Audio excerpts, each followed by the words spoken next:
Why am I not hitting that?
Lightspeed.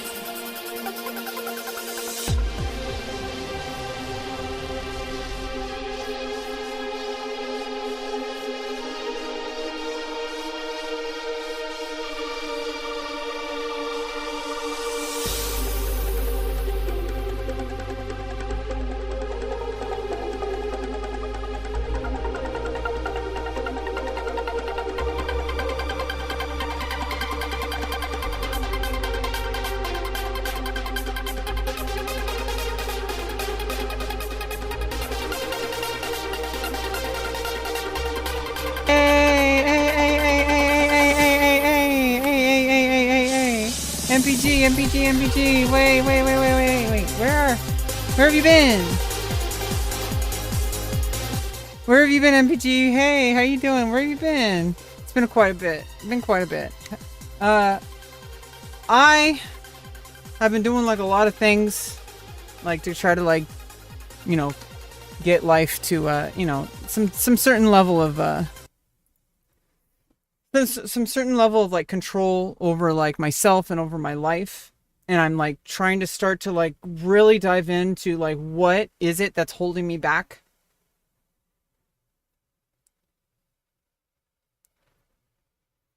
Yeah, school and chess. I mean, you know, chess is always going to be there, but you know, school, you know, like you got to put your energy into that. I get that because you know I'm going back into school. I started an intro to dance class, and it's been lifting me up so much. And not just the class, because the instructor, like she's been helping me, and I don't want to get into too many details, but she's been helping me personally. Like you know, obviously, you know, within the realm of like you know what an instructor can help me with, but I've been connecting with resources that I didn't have before on campus and stuff like that. So it's like, and it is a way because like, you know, so many people are looking at you when you're in the dance studio, and it's a way to kind of like, you know, just kind of like why I do streaming and video content and stuff like that is because like, you know, I do have a lot of hang-ups about my body, like my shoulders, like my breasts are a little small. I'm a little too skinny, or I'm too flabby, or it's one of the two. Right now I'm too skinny, and I ate a bunch of Cheez-Its. I ate a bunch of Cheez-Its because I needed to gain some weight. Cheez-Its are great when you want to gain weight. I can't recommend Cheez-Its enough if you want to gain weight. If you want to have extra fat in your body because you're anorexic, Cheez-Its will help you. Okay? This isn't a joke. Okay? Like, I don't want to be anorexic. I've worked too hard to get this body to ruin it. Okay? And anorexia can ruin your body. Destroy your body. Like, I don't have anorexia. Oh wait, I should not be in denial. I do have somewhat of an eating disorder. Okay, I said it, chat. I need to recognize this because like I've been hiding behind the gender dysphoria blanket that I forgot, you know, there is other stuff, insecurities and stuff, you know, that go like hand in hand or extra or whatever, and I need to like think about those things, okay? Like, you know, like I have the shoulders I have. Okay? I need to accept that, you know, like a lot of people have, you know, I have a lot of tension, you know, which is what I'm learning to let go of in the dance class. And it does kind of relieve like a lot of the, like, yeah, like right there, like that makes me feel really gross. Makes me feel ugly. And like my shoulders, like back here. Oh, and this is bad because that's not so bad, but like, this is a racer back. This is the wrong kind of shirt this is the wrong kind of top for this swimsuit, but good that things get better. Yeah, things always get better. Cause you know, if you work on it, it's not about time. I know like a lot of people talk about like, you know, oh, you got to put a lot of time into it. Maybe in a couple years, you'll be able to ... And it's like, no, like you don't have time. It doesn't matter how much time you spend on something. If you do it wrong, you're doing it wrong. So that's why, you know, like the biggest challenge I've had is like trying to learn what I need to learn, you know, because not everybody is going to tell you. And sometimes you have to actually look in if you want to change. If you don't want to change, then change the channel. Just kidding. Please don't go. I swear we're going to play against all odds. I do have it loaded. I do. Okay, and nobody's joined. If you want to join, this is a free-to-play game. It's a free-to-play game called Against All Odds. If you want to join the lobby, I kind of have a troll map. Not necessarily. It's really simple. It's just it's hard for. I want to see how people. I want to see how people. I want to see how people try to solve it. It would be nice to see. Okay. What has happened? The cable. USB cable. Sorry about that, MPG. 1764 classical rating. Ooh. I miss classical chess so much. Okay. I really can't do that in my life right now, so hopefully I can get to a place where you are right now in your life, where you can go to chess tournaments and stuff. Because like right now, like I have a lot of work to do. I don't know exactly what I need to do, but I know I have a lot of work to do. You know, which is why I started the intro to dance class, and I'm going to be taking like a body conditioning class for like half of the next semester before my surgery. So it's like I'm going to keep maintaining like a workout, like we're doing planks, like we're doing the what do they call them, like arabesques or I don't know, like like we're doing like, you know, I really like ballet, but like this class is like more of like a foundational, like these are the things you're going to need. And like also like I've noticed, like, you know, I've gotten skinnier because I didn't realize how inactive I have been. I mean, I have been active, but like the kind of muscles that you use in ballet and other forms of dance, like you use literally every muscle in your body. And so the past couple of weeks I started the class, I've been feeling like muscles in my body that I didn't know I had. Okay, so it's kind of like that. And I don't know, it is like kind of forcing me to like be outside, and hey, like that actually kind of helps. I know that gender dysphoria, I'm already doing what I medically can, but there's other things that go beyond medical transition. Do you understand? Like, I forgot what I was talking about. I totally forgot what I was talking about. Were we talking about share? I think we're talking about share. Let's see.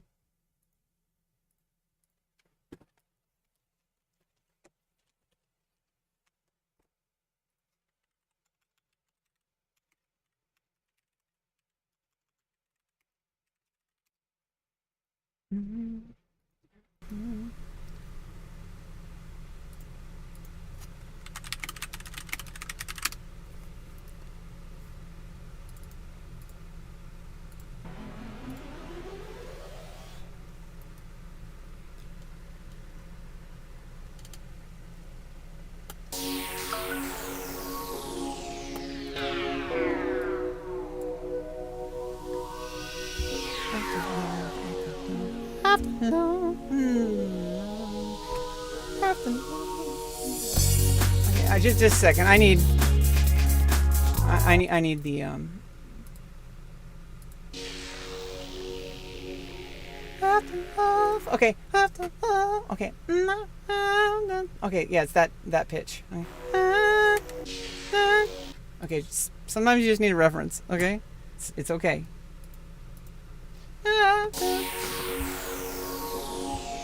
After love, after love, after love, after love. After love, after love, after love. After love, after love, after love. After love, after love, after love, after love, after love.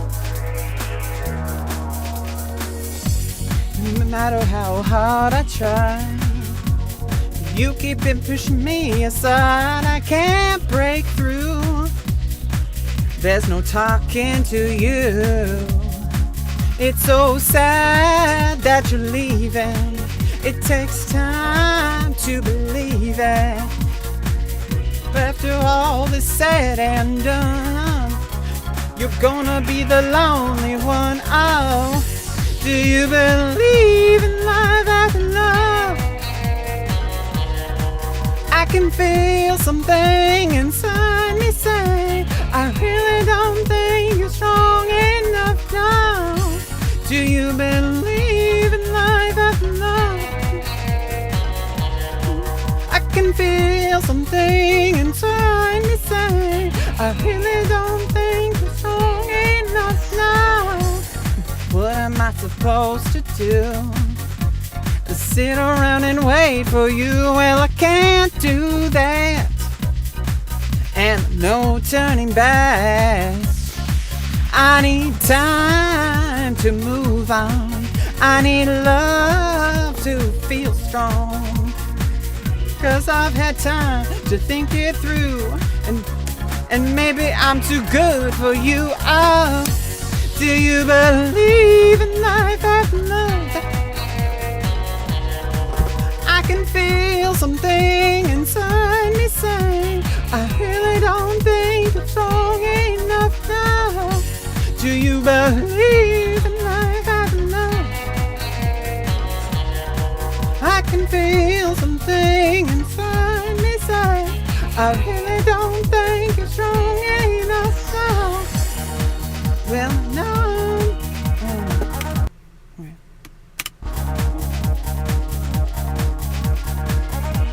Okay, just a second.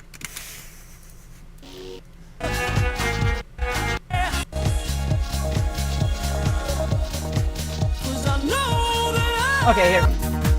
'Cause I know that I am strong. Okay. Well, I know. Oh fuck! I knew I didn't have that one prepared. Well, I know that I'll get through the well, I know that. Okay, yeah, well, I know. Okay. Well, I know that I'll get through this. 'Cause I know that I am strong. I don't need you anymore. Oh, I don't need you anymore. I don't need you anymore. No, I don't need you anymore. Do you believe in life after love? I can feel something inside me say, I really don't think you're strong enough now. Do you believe in life after love?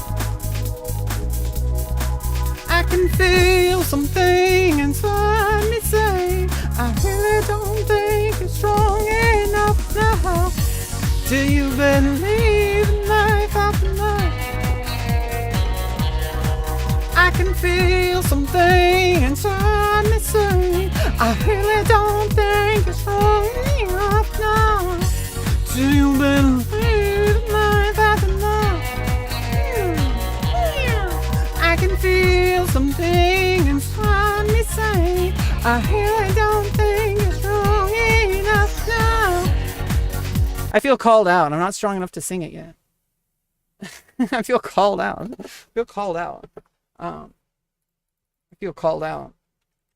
Let's, first of all, I'm gonna mute the game. Doesn't matter. We need cheering fans.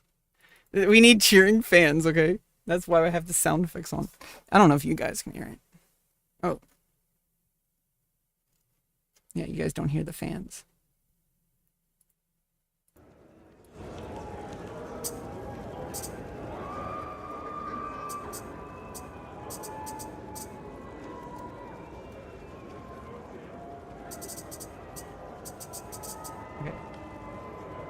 I have a cheering audience. I have fans. I have people who are cheering me on. It's all good. I am a good singer. No, I'm still working on these. These aren't performance ready yet. 1,000 years. I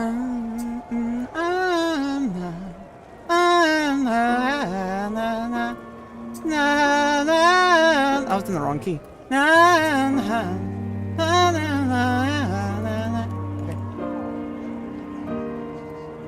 still need to, I don't have it memorized yet. I gotta use the lyrics.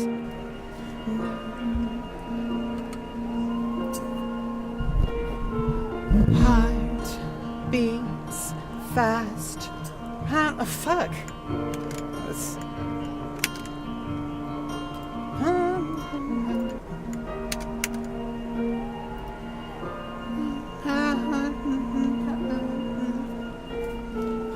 Heart beats fast.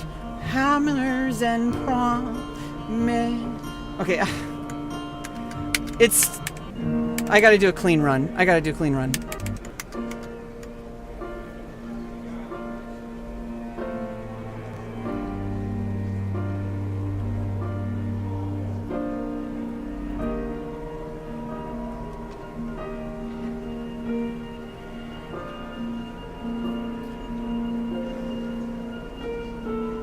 Heart beats fast. Colors and promises. How to be brave. How can I love when I'm afraid to fall? Watching you stand alone. All of my doubt suddenly goes away somehow. One step closer. I have died every day waiting for you. Darling, don't be afraid. I have loved you for 1,000 years. I love you for 1,000 more.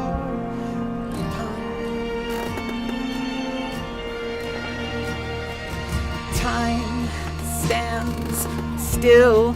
Beauty is all she is. I will be brave. I will not let anything take away what's standing in front of me. Every breath, every hour has come to this. One step closer.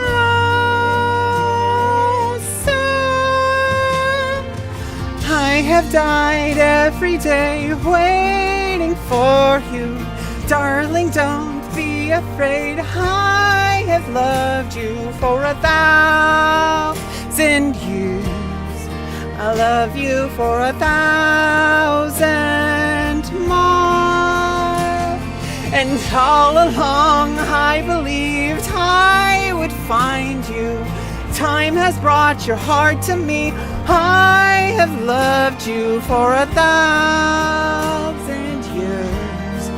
I love you for 1,000 more.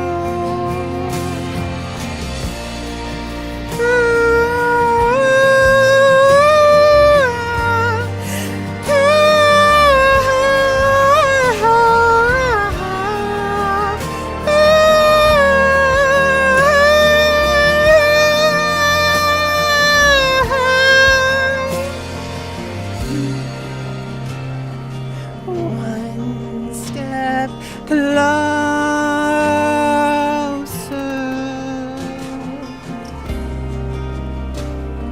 One step closer. I have died every day waiting for you. Darling, don't be afraid. I have loved you for 1,000 years. I love you for 1,000 more. And all along I believed I would find you. Time has brought your heart to me. I have loved you for 1,000 years. I love you for 1,000 more.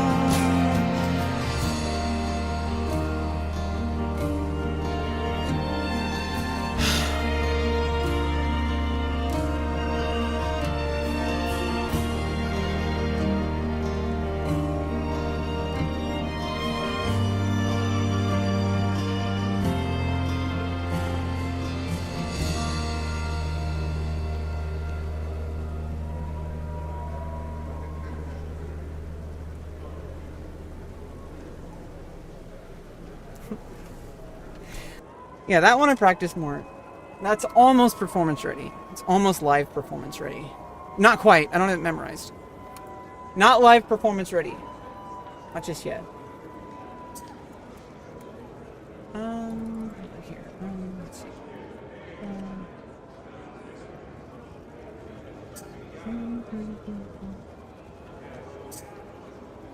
Just a second. I gotta.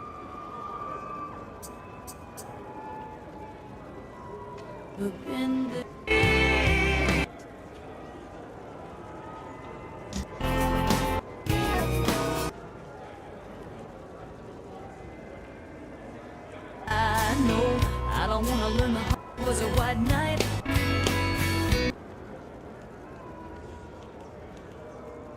Okay, here we go.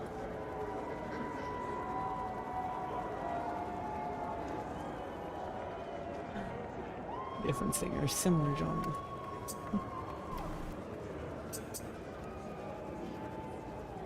This one's not quite performance ready. I might need reference. Oh.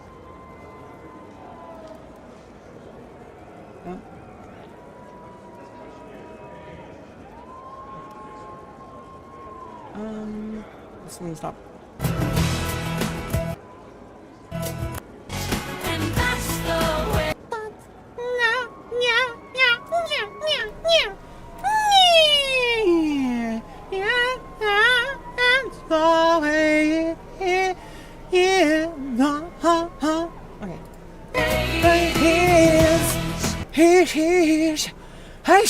Yeah, she does that thing. Hey, sorry. Yeah, that's the way it is. I don't really do that as much. Okay,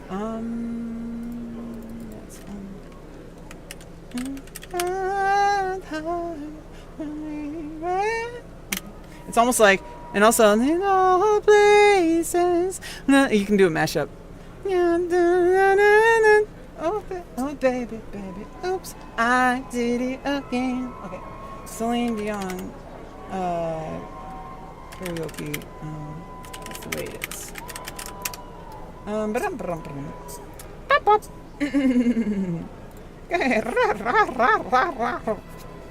Okay.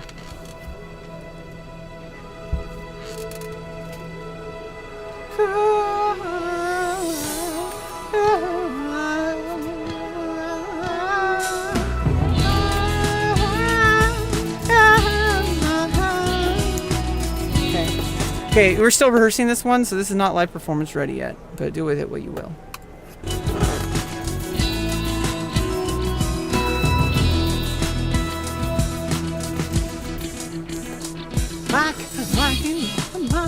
Oh shit! I need the reference. Okay, for just a second. Let's sing it with the song first, and then I can do it without. Usually, when I'm singing with it, what? What the fuck? God damn it! Yeah, this cable really sucks for the camera.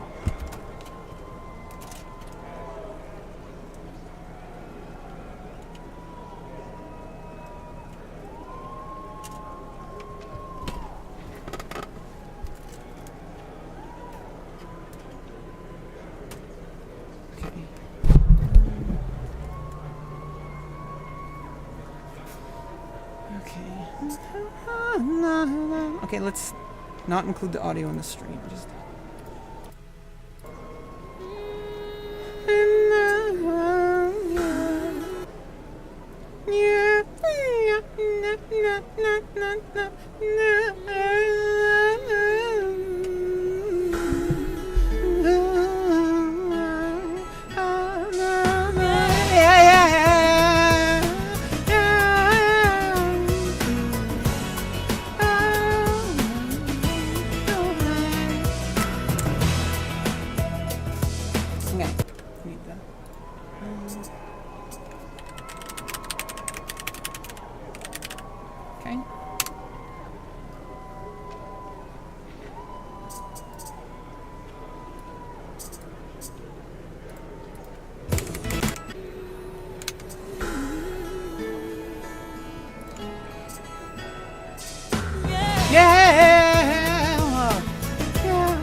dun,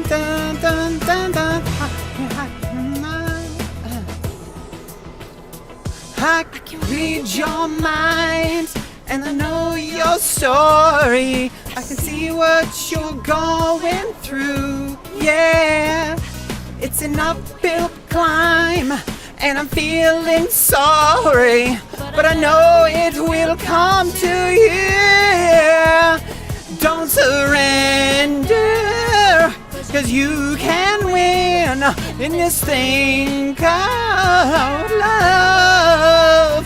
When you want it the most, there's no easy way out.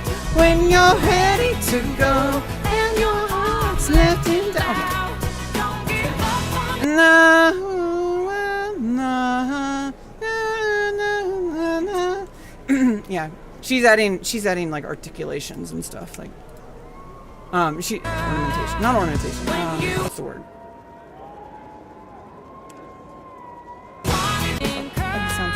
Oh. When you want it the most, there's no easy way out. When you're ready to know that your heart's left in doubt. Don't give up on your faith. Love will you down. Oh god damn, that's a really fucking hard song. Jesus Christ, Celine. Yeah, she's hard to live up to. Yeah. Okay, let's do the other song. This one's also a work in progress, so we gotta do let's do some more Cher. You haven't seen The Last of Me. This is actually a really hard one. Where are the lyrics I have? Okay.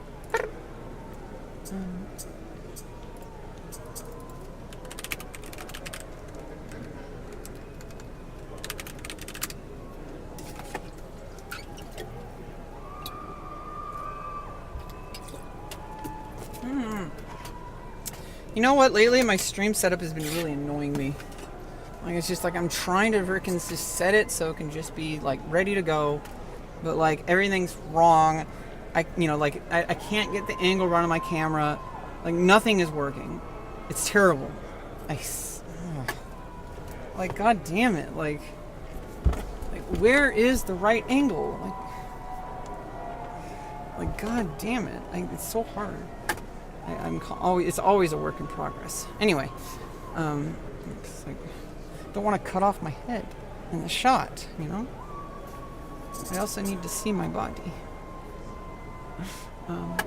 Because otherwise I'm not practicing showcasing myself in public so that I can get over the fear of being seen in public. So that people can see me and know that I am confident and I'm strong and I'm beautiful. I'm a strong, beautiful woman. Okay, yeah, sometimes little mantras can help. I am enough. I am enough. Or another moderator of ours, Coffee. Oh, MBG, how come you're not a moderator? There you go. You've been here lots of times. Okay. Okay, let's. This is a rehearsal one. I have to sing along.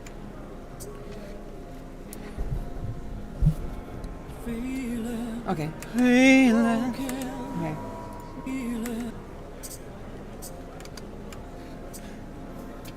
Feeling broken, barely holding on.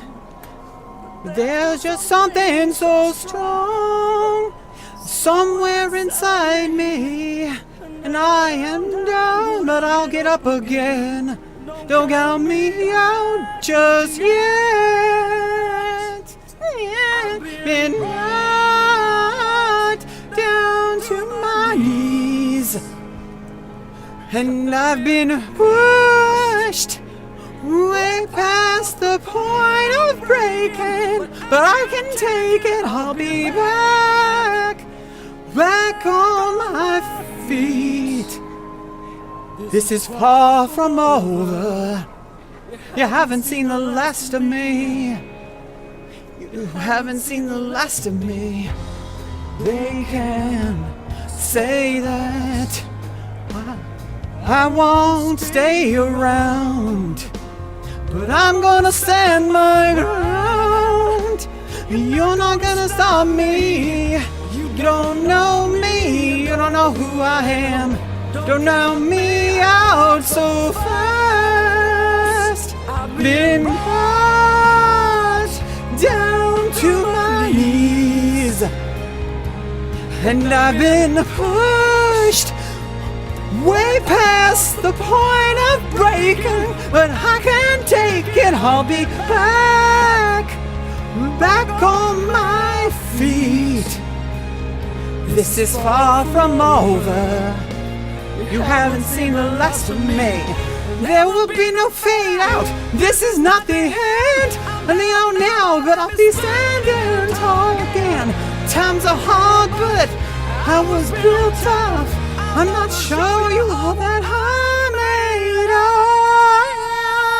of.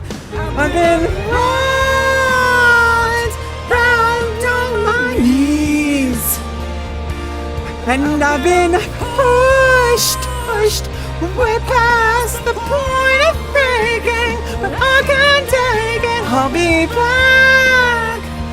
back on my feet. This is far from over. I am far from over. You haven't seen the last of me.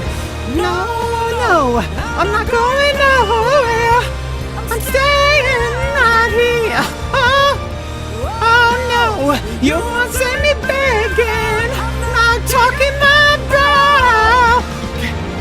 Can't stop me. It's not the end. You haven't seen the last of me.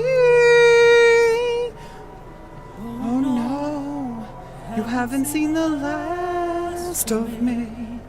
You haven't seen the last of me.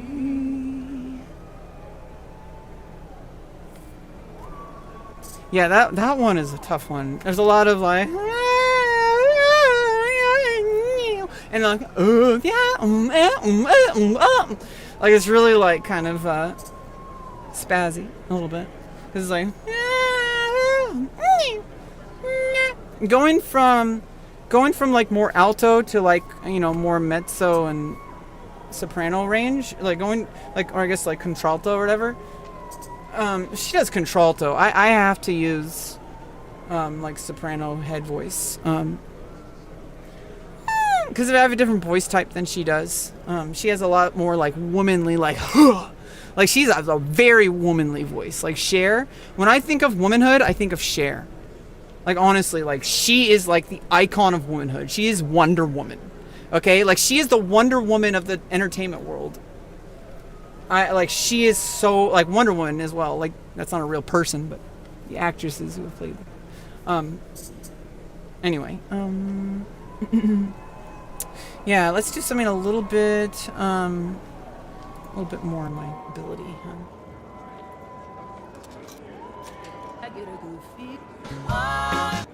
Okay. Oh, this is also from Burlesque. I need to see Burlesque. God damn it. I need to see it. Okay. What are we gonna see? What are we gonna see?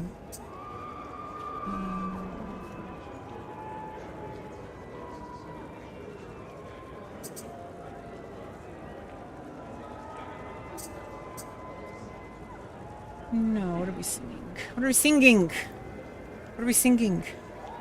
It's hard.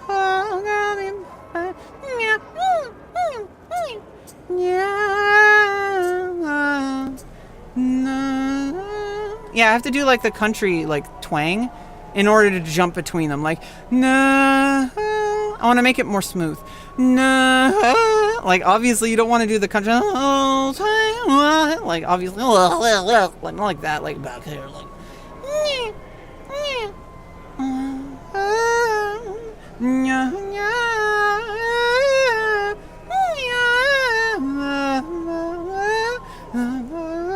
Also, I'm putting too much pressure through the vocal folds. There needs to be like it's more like a like I gotta like have the vocal folds like thin them and raise them like a little like.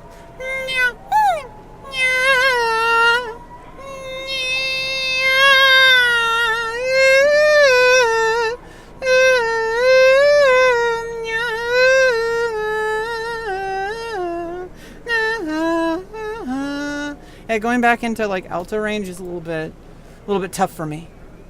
If I stay in the alto range or if I stay in the soprano range, I'm okay. But if it's switching like really rapidly back and forth, that's really what I need to work on. Let's see. Let's do Bonnie Pink. Here we go. Here we go. We're gonna do this one. I still need lyrics. Larynx? I still need lyrics. Okay.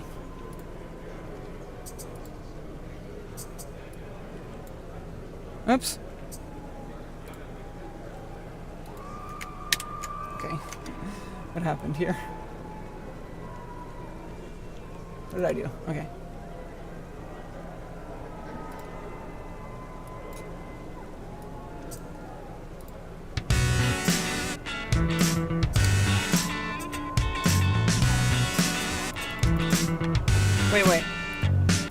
Wait.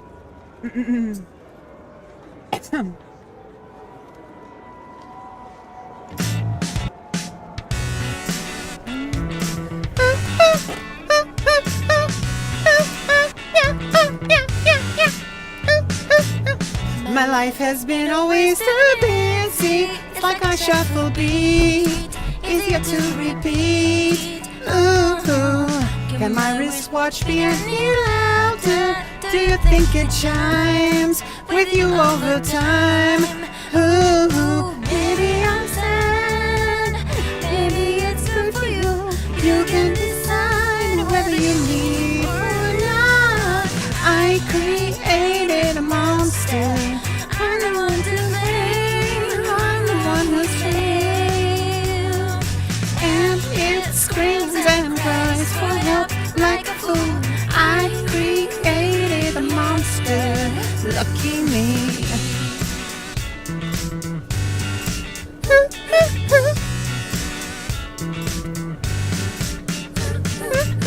I know there is nobody else but you to squeeze a line on my life alive. Ooh, I want somebody to complete me before I lose control, before it eats me whole. Ooh, Maybe it's late, maybe you help me through. Maybe Maybe I change, should I be sweet? Could it be sweet again? I created a monster. I'm the one to blame, I'm the one who's failed. And it screams and cries for help like a fool. I created a monster.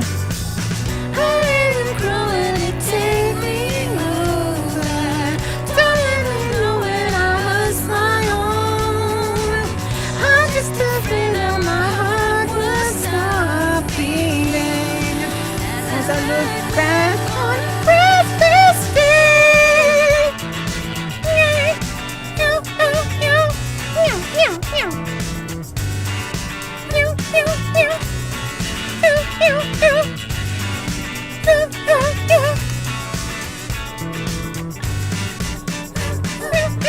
I created a monster.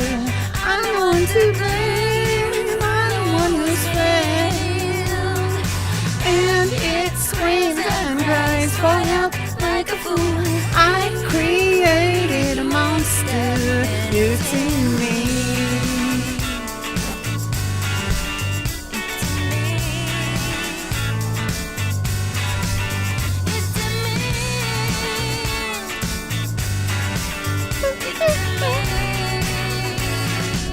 It's me. Yeah, these songs, see that song specifically, like it goes right at the little, they call it the break, like when your voice cracks, right? Like, oh, like that. There's a break in the range where you go from like alto or lower, basically a little bit lower in the nasal towards the chest, and then you go up towards this, like, you know, the mezzo, and then the and the soprano, you know, and then the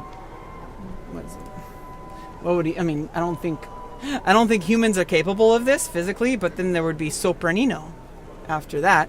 But I don't think anybody sings sopranino range. I don't think there's any music repertoire in the sopranino range. Yeah, that song specifically really practices like going over the break. Like that's usually my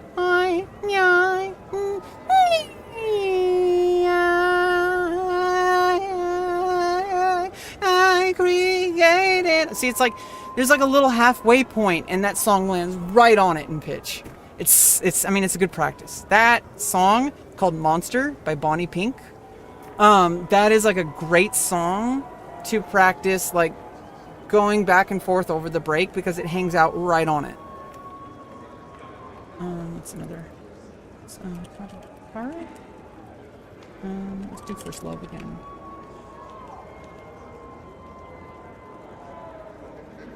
Oh, there's a Netflix series called First Love. Wow.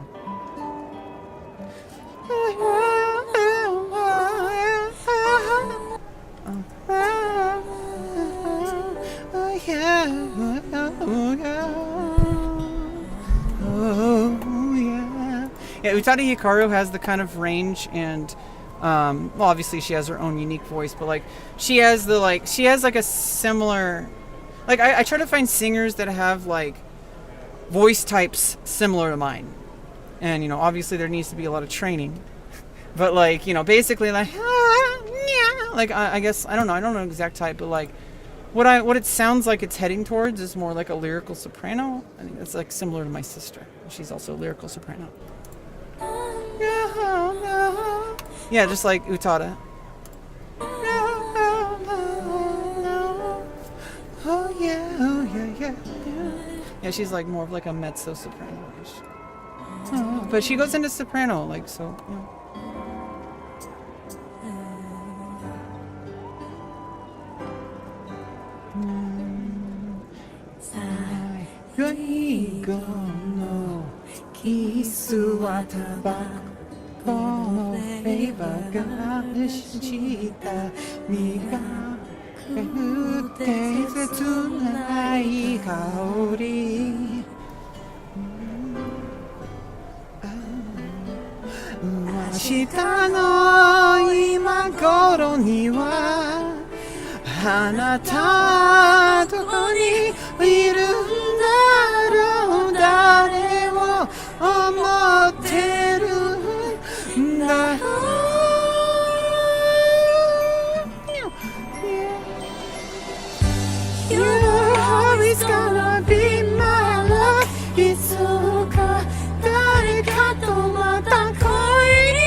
Yeah, and do let's see. Okay, here we go. Here we go. Here we go.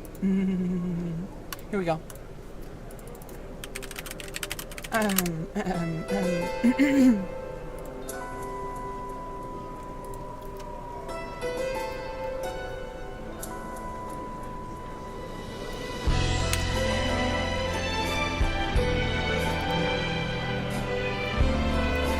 I didn't have the sound on.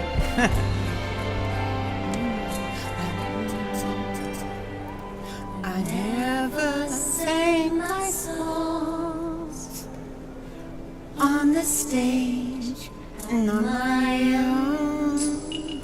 I never said my words, wishing they would be heard.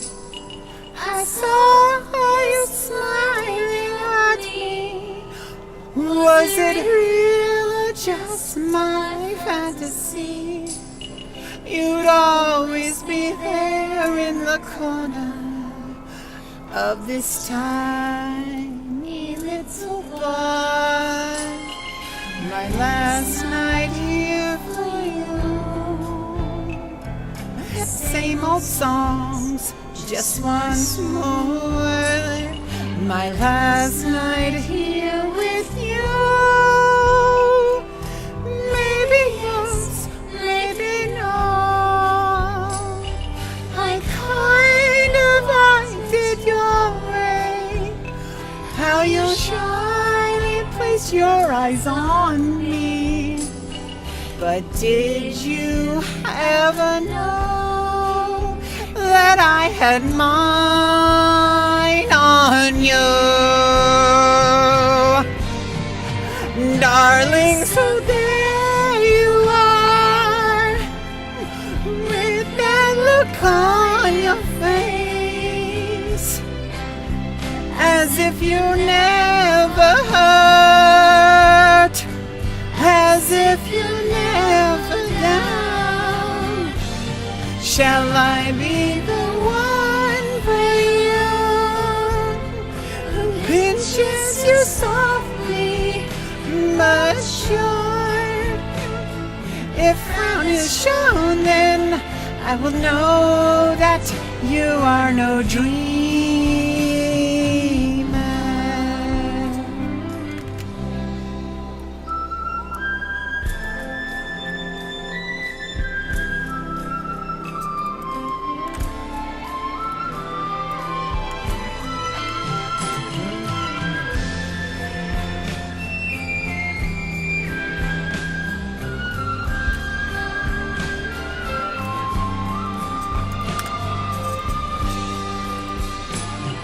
When we come to you, close as I wanna be, close enough for me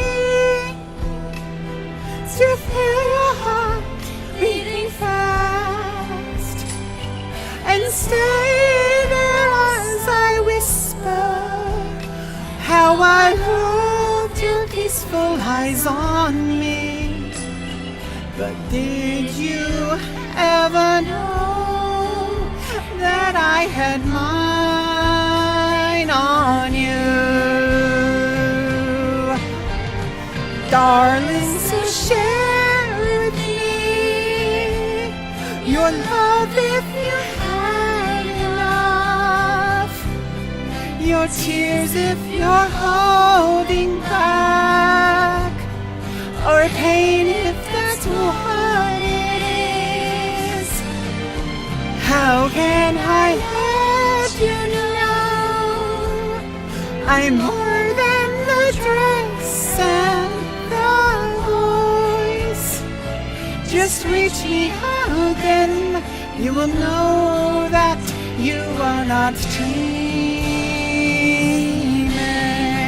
Darling, so there you are, with that look on your face, as if you never hurt, as if you're never down.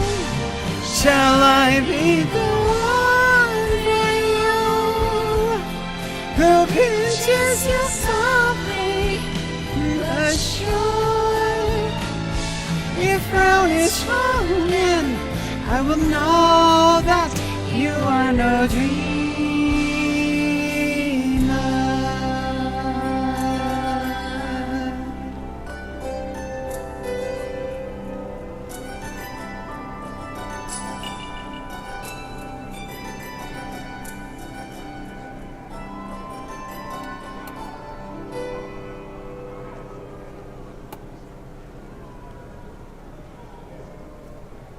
That one's not performance ready yet. Definitely not.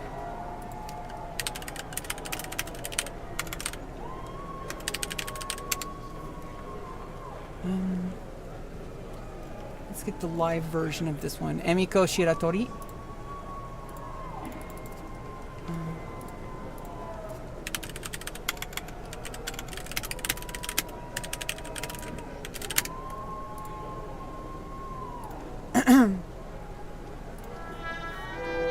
Oboe.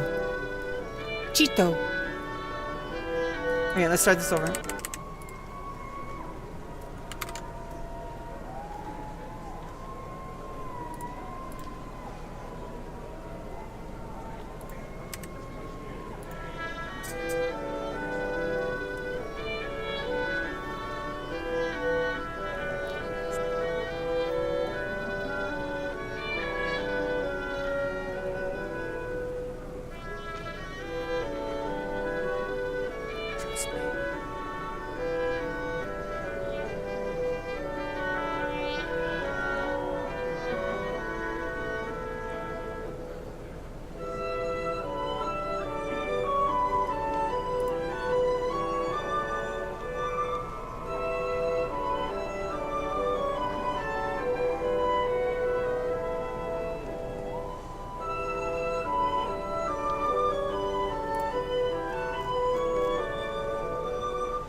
さまよっていた手がかりもなく探し続けたあなたがくれてた思い出を心を癒す歌にして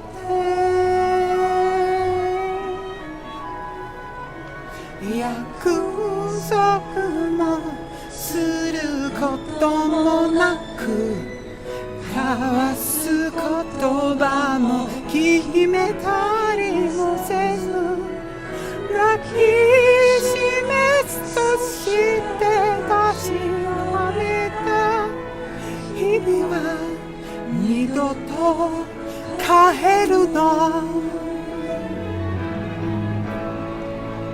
記憶の中の手を振るあなたは私の名を呼ぶことができるの溢れるその涙を輝く勇気に変えて命をつつく夜越え疑うことのない明日へと続く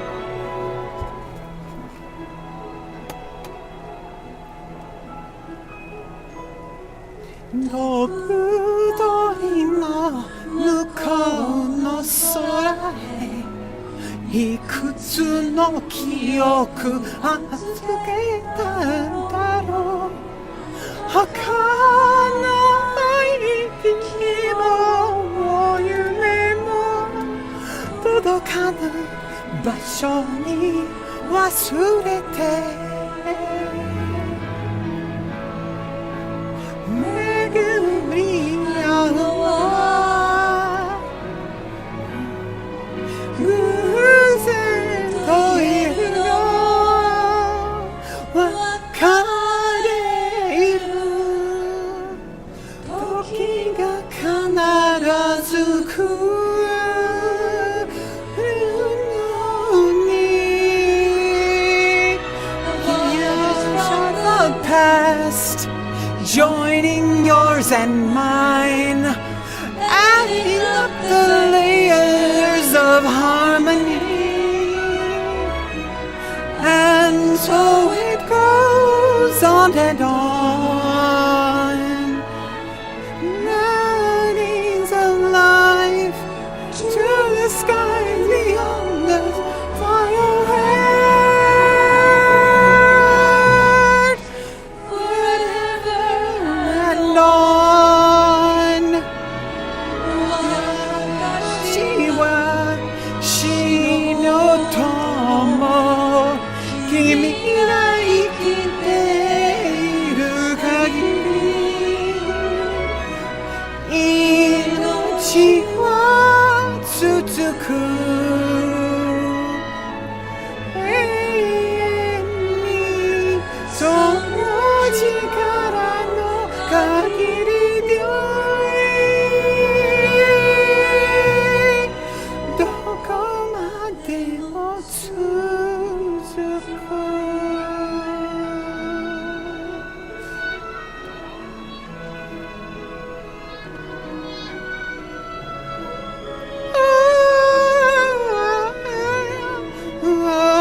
You do a curtsy or you do a bow or you do whatever you want because we don't live in 1546. Okay. I forgot that one switches to the English lyrics at one point, so that kind of threw me off, but definitely not performance ready because of that, but that was the version, that was the orchestral version. So that one was very different.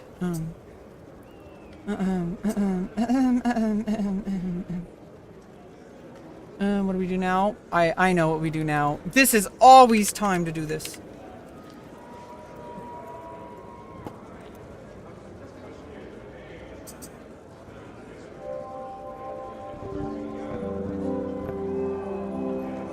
Always time.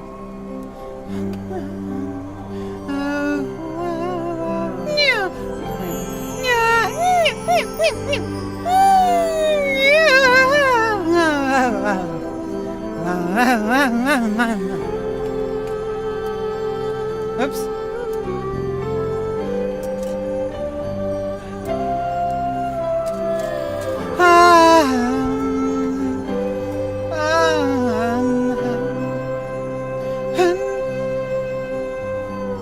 Run through the cold of the night as passion burns in your heart.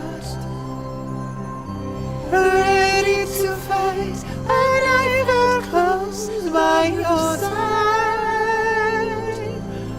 Like a proud wolf alone in the dark, with eyes that watch the world. And my name like a shadow on the face of the moon. Broken mirror, a million shades of light. The old echo fades away, but just you and I can find the answer and then We can run to the end. Okay, we need to double check to see this isn't broken. Sometimes my audio is delayed with the audio, and I don't want to be... Have I been broken the whole time? Has there been lag between the music and my singing? The whole time? Have you not told me?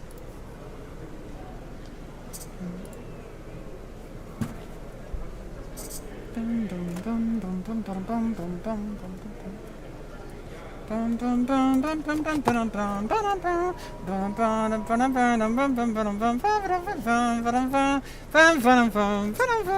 know why we're playing random Mega Man music. My channel. Okay, you go to my channel. Okay, Mega Man music.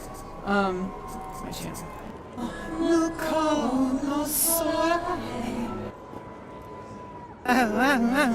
Like a proud wolf alone in the dark.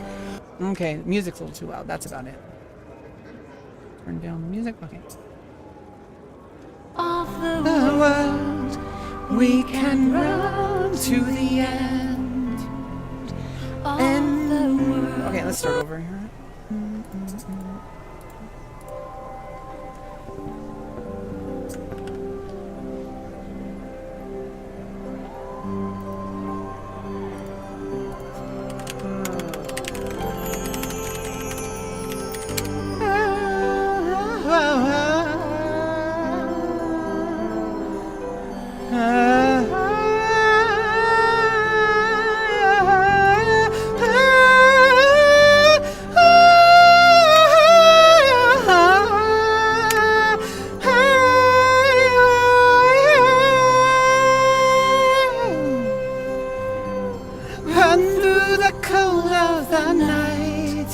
As passion burns in your heart, ready to fight, a knife close by your side. God damn it! What's happening? Like I keep choking at the lesson.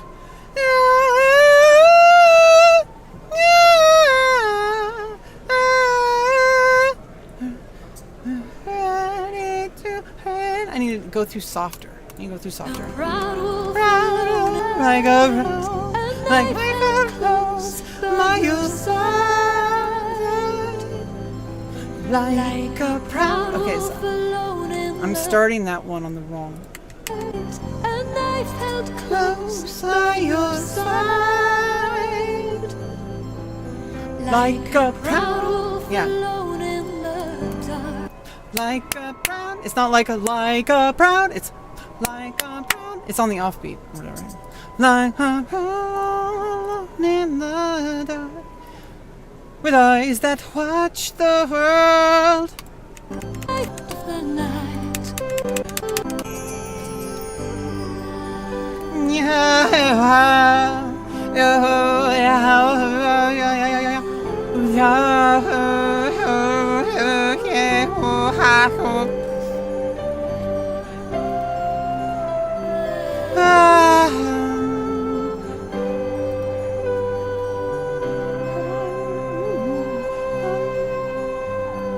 Run through the cold of the night as passion burns in your heart,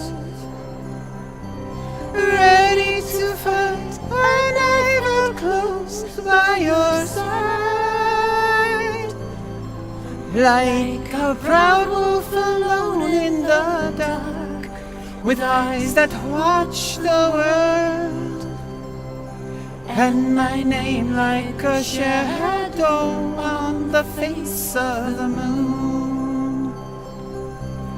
Broken mirror, a million shades of light. The old echo fades away, but just you and I can find the answer, and then we can run to the end of the world. We can run to the end of the world.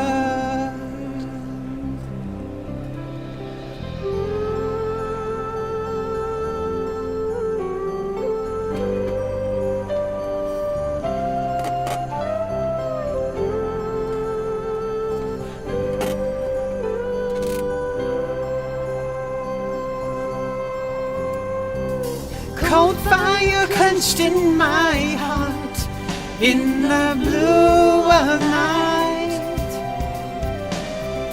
Torn by this pain, I breathe your name in sound. And the girl of the dawn with eyes of blue and angel wings, the songs of the season are her only crown. Broken mirror, a million shades of light. The old echo fades away, but just you and I can find the answer, and then we can run to the end of the world. We can run to the end of the world.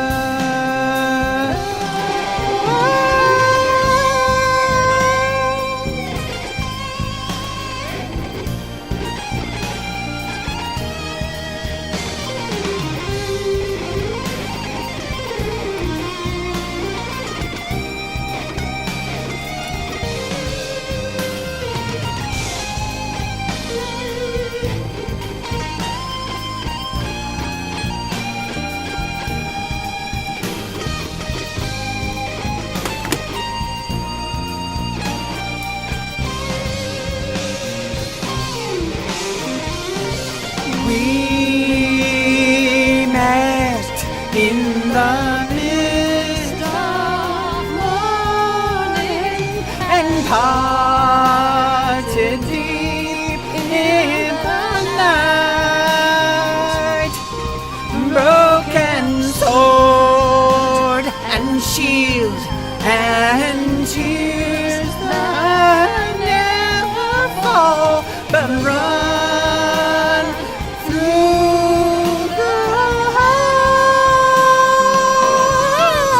washed away by the darkest water. The world is peaceful and still.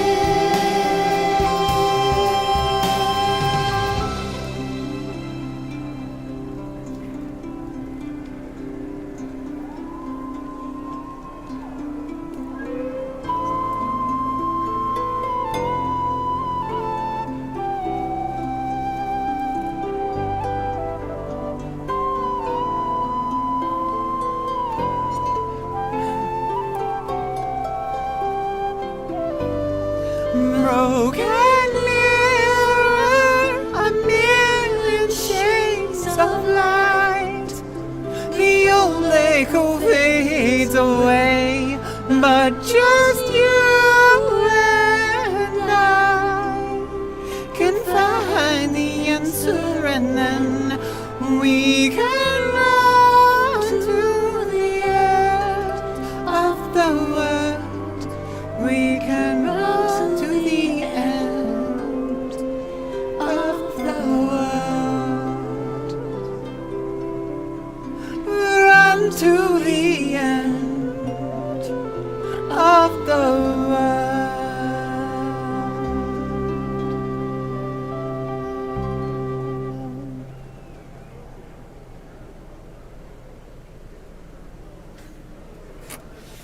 We'll get it someday. We'll get it someday. We'll get it someday. What's another one? What's another good one? Oh, here we go.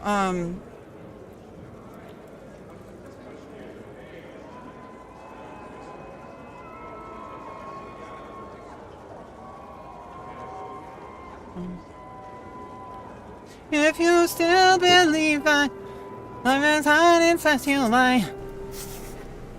We've heard this remix of this on stream before.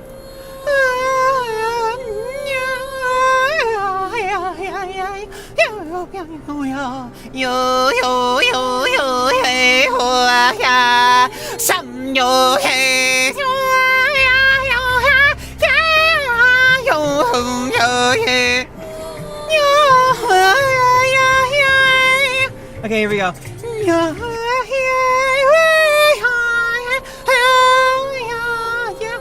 There's another song that uses that style. Record of Lotus for ending. Japanese. Hikari no Sudashi.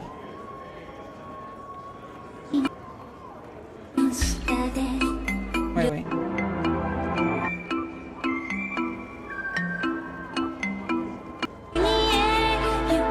No, not this. That was a different one. Wait.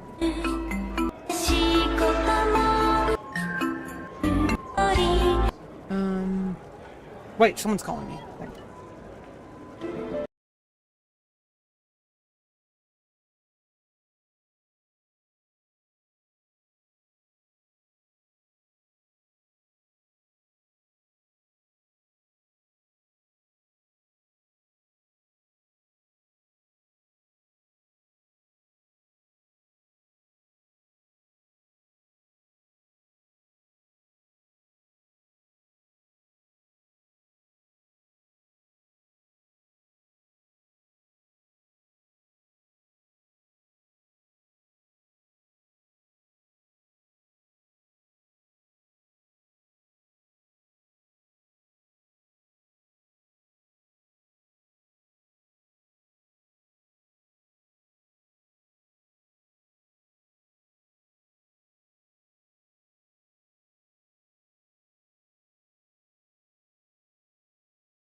Yeah, sorry about that. I was just yeah, this I don't know what I'm thinking of. There's okay, let's not get sidetracked. We're working on this song, okay?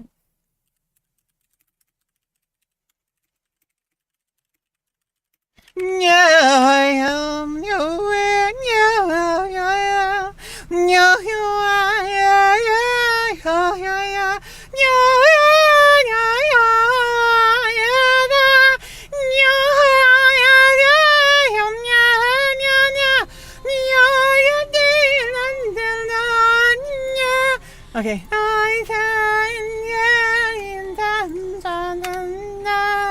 Okay, so the intro thing I need to learn. That one's like really different. I could fly. Okay. As time goes by. Okay. I don't. Wait. What is that intro? Is that intro not even in the lyrics?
Do you still remember all the time that has gone by?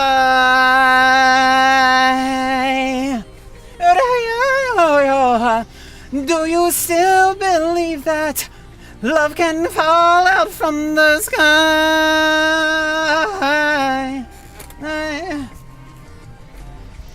If you still believe things. Lyrics are incorrect here.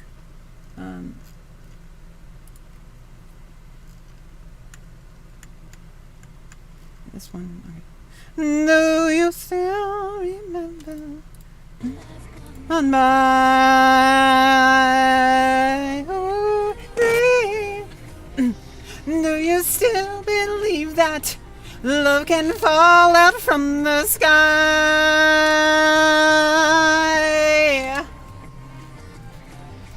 If from where you're standing you can see the sky above,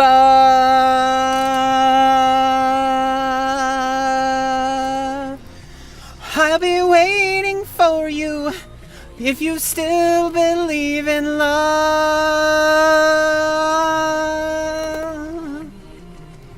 Find a way to bring back yesterday. You know, I like the remix better than the original song. Legend of Dragoon, If You Still Believe, OC remix. I think the OC remix version is better than the original. I don't care. I don't care if anyone thinks that's unpopular. I think the remix is better.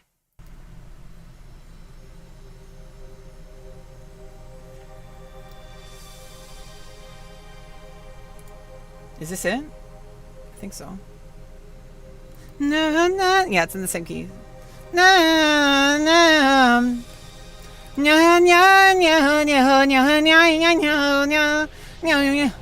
no, no, no, no, no, no.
I send you, you alive. I sent you out into my life.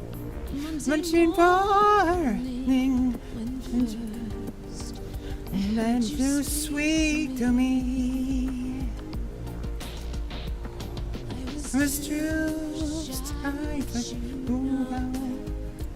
I need the lyrics to this one, because this one is very, like, I don't know if those are original lyrics at that part, but...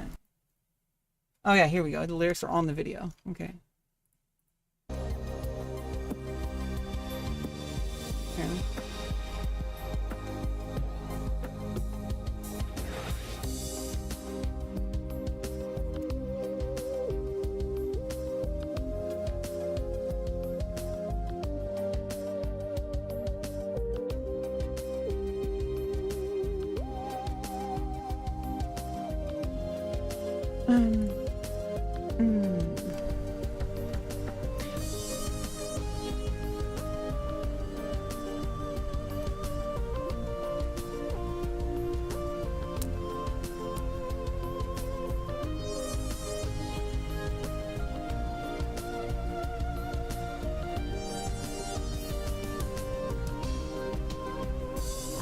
Been watching you a while since you walked into my life. Monday morning when first I heard you speak to me, I was too shy to let, much too scared to let my feelings show. But you shielded me, and that was the beginning. Do you still remember all the time that has gone by?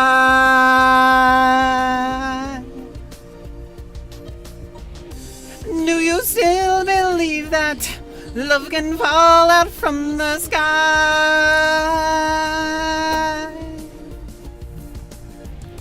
If from where you're standing you can see the sky above, oh, I'll be waiting for you if you still believe in love.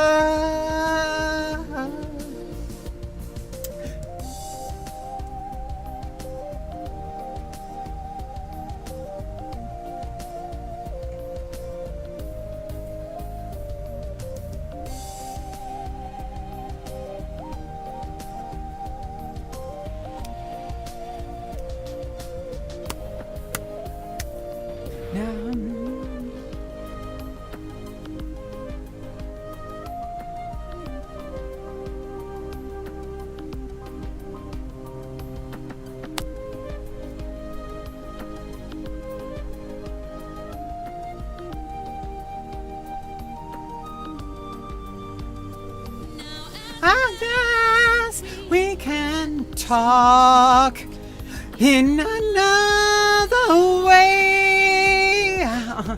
And though I try, I love you is just so hard to say. Ah, goddamn it.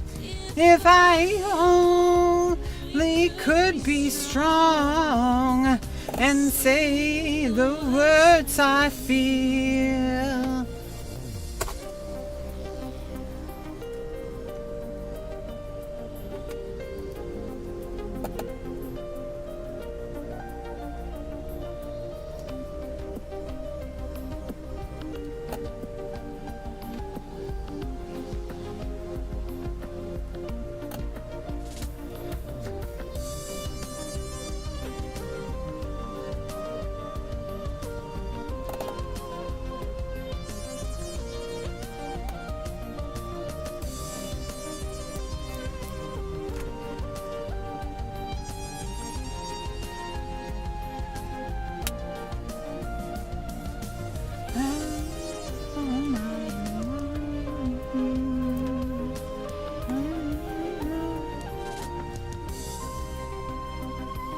I had a dream that I could fly. I could feel each moment as time goes by. We'd never be too far away. You would always be here, I heard you say. I never thought that it would be our last goodbye. Still can't dream one day love will fall out from the sky. Do you still remember all the time that has gone by?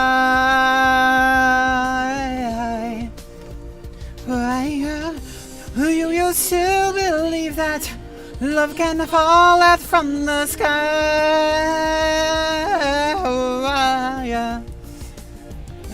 If from where you're standing you can see the sky above,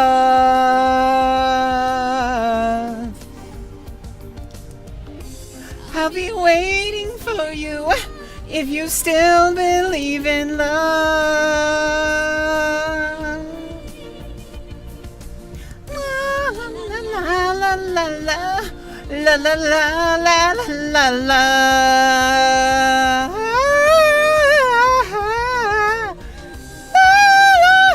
Tell you if you were there to just goodbye.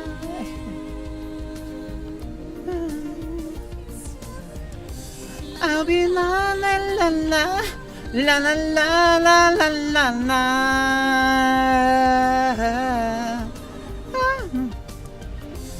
I'll be waiting for you if you still believe in love.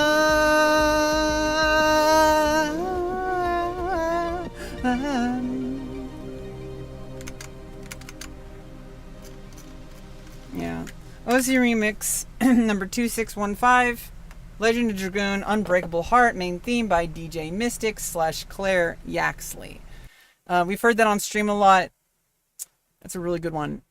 It's a really, really good one. Okay, so wait. Here we go. Here's another one, DJ Mystics. This is another one we've heard on stream. It's Snake Eater.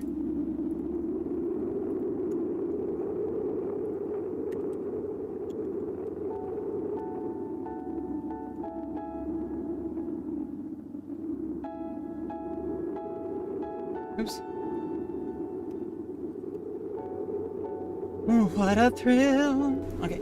What a thrill.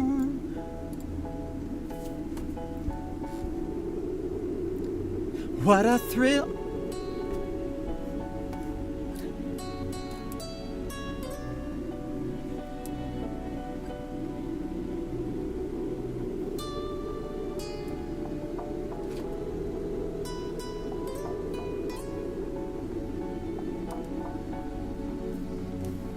What a thrill. This is why we rehearse.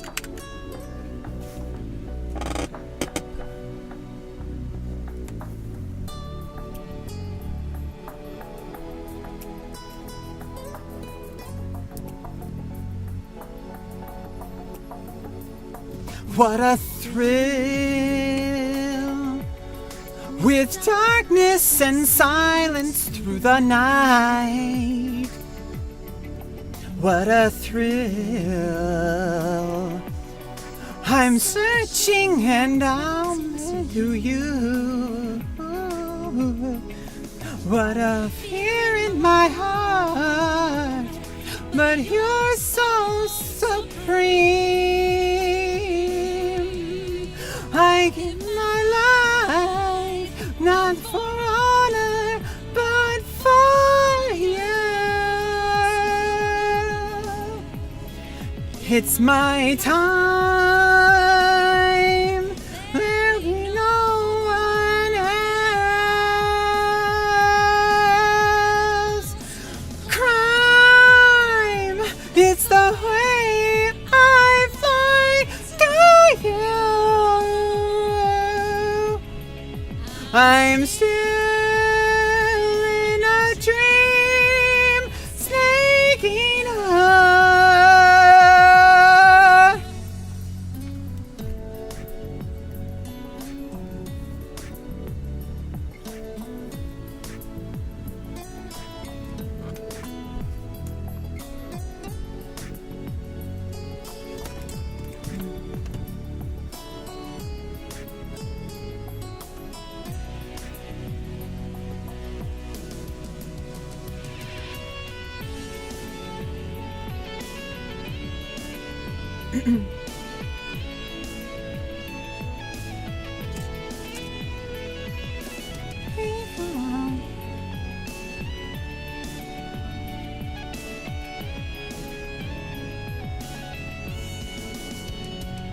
Someday you go through the rain. Someday you feed on a tree frog. It's ordeal, the trial to survive. For the day we sing a lie. I give my life, not for honor, but for you. In my time, there'll be no one else. Crime is the way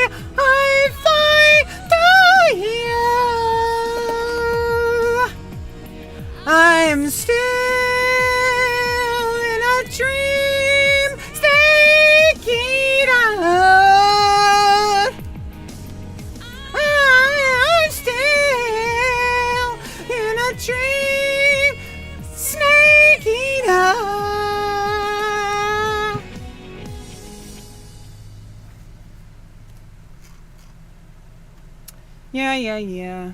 Yeah, yeah, yeah. Yeah, yeah, yeah. That's a good one. Ba-da-ba. What's another good one? What's another good one to sing? What's another good one to sing? How about we get to Against All Odds? I'm getting a little tired. You don't want to overdo your voice. You don't want to overuse it. You will wear it out. You need it to recover, and then it gets stronger, and then just like everything else in life. You get stronger, faster, better. Stronger, faster, better. Okay, let's get back to business. It's been 2 hours and 7 minutes, and now we're getting started. Now we're getting started with the gameplay, okay? Let's double check to see our microphone isn't, like, blasting you guys. I think it's fine. I don't know. Let's get the music up. Turn this down just a little bit, and then turn music up a bit. Okay. Okay, chat. Chat. Chat.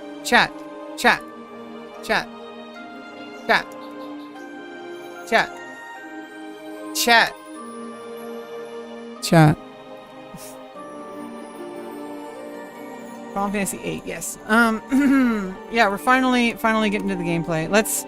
I don't think anyone wants to join. Let's just join up, let's just do our own customs, or... I think the game crashed. Well... if you leave it open long enough, it might crash. Okay. But it's okay, you just open up again. Just like real life.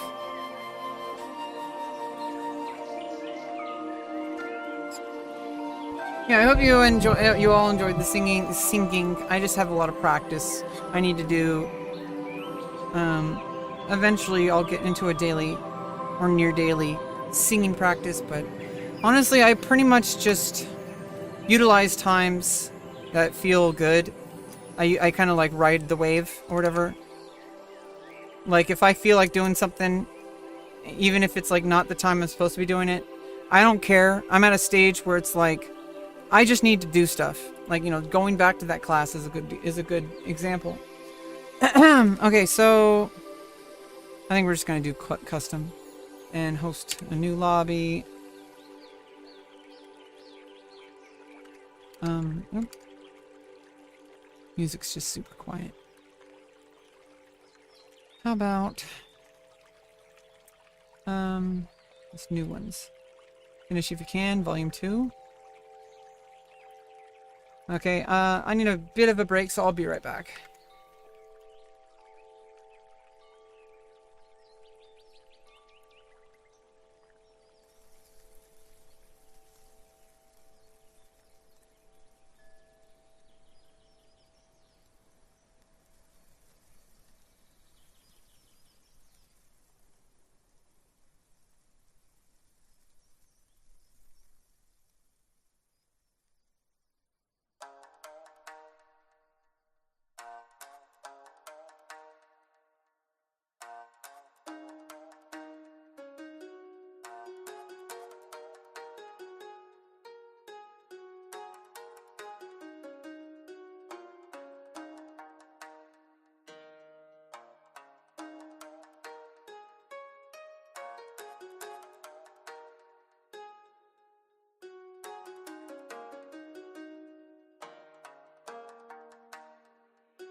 Okay, enough of that.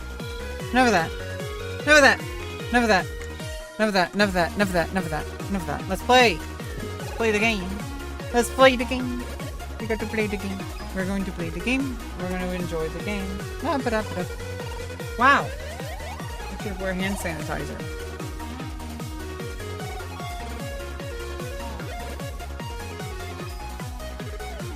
Keep everything nice and clean, like the keyboard and stuff.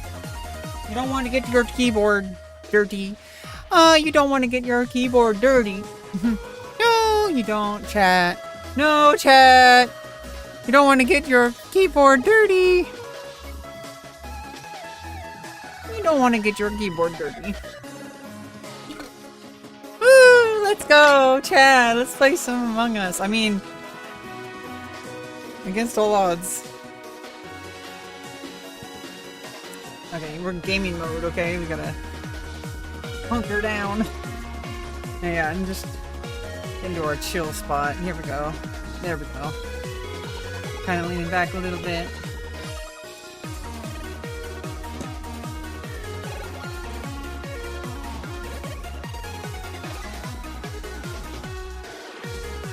Well, that's not the direction I need to go.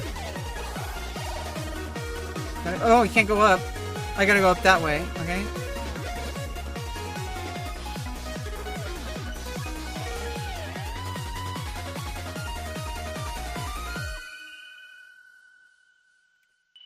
Nope. Is there anything down there? I don't think so.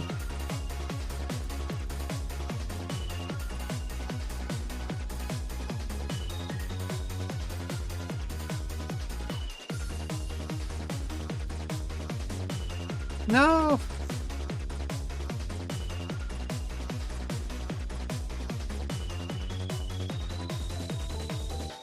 Nice, this song's great. I love it. Let's just jam for a bit while we figure this out.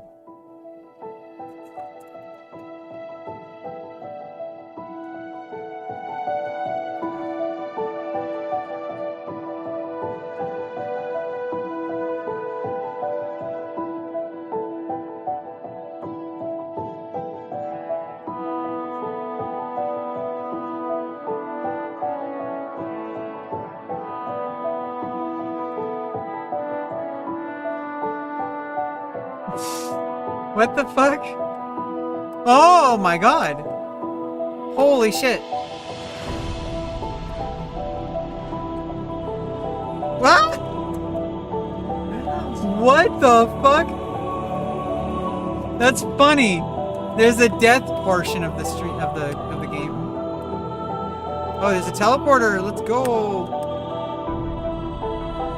Someone took my idea and made it better. Someone took my idea and made it better. What do you know? Someone took my idea and made it better. I influenced the game.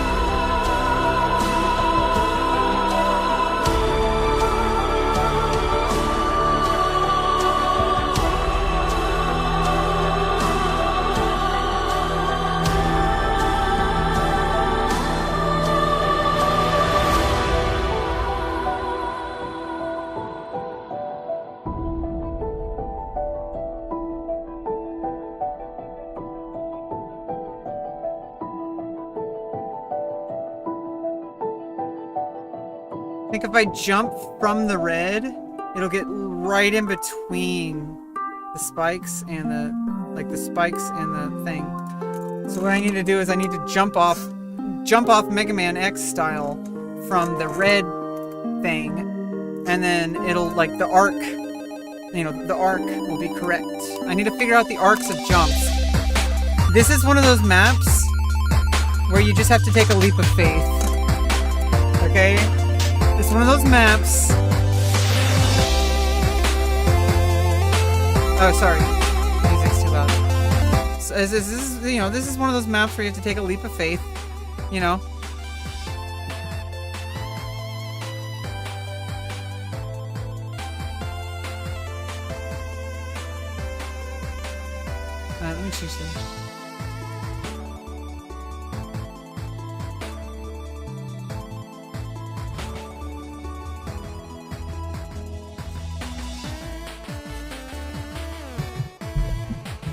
Okay. Test. Well, let's try it again. Let's go, Rebecca. We gotta get started already. Oh, and then there's a whole bunch of this I have to go through too. So first I have to just get there. So, no doubt, history is in the making. Oh my goodness, there's so many parts to the stage. Today Let's we're go. watching a race to the finish. Whether that So be many the parts finish to the line or the stage. grave, who knows? So you don't want to do that. Really early death. You definitely don't want to do that. You want to go from the middle thing. Jump, Great little jump Jump. from the runner there. jump, jump, Fluid movement. stop, jump, jump, jump, jump. Up. So yeah, I have to go. I can't do it now. Okay, let's. This is not far enough. And that's a great Something in mistake between right there. those two panels. Something in between those two panels. Let's go. Great use of the sail I found the technique 0, to I get found the the job 1, done. now I gotta find the decimal. Quick, decisive play from the runner right there. You Okay, gotta be so fast it's like- in this game, Phil. This is too far. Here. Not far enough. Man, that's gotta hurt. Slick rise. Perfect form right there, Phil. What am I always saying, Tom? It's the smallest things that make the biggest impact on this sport. No! Oh, wow! Just moments from the finish line. Heartbreaking stuff.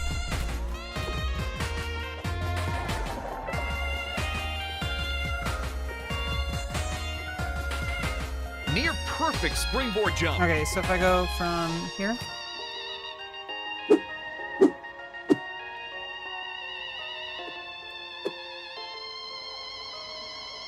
Oh, Not far enough. Yeah, I think I do have to Mega Man X jump off of it.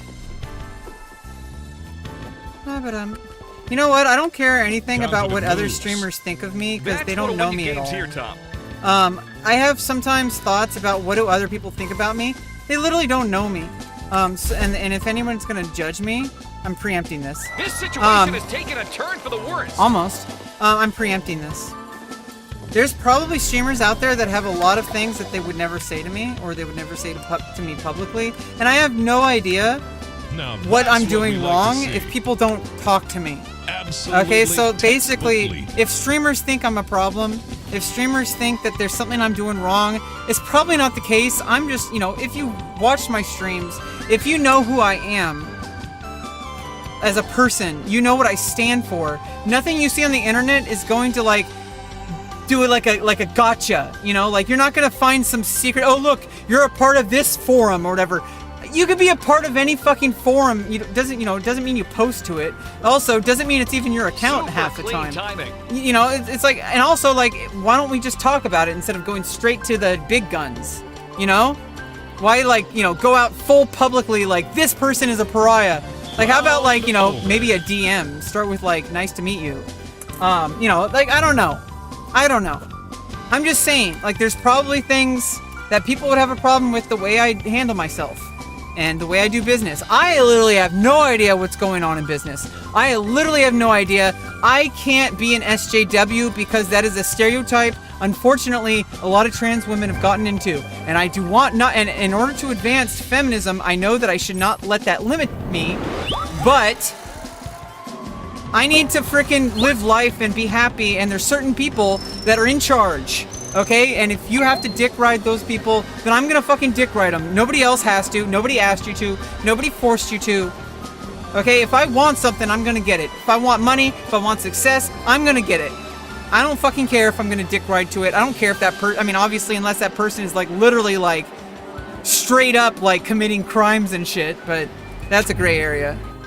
Okay, and also people would probably say shit about me too. So, I don't know what the fuck is going on, but all I know is that, we need to just keep doing our own thing, keep our stream clean, You're joining us live from Slaughter keep HQ our on the lives Slaughter clean, League which is the Network. important part. What You know can who we you expect are. to see here, Phil? You know who you I are, sure hope the okay? contestants brought I know who running I shoes. am. I'm a To good win, person, players must be and the people first to reach the like end who of I the am. course. And people listen to me because I have a lot of things to say. Amazing legwork It doesn't mean on it's that gonna be bounce. nice. Okay, I know Asmongold That's some real is used to talent, that. Like, if I say something, it's because, like, either I'm exploring it or because I'm, like, Holy damn. trying to That's a add sting. something to the conversation. And I don't always know, and sometimes silence is best. But, obviously in my own stream, that's not the time to be silent. This is literally my podium. This is my Great stage. little jump from the runner there. And I'm gonna fuck up and make stupid observations and shit. So like if Super you're clean gonna timing. judge like a streamer based on what they did on their stream, That's one way like that's to like the lose some stupidest thing weight. possible. Even people in that person's real life have no say and like no understanding. Obviously there's very specific things, like if people do patterns of behavior for over time, even after people have like, you know, told them about it and stuff. What makes a solid jump begins with the approach, and that. Oh! Ouch! Oh no, you can't do it from that, can you? Can I do it from that side? That's actually a hard part to time correctly. Beautiful stuff. No, you can't. You can't, I don't think. I don't think you can. I think you have to do it that way. Slick rise. Anyway, like, obviously no one's watching, but maybe they are. You never know. It takes a lot of skill to But pull off a move like that. I feel like these are important It things. is impressive for sure. Oh. No! Oh wow! I have to go. Oh, and I have to go Just moments over from it the and then finish left. line. Heartbreaking Is there a way to stuff. go over it? Yeah, I don't know. Sometimes I get paranoid because I start thinking like, Expertly oh, does timed such and jump. such think this Precision about me? jumping Does is such one and of the such few think this about me? I'm not going to overlooked say any skills names in unless Slaughter it's League. something It's really, amazing to see really it like, displayed hey, so like this graciously. person is like done this, and has been reached out to privately. Nobody's reached out to me privately, so why am I getting paranoid that people, like, if people tell me in a DM that I'm doing something wrong, I already know from the past that, like, that's why they're still in my life. That's why they're still a part of things. Is because I don't need to be asked twice. Like, I know a lot of people... I know a lot of people need to be asked twice, okay, about things, okay? Like,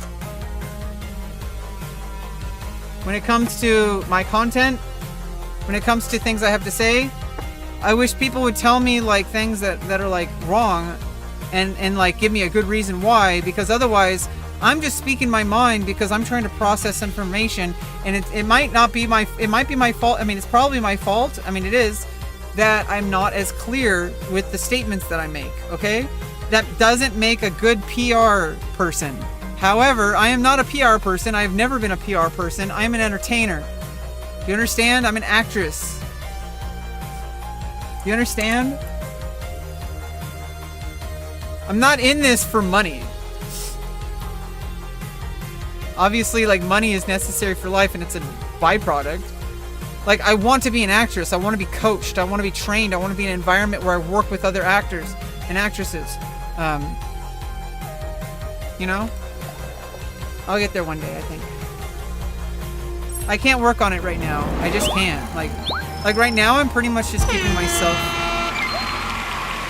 you know, like, just keeping myself as healthy as I can and just staying calm and not letting my blood pressure get up or anything like that. I'm just really chilling until the end of the year, and then a couple months, you know.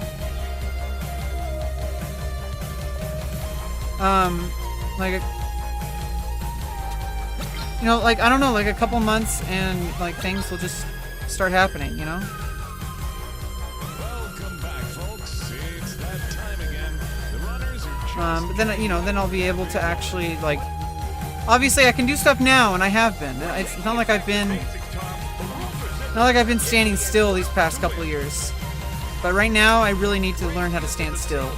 But, you know, you know, that's why I like streaming, because it kind of gives me a pause. Like, I can kind of pause things a little bit. Okay, that gets to the purple. But then... Oh, God, that's hard. Maybe that somehow works. Maybe I can't do it from the purple. Great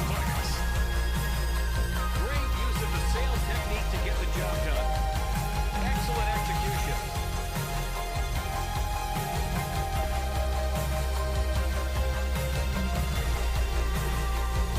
That is quite the injury, Tom. It looks like that's what you have to do.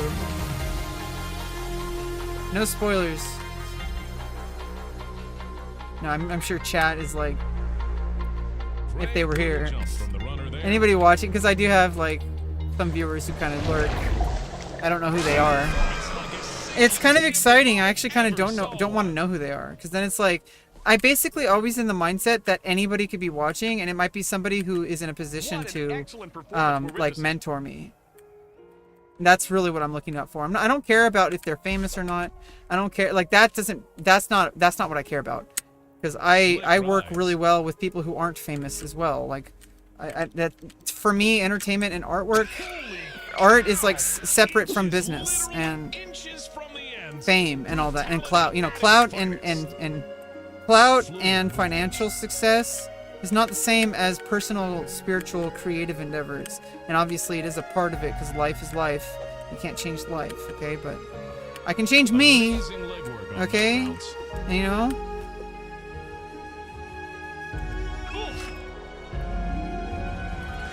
Maybe there's something down here. I don't know. No, there's nothing down there. Quick, decisive play from the runner right there. You gotta be fast in this game, Phil. Okay. We're still doing the purple. What makes a solid jump? Oh my goodness. You really don't want to be taking a bath right now. Really? Yeah, I don't know. It's life fucking sucks. I don't really care anymore. I don't care about getting famous. I don't care about fucking being a streamer. I don't fucking care about being a YouTube anymore. No! Right now, this is just all I fucking like. I don't care anymore. I just don't fucking care, because I'm not gonna second guess my life. I'm not gonna second guess my career. I'm not gonna second guess anything, because that's what I did my whole life. That's what I did my whole life. Is I kept changing things because people told me I couldn't do it. That's the round over. And then I failed miserably because I never focused on something long enough to really bring it to a professional level to be able to take care of my life. So now I'm fucked. But would I rather start 4 years ago, or would I rather start today? And I started 4 years ago. So I'm not at the very beginning. There's people out there who are literally just starting that journey today, at my age or older. So fuck it. I don't need anyone telling me who I am. And you know, this is to any streamer who probably wants to work with me maybe in the future. I don't need you to tell me who I am. I don't need you to tell me what my values are. I don't need you to guess what I'm trying to say. If it's something important, like actually like, you know, meaningfully important, not like a joke or something like that, I'll say what I mean. If I make a promise, that's a promise. If I can't fulfill that promise, that's something different. And I will do whatever I can to fulfill that promise. That's who I am. That's the kind of woman I am. Do you understand? I will not stop. I'll keep going. So if you have a problem with that, you gotta speak up.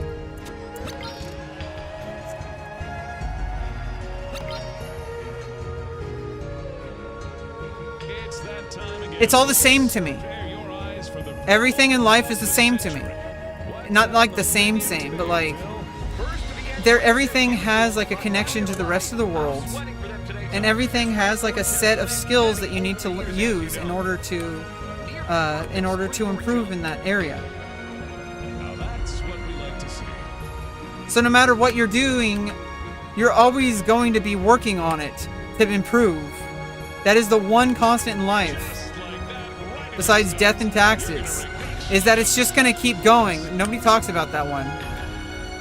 It's not gonna like, it's not like a movie.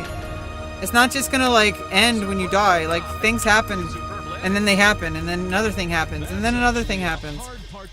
And it's not some like, you know, Hollywood Marvel movie or fucking whatever it is. They're gonna be kicking themselves tonight.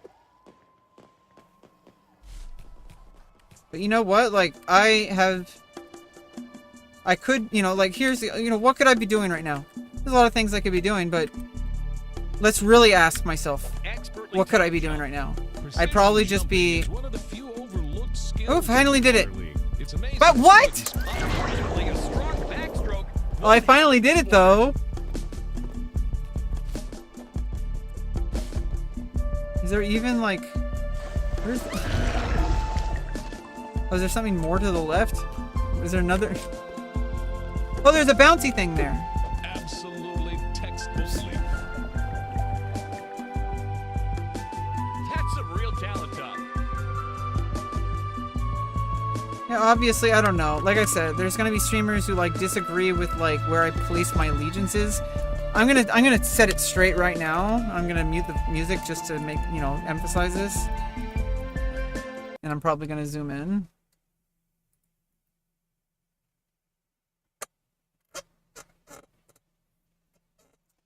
So if you like, I don't know, I feel like there might be streamers out there that have disassociated with me because of maybe something I may have said, or maybe something they believe I said, or something that I, maybe it's something that I said. But I actually think there's a conversation to be had, and not just like, refusing to even like, talk to this person, And I'm on their team. In fact, I'm on every streamer's team, except for, obviously there's some really fucked, and we're not talking about fucked up moral shit. We're not talking about shit like that. Honestly, I'm talking about like the people who have like, all this drama associated, and then people get like really, with the controversial stuff, like they keep getting like, we're talking about this streamer because this streamer did this. And like, I'm not saying who it is, but I'm thinking about someone and the people involved. Whatever it is, if, don't come at me unless you've already tried to reach out to me. Especially don't come at me publicly. Like, don't come at me publicly if you haven't even reached out privately to resolve the issue. And if you reach out publicly that way, I'm just going to assume you're doing it for content. Because there's tons of people who are just like, hey, I want to talk on your stream, and then they say some shit that's going to get you banned or some shit like that. Or, it's just some person who's just, obviously if you're using somebody for clout, I don't personally mind that. In fact, isn't that the name of the game? Shouldn't you want to have like every single streamer on? And they're like, oh, but optics, because we can't have this person on the stream because this person and this person don't like each other, and this and that. But it's okay. Now you're like trying to like make this like kind of like giant little like thing that people have to like run through.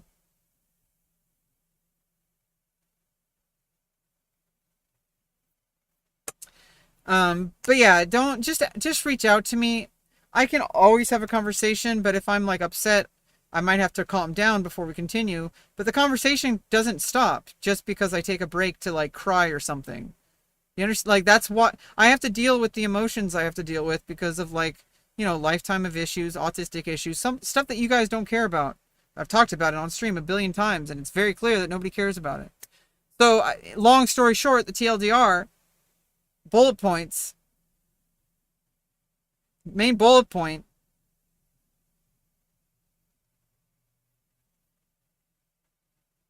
is that I really don't want to hurt anybody.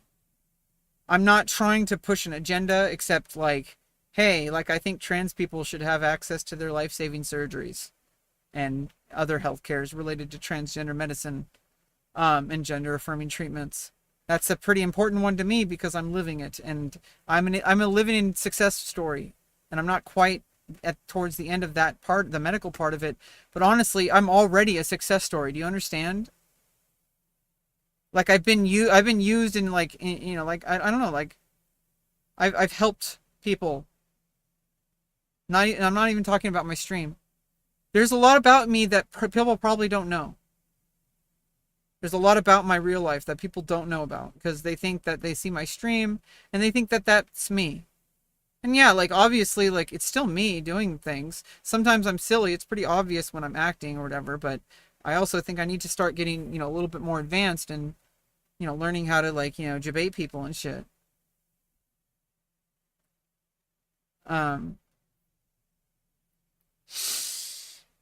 Yeah, I mean, it's just kind of frustrating. Obviously, it's the name of the game. It's part of the playing field. It comes with the territory. There's a whole bunch of shit that I don't even want to mention because giving stuff air that is bad is allowing it to come into your life.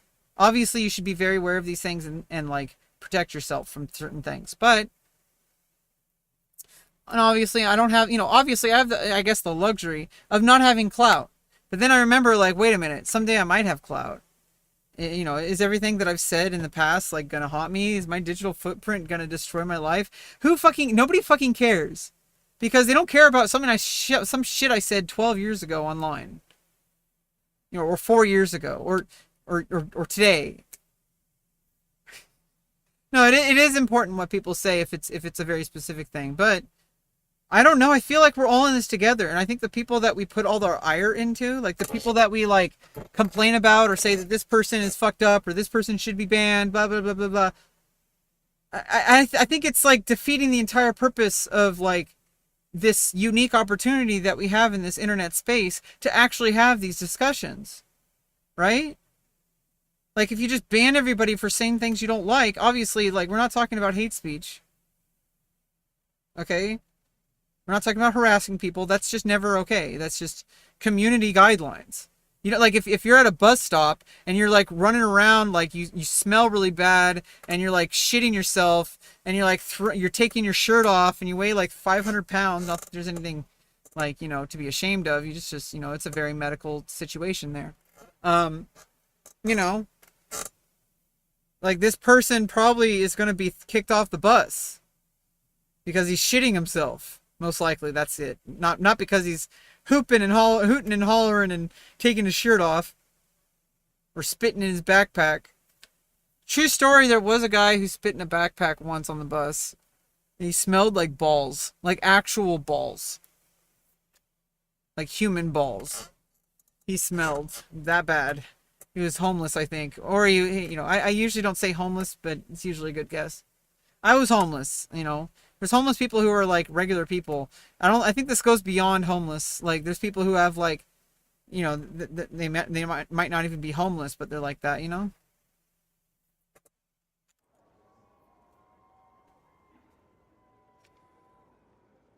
Yeah, I think it's just kind of sometimes it's hard to like you get frozen, right? Like you freeze because you're like afraid of what you want to say. Because you're afraid of how people respond to it. You're afraid of how your community respond to it. You're afraid of how like, you know, your personal life will be affected by it. But honestly, like what I've learned from the internet is that like real life has always kind of been like that. Obviously not as extreme, okay? Like don't get it twisted, okay? Like don't get it twisted at all. Like the internet is absolutely vile.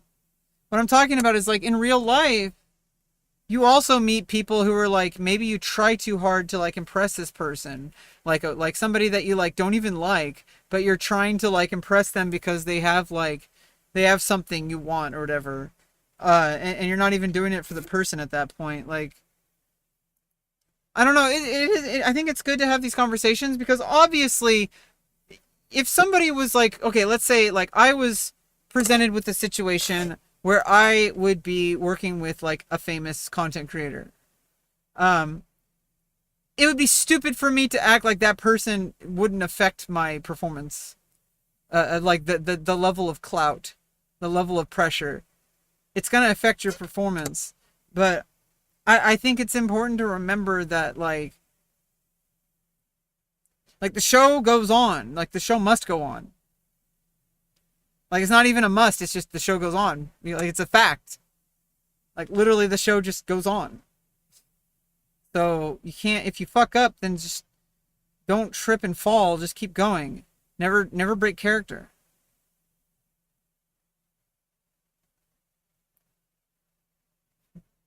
Sometimes I accuse myself of being the kind of person who has lived, like, a way to just impress people that don't like her. But that's not true at all. Like, that's not true at all. Okay? Like, I stand up for myself. I think it's just that, like,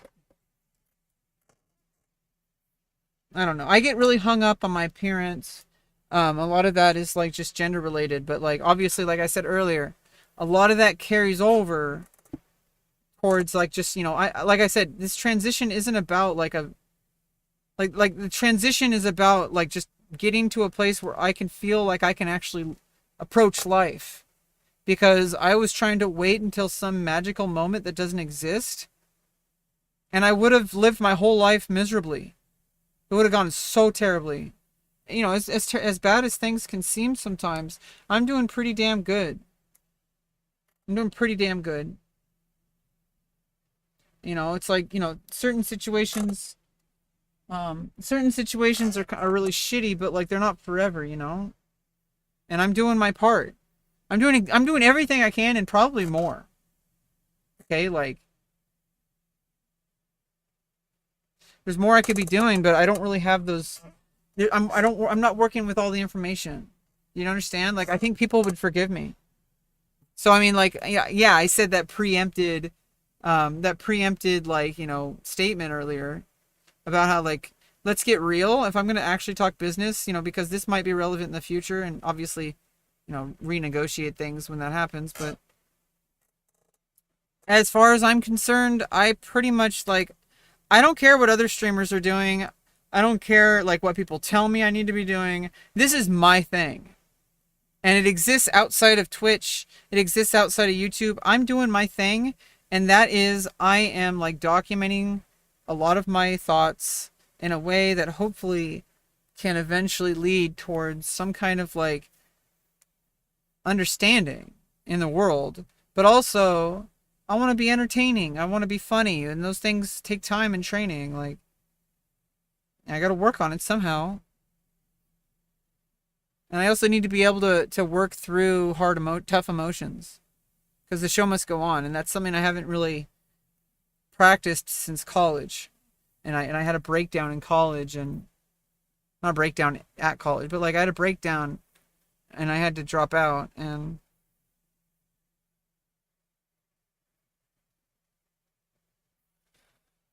you know, and it's just got pretty hard. I'm doing my best, like the best I can with what God gave me, and I wouldn't have even been able to get at all any progress at all in my life if I didn't just start transitioning finally, like, and I did. And hey, neat dreams. Yeah, and so basically, you know, like we're playing some Against All Odds, and I'm just kind of like talking a little bit about I was basically making some statements because I was getting not paranoid, but like when you think about like, you know, look at like the streamer culture, and we're taking clout out of the equation here. Just think about like the actual like process that streamers go through, where they like, you know, respond to other streamers, like, and have like a conversation by like watching their streams, and like, you know, saying like, you know, like maybe watch a YouTube video, you have timestamps, and that's when you pause the video and talk about it to, you know, for fair use, and you know, to add your commentary, because you're trying. I mean, hopefully the goal of making a YouTube video or a stream is to try to add value to something, right? So I think it's just that like I have been spending so much time just trying to get to like everyone starts here, and I felt like, you know, I did start here, but it was actually like way down here. And I'm not going to use gender dysphoria as an excuse, because that's not the only thing. Okay, like obviously I didn't feel. I mean, it's not just one thing. It's like this is where people are, and a lot of people are also start where I started, and some people maybe even started way lower than I did. So, you know, it's like, hey, you have to start somewhere, right? You have to start somewhere, and if you don't start at all, then you're never gonna get anywhere. You're just gonna be doing like clock in, clock out, clock in, clock out. And then you're gonna be like 60 and you have a big nest egg, but now your life is fucked because you spent your whole life like doing things that weren't improving your quality of life.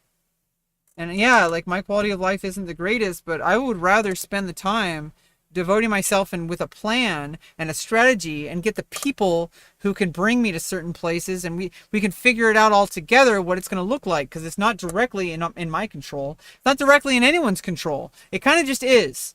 And that's kind of what the entertainment business is. It's kind of this thing that nobody really knows how it works, and some people, they do, but like there's things that are unintended that happen. Like there's unintended consequences, and that's what makes art art. Yeah, most people never start anything. Yeah, they don't start nothing. They just like mooch off their friends, mooch off their parents, mooch off everyone, and then they like piss off everyone. And they refuse to even like acknowledge and do anything to change. And that's the opposite of, that was me in the past. That person is dead. Do you understand? That's not me. That person is not me. And I know that obviously I shared the body with that person, but I'm not that person. And, you know, I don't have, that person left. It's all my body now.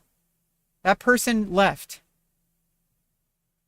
Okay? This person took over. And I like this person.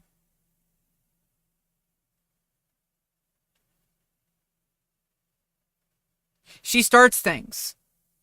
She doesn't wait for others' approval.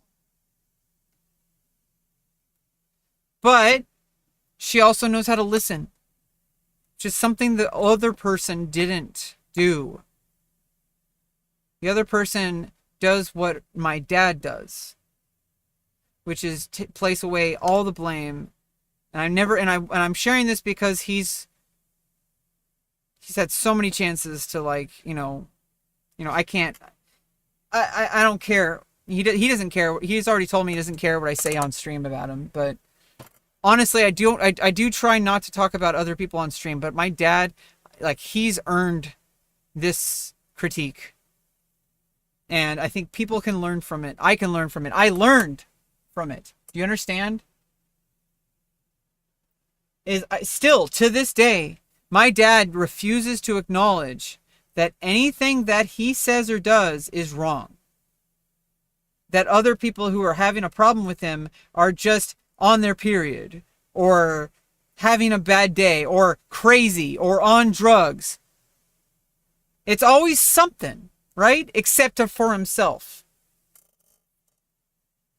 And that's the person I want to avoid becoming. Like, that's the person I want to avoid being. So, and I go I go so far in the other direction, that becomes a problem, right? I start apologizing to everyone. I start changing myself based on what other people need, right?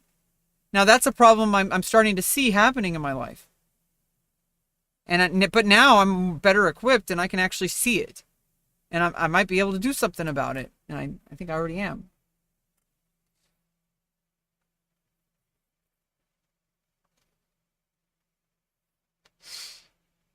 Yeah, and so, like, I don't know, like, at some point, like, I'm like doing what I can, you know, the dance, that might lead to something really important in my life. It might connect me to a lot of people that can help me, that can mentor me, that can coach me, that might even be able to employ me. But it has to start with hello. It has to start with hello. You can't go into a situation like hot, you know, like, you kind of have to start with hello. And it's just like, I don't know, I was pretty much just like preempting, like, you know, some thoughts that I was having that are like invasive thoughts or intrusive thoughts or whatever, about like what such and such, I'm not going to say any names, but there's a streamer that I think lost respect for me, probably because of whatever, I don't even know why, I'm not going to guess. But to that person, I'm just going to say, like, what would you do in my shoes? You know, living where I'm living in my situation, which this person is very aware of my situation. I think you can kind of guess who I'm talking about, but I don't think anyone can blame me for dick riding. Okay? Like, it's just a nature of the business. No matter what industry you're in. And at least I can, you know, at least when you're doing it literally, it makes sense. You know? And, you know, it's more enjoyable. But if you do it, you know, in the political world of streaming and like talking about other streamers and all these political things that all the streamers do, that's so much more exhausting to keep track of than the other industry I was talking about.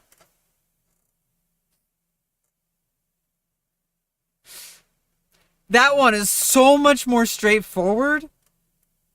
That industry is so much more simpler, but obviously there's a lot heavier of predatory things that could go wrong.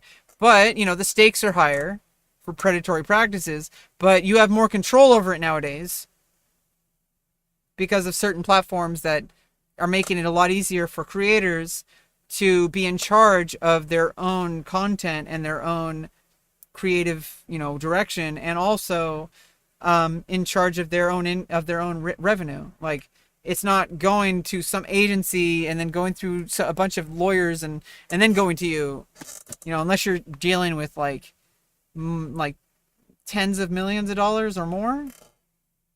Then that's a new tier, okay? We're not talking about that yet. But if I'm going to talk about that now because it scales, you can scale it down, but it doesn't really work too well at low scale.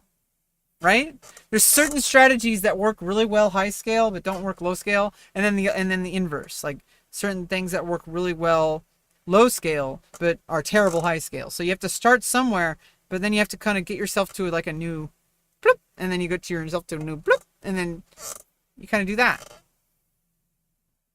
But yeah, I mean, at least I'm gonna be pretty straightforward with people. I do not give a fuck about whatever drama or politics or any shit like that streamers do. That's for LSF. I don't give a fuck. I am a star. Do you understand? I don't need that. I don't even read it. But I don't need that. I just don't. What I need is the work. I need to work with people. I need to make great things, because that's where I feel alive. That's what I'm working towards. I'm not working towards a paycheck. I'm not working towards some kind of like perceived clout of like, hey, this streamer thinks this of you. Oh, I better get on that person's good side. You're not going to get on that person's good side. So you have to either decide, are you going to do that for content, or are you just going to move on?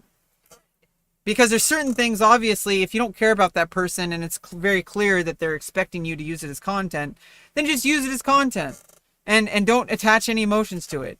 And obviously chat and like Reddit and Twitter and all that is going to think about it all they want. It doesn't matter, because you know who you are and you know what your day-to-day life is and you know what you want. I would hope. I hope you know what you want, because I know what I want. That's kind of explains my activity over the past 4 years. Like, I know what I want, okay? Like, I want to be a star, okay? And it's not even about, I already am a star. Do you understand? I've been a star since I was 3 years old. Okay? I've been a star since I was 3 years old.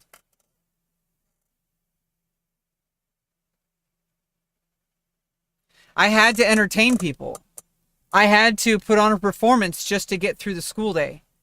Before that, it was just like video games, That was the answer, because I was like 3, right? Played Mario. But like, then you get to school, and suddenly you have to play along with all these other kids. And like, some of those kids are like beating you up, like really badly. And the teachers are punishing you for getting beaten up because the other kids lied. Okay, so I got used to this from an early age. Okay, I understand. Okay, and it's all fucked up, and you don't want to waste your time with it. Because if you waste your time in that area, you're just going to drive yourself into a place where you can't look at yourself in the mirror. You hate yourself. And in fact, you're devastated of even existing, because you feel like you can't even exist on this planet, because you feel like a piece of shit. And you feel like nobody will ever forgive you. In fact, it doesn't even matter about what they think. I'm telling you right now, people are going to support you. People are going to hate you. But the only thing that really matters is, can you look at yourself in the mirror?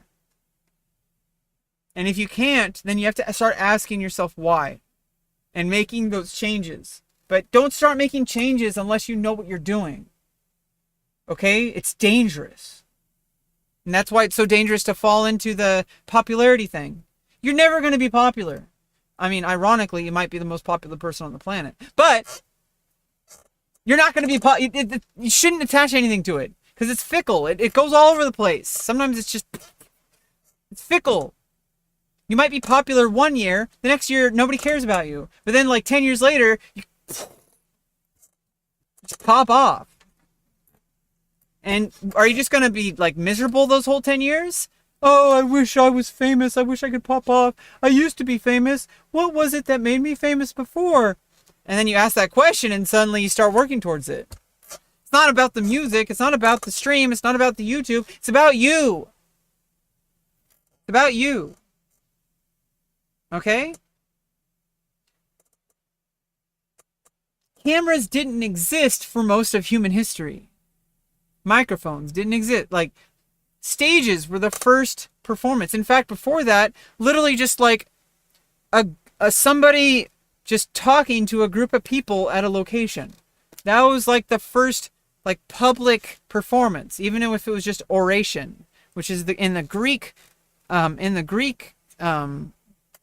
tradition. Like you would have somebody talk, and then you'd have people scribe it, or whatever they did. Like they had little clay tablets, and they like put little impressions in it. I think that was like the first form of writing. It's easiest because all you need is wet clay and like a stylus, and you don't need to like chisel it into anything. You don't need to like, I don't know, like, and then when it dries, it's permanent. So I mean, so you would just like write stuff down with like a little stylus. By pushing it into like little dots. Like the languages that came up during those days were all like based on that. So every language that was around there at that time came about because of that technology. But then the reason why certain languages die or evolve into some other region and become something else is because of necessity. And so the reason why we have language at all, and why there's people who actually like their full-time job is to like decide what goes in the dictionary in the English language alone. And this is every like major language has their own traditions, has their own formats, has their own style guides. And so if you need to like, if you're going to be like thinking like internationally, like you're going to have to think about how things will be perceived in certain countries. And there's certain things that like, if you think about that, it's going to freeze you up. Okay, because I'm a transgender person and I'm a woman, and there's places where literally either of those would for the way I behave in public. I mean, not in public, because in public I'm a very, very nice person, and I follow to the best of my ability cultural practices. But it's like there's certain places I just don't want to be in, and I'm not going to say what those are. I'm not going to say what those are. But there's certain places where like me literally being there is illegal. So there's countries where I can't exist. So I'm not going to go there. I'm going to stay in California and never leave. I mean, there's worse things. I mean, some people spend their whole lives in California. But I don't want to just be stuck here. I hope the world would be a stronger place that could handle the existence of trans people. But I guess they're little beta bitches.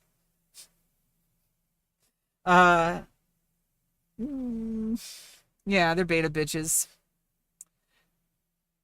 Not the people I was talking about earlier. Those people are great. Like those people are actually really inspiring and have given me lots to think about and lots to work about. And now I'm even starting to think about things like, did I say something that like really offended them? Like, I hope not. I hope I didn't offend these people. I didn't mean to. I'm just doing my thing, and I have no idea what I'm doing, and I'm just like kind of guessing what all this like streaming and like YouTubing and all this shit is.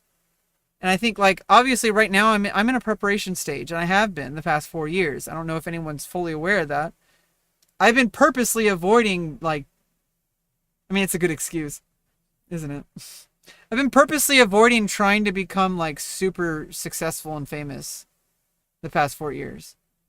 Like I literally just needed to stay quiet. Obviously, I've been trying to grow. Okay, I'd be lying. But because I know the reality, it's nothing. There's no such thing as overnight success. There just isn't. There might be overnight drastic events that change things a little bit, but nothing happens. Change doesn't actually happen overnight. It takes incremental progress on a day-to-day basis. What did you do today to move this thing that you're moving forward? Okay, and as an entertainer, literally everything, the most important things are the things that I do off stream as an entertainer, because there's things like learning ballet, for example. These are things that are like going to carry over into every other area of my life. Okay. it's just a little hard because like I'm not like, there's a lot of, my body is like really fucked up, like especially my upper back, and my lower back, my whole back is fucked up, because of playing video games and sitting on the computer. But the way you fix it isn't to, like, you don't have to just quit everything. Like, you don't have to quit everything just to get healthy. What it is about, like, what are you doing on a day-to-day basis, and how does that activity stack over the course of years? And if you could do less but longer, you should do that, because that you're going to sustain it for longer.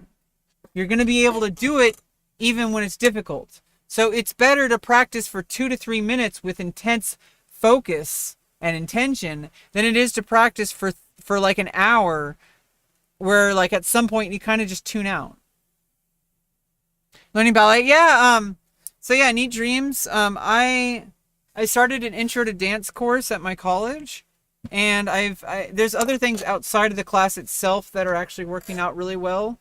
I'm connecting myself to resources. Like, I'm connecting myself to some resources for, like, you know, housing assistance possibly, and I'm not getting my hopes up, and I'm already like kind of had a few upsets, but every day gets better going out in public and being around people, especially in a setting that's like, it's new to me, like the dance studio setting is new to me, but and just all the ideas of dance, because it's we're doing modern dance now and jazz dance comes next. But this is just a summer intro course, 2 weeks, 6 weeks class, 6-week class. And then I'm going to do, at least the same instructor, has a class about, like, you know, like conditioning, which is specifically tailored, for, students of dance, and ballet is like the foundational skill. Like everything that you use in modern jazz and hip hop is going to be somewhat based on anything that you're going to do in the traditional ballet school. Nice. Yeah, you got to stick with it. That's what's important, is it has to be something that you don't have to like do everything at once, which is I've been very excited to show up every day, but I've also remembered that, hey, like there's going to be days that I'm going to hate it. But you still show up and you do what you can for that day. Even if you're like, obviously, you know, you don't, if you're like actually feeling pain, that's different. That's like injury. But if like, I don't know.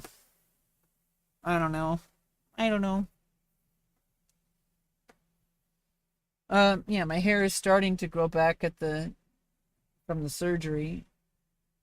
I do need to dye my hair again because it's starting to come in blonde. And that kind of, I need to get my roots. I look nice. I know. Thank you. My teeth don't. And I didn't shave. God damn it.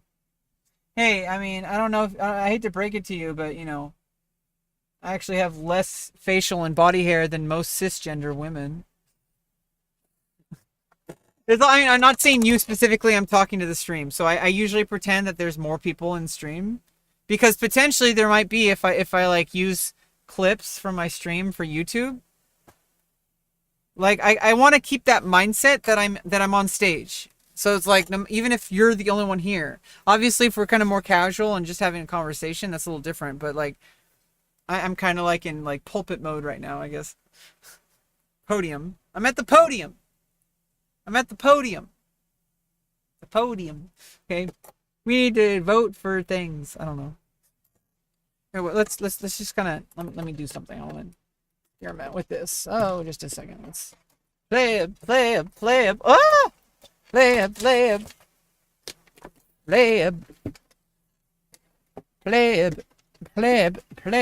Okay, let's standing desk.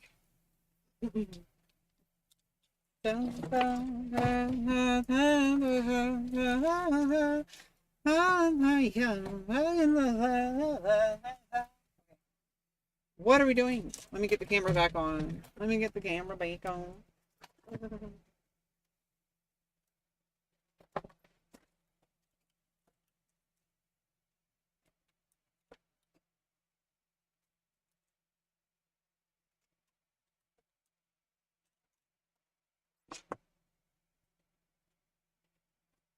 Give me a second.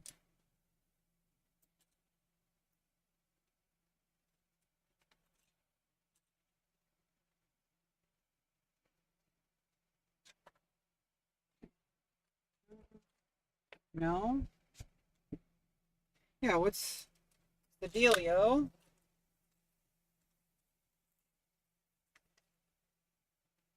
Okay, you know what? You don't want to play nice with me? Cable. It's too short. Oh, did I also switch to the wrong thing?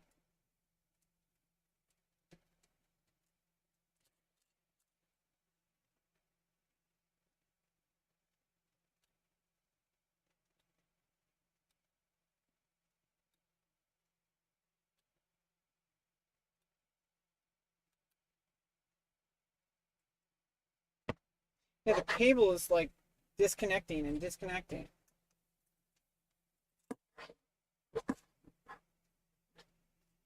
Because it's too small.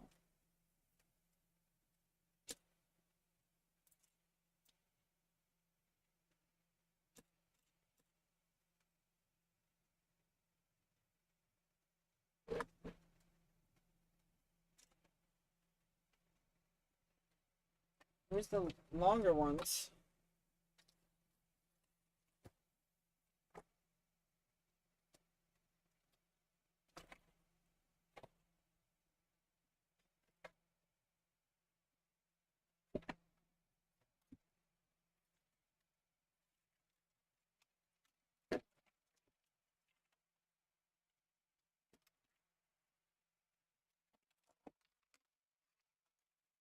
Okay.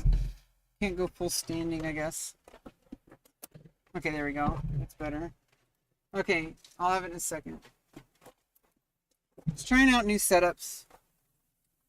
I can't read chat right now. I'll fix it in a second. I can get music. Oh no, I was doing a quick, angle change, I guess.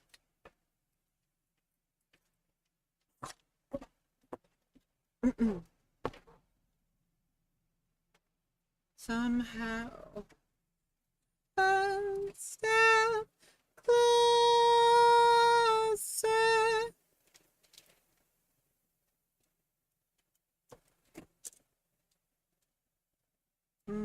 Oh. Hello, hello, hello, hello, hello, hello, hello. All right. Now we're good to go. Okay, wait. Okay.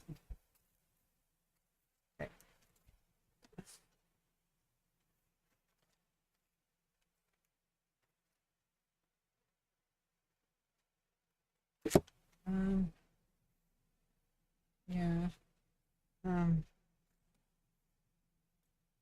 Yeah, see like my upper shoulder thing? Like it really like I need to like stretch it or whatever more. Also the other direction. When you do the cat and cow, like the cat and cow, like you know, and then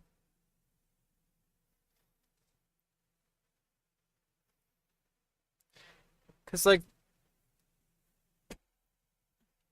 I have this thing where like these are too like thick and it bothers me.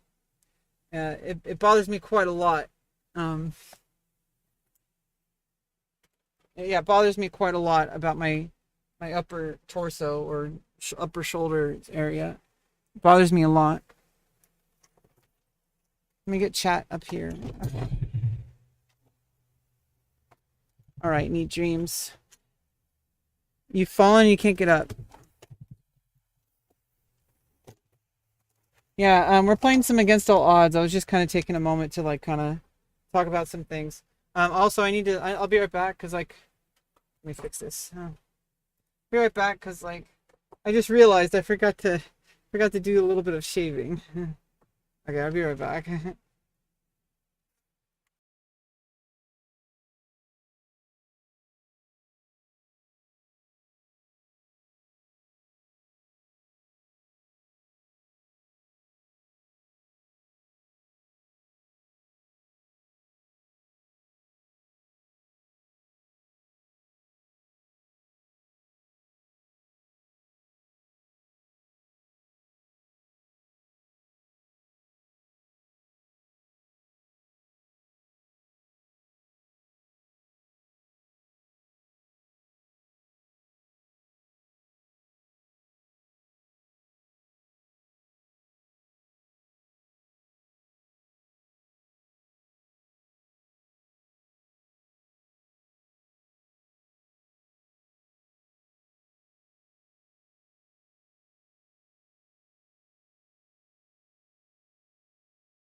Yeah, okay, sorry about that. I'm back, I'm back, I'm back.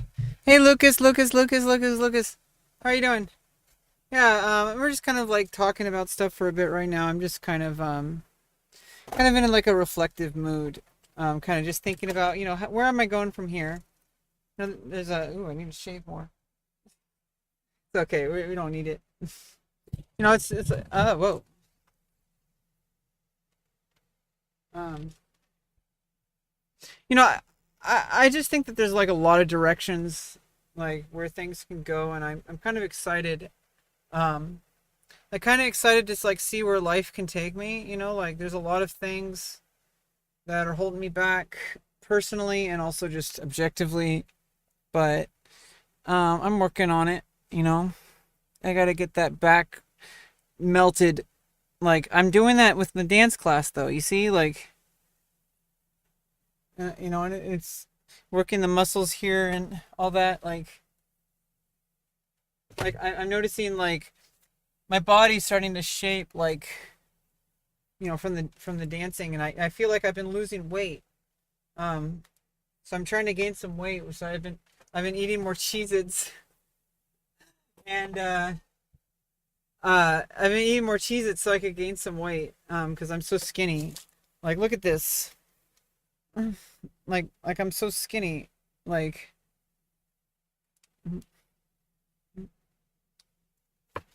okay. Whee!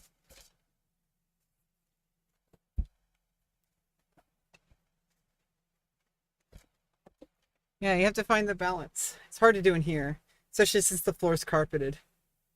You do releve or whatever it's called. Yeah. Go into what is this, second position?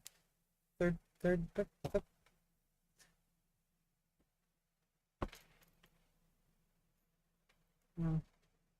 Yeah, this is like a lot of things I'm learning in the class, because like there are things that you can't read in a book. You understand? There's a lot of things in life that you can't learn in a book. A lot of things. You know what I need to do?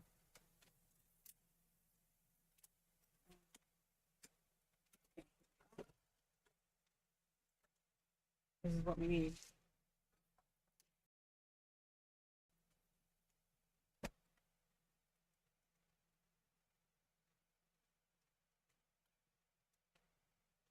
We're doing some tech. I gotta figure out tech. Camera needs to be further away. It's better when it's further away.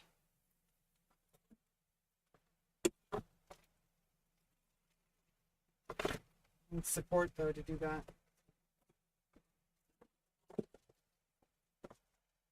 Okay, is that better? Let's plug it back in.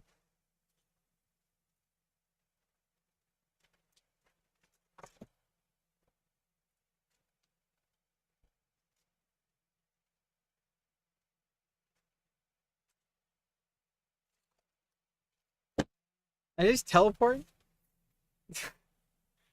You look good in red? Yeah, I got red, white, and blue, you see? Red, white, and blue.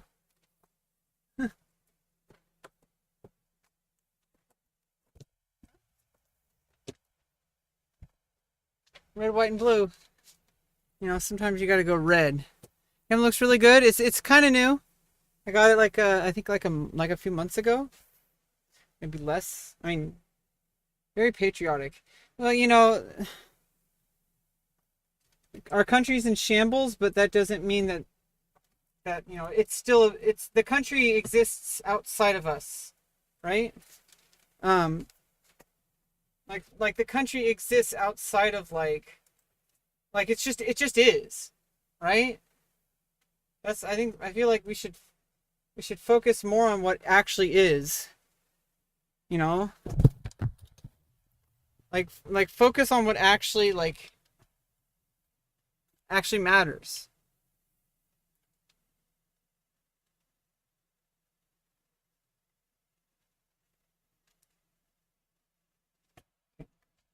Still trying to figure out how best to do this. I have shorts on underneath, like kick pants.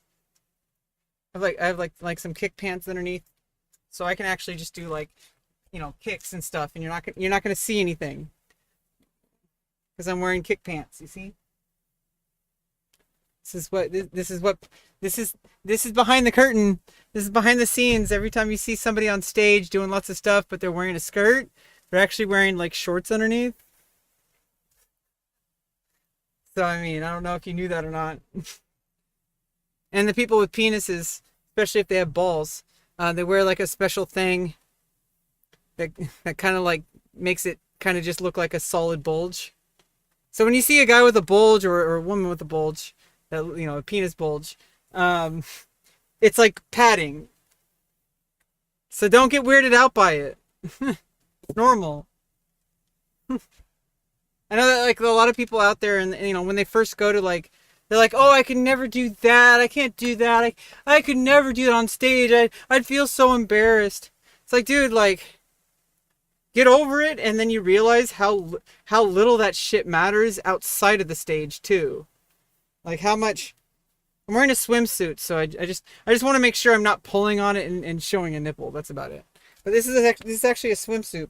But I don't have a hot tub, so I can't wear just that. I can wear my top though. But I can't wear my swimsuit because I don't have a hot tub. You know what I want when I have like an actual place to like live and have a studio, like an actual like dance studio / I could get like a pole and do pole dancing for workout and potentially for other things with that first word. But like being a pole dancer, it's actually like really hard skill, and it pays. And probably pays well if you're good. There's always that if you're good. So you should, whenever you do something, especially if it's for money, you have to remember that it's going to scale. Okay? Like if you're not very good at what you do, some things aren't going to be very like pay you off very well. But if you're really good at what you do, there's less competition, right? Like if you're really good at what you do, there's less competition, meaning that you're the only choice. Do you understand? You don't need to roll the dice. You don't need to be lucky because you're the only one.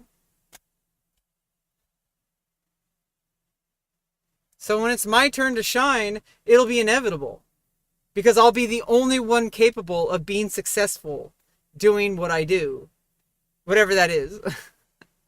Like, you know what? Like, you make yourself into a, like, high value.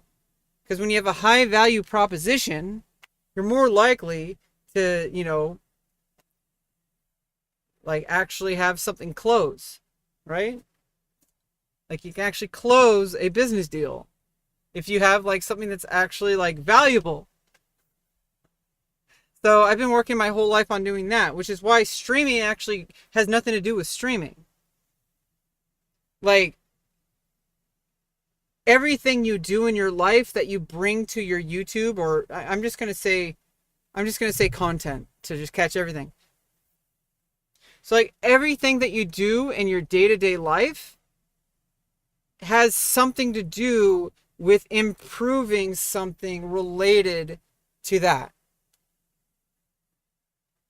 Showgirls? I haven't seen that. Can't watch it on stream. Yeah, Elizabeth Berkley. Yeah, I haven't seen that. It's like, you know what? It's like, I don't know. I feel like more people there was like this weird attitude about movies that had nudity in it. Like, why? Yeah, have you ever really thought about it? Have you ever really thought about how like nobody really cares about nudity until like weird adults make a big deal out of it? Has anybody have you ever noticed that? Have you ever noticed that, like, nobody actually cares about, like, nudity, and then obviously, then you have the difference between, we're not talking about sexuality here. Sexual, there's consent involved, but someone just, like a bare breast, or a vulva, or a penis, or an ass, they're not inherently sexual. But society has kind of trained people because they're like, oh, well, these things are only for sex, and you're only supposed to have sex before marriage. I mean, after marriage. And it's like, well, where did this come from? Like, why do you have to get married? Like, it's like, What is this, cattle? Oh, you have to get married in order to do a business transaction to have sex. Like, dude. God asked Adam and Eve, who told you you were naked? Exactly. So it's like some, and also, well, being naked was never a problem. It's only a problem for people who see nudity as inherently sexual. And there's a lot, and a lot of things have happened in history, like, oh, you can't wear that top in class. Oh, it's because the fucking teacher is a pervert. Not because they don't, oh, you can't wear that at school. You can't wear that at school. It's because the adults are fucking perverts. I mean, maybe that's a bit extreme. But the same idea applies.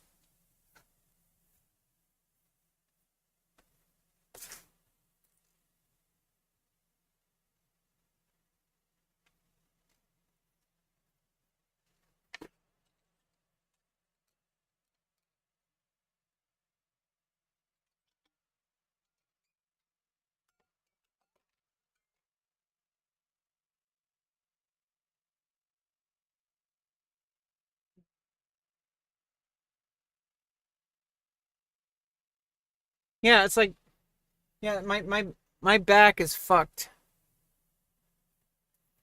Like, I gotta just keep, I gotta keep showing up to all the, like, to all the workouts I'm doing.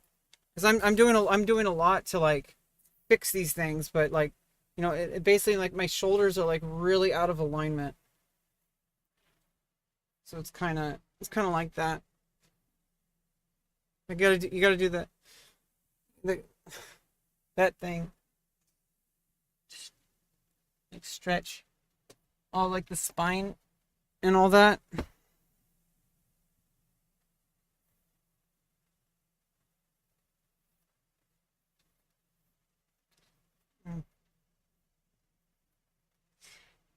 But yeah, it's just like, I think people just, like, when you associate, so, and also when people say, like, that's naughty, or, that's your no place. Do you see, like, that puts so much shame on people's bodies.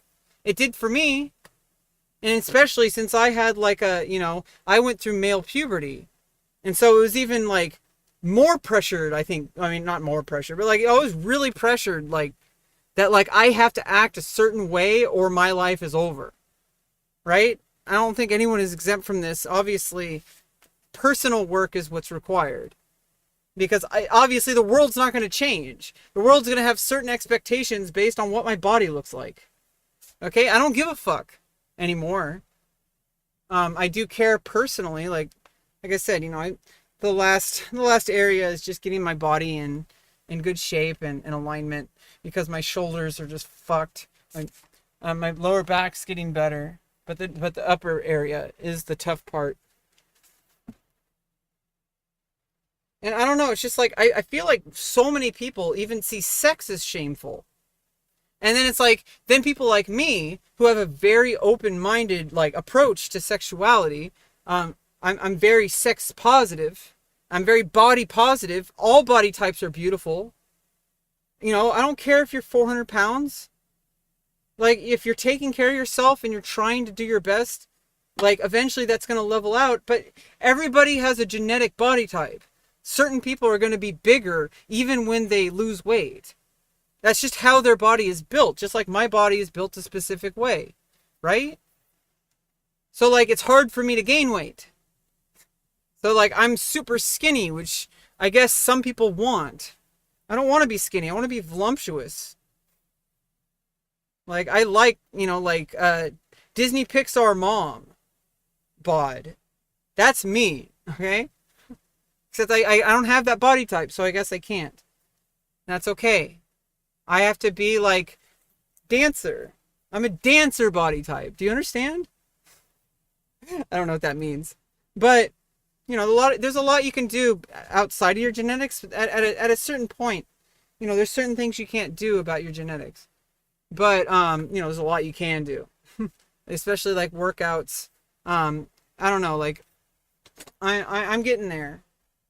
It's just gonna, obviously, I only started dance, like, a couple weeks ago. So, a lot more conditioning, a lot more exercising, all that.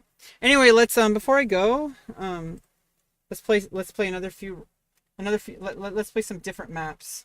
We were playing a really difficult map earlier of on the game. Just a second, I gotta fix this.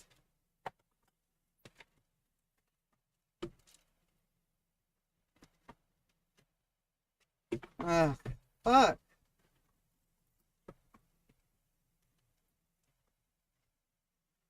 Yeah, honestly, like right now, it's like it's just terrible production setup. Like I just have a terrible production setup. No matter how hard I try, I have good equipment, I have good knowledge, but like literally the environment I'm in is not good. Like it's just a terrible room. This is a terrible room for studio work, but it's what I got. So it's the best I got. I'm not gonna refuse to do something just because it's not perfect. Like, that's not the kind of woman I am. It's not the kind of person I am either. You know, I don't always define myself by gender. I don't think it's healthy to always do that. Sometimes, yeah, it's important. Like, it's a huge part of you. Sometimes. You know, like, especially when it's like a women's issue, right? Or a trans issue. Or both.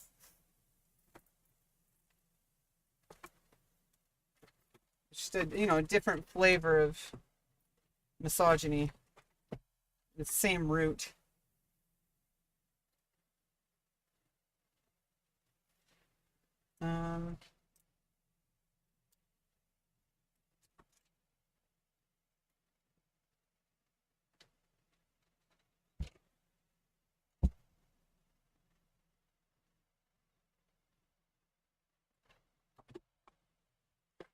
Why? Why is it? Oh, God damn it. Why is it not working? I have it plugged in. Okay. Is that good? It's too close. I'm trying to like... Oh, fuck.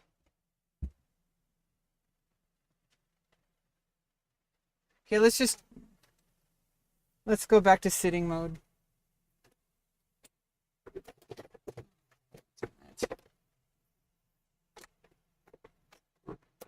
Okay, half sitting mode.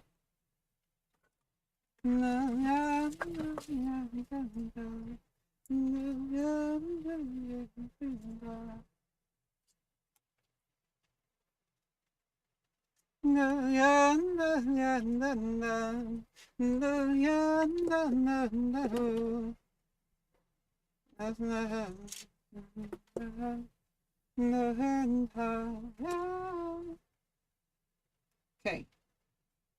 You good? Good? This better? No? Not better. Worse?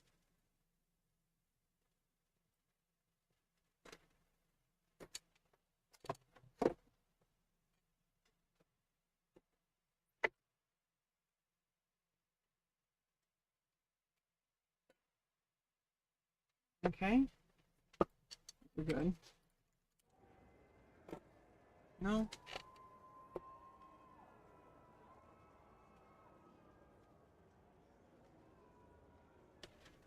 Okay.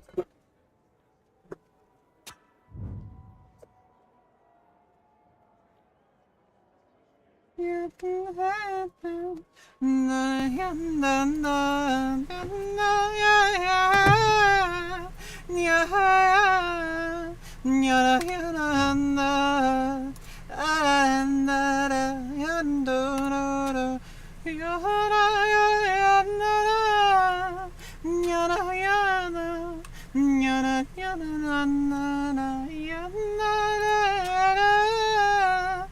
Jungle Gym? Let's go. Okay, let's get music back. You know, you guys don't want to hear me singing.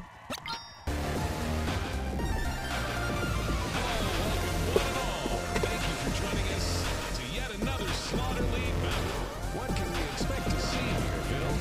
I sure hope the contestants brought running shoes. No, and like just Players must be the first. you know, just another fact is like the fact that like if you tell somebody that like you're a stripper or that you do like OnlyFans or anything, people automatically assume that like, oh, I'm sorry you have to go through that. Like, dude, like what the fuck? Why do you think I'm like upset that I'm doing it? Like, why would I be doing it if I was upset? If it bothered me? Why would I?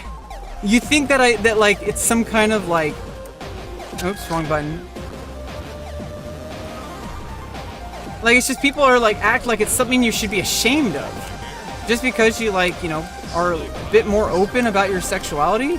Like, why should I have to like live my life based on what other people feel is comfortable for them? Like, I'm not going to tell them how to live their lives. I'm not going to tell them, like, obviously, like, there are certain things that bother me, but usually those things are like really bad, like basically like hate speech kind of bad, like. But it's just so annoying, like, and I think the answer is just stop caring, it's basically like kind of where I've been for the past while. Just not giving a fuck what other people think. Because people are gonna say like, oh, it's shameful what you do, like, fuck you. Like, they try to make you feel like you're doing something wrong just by having sex. Really fucked up. Like, what I do in the privacy of my room with other consenting adults is nobody's fucking business. And even if that's on camera, that is still my private room. It's not, like, in public, it's only for people who are consenting adults. It's not the same as, like... It's just kind of crazy. That people think there's some kind of, like, moral problem with just expressing your sexuality in a way that is right for you. In a way that makes you happy. In a way that makes a lot of people happy. And I don't know, I like, when is this shit gonna stop? It's not, really. But you have to, like, stop caring, and also I think over time, like, I don't know, I think people are just, like, realizing, like, hey, all these fucked up things, it's because people have been treating, like, sex as some kind of evil thing. And people have not been expressing their sexuality, and it comes out in really disgustingly terrifying ways. Because people like repress their sexuality for like decades. They never let themselves be happy because, oh, well, the Bible says. What is it? Is the Bible in charge of your love life? Like, Jesus fucking Christ, dude. At what point do you think that, like, hey, maybe I'm not reading the book correctly? Not that there's anything wrong with the book. Maybe there's something wrong with you. Maybe you have a bias that, like, you don't understand, like, certain things because something happened to you. And so anytime something like that happens to anyone else, that you just think that, like, oh, well, that's just a shameful, terrifying thing because I felt shamed and terrifying. Therefore, everybody else has to feel that way, too. Like, no, not everybody is ashamed of their body. Not everybody is ashamed of their sexuality. And so if people are going to come at me and be like, hey, like, you should be ashamed. Like, people on Discord all the time. They're like, hey, like, why do you put that in your Twitter bio? It's like, because literally everybody else in the industry does that, and that's standard protocol. If you don't want to watch it, then don't click on it. They're like, oh yeah, but I mean, I don't want to be catfish. Like, what the fuck are you talking about? You clicked on it, right? There's a reason why you clicked on it, and then you see like a girl with a penis, suddenly there's a problem? If you don't want to see a dick, don't click on things that are probably going to have a penis or a vulva in it.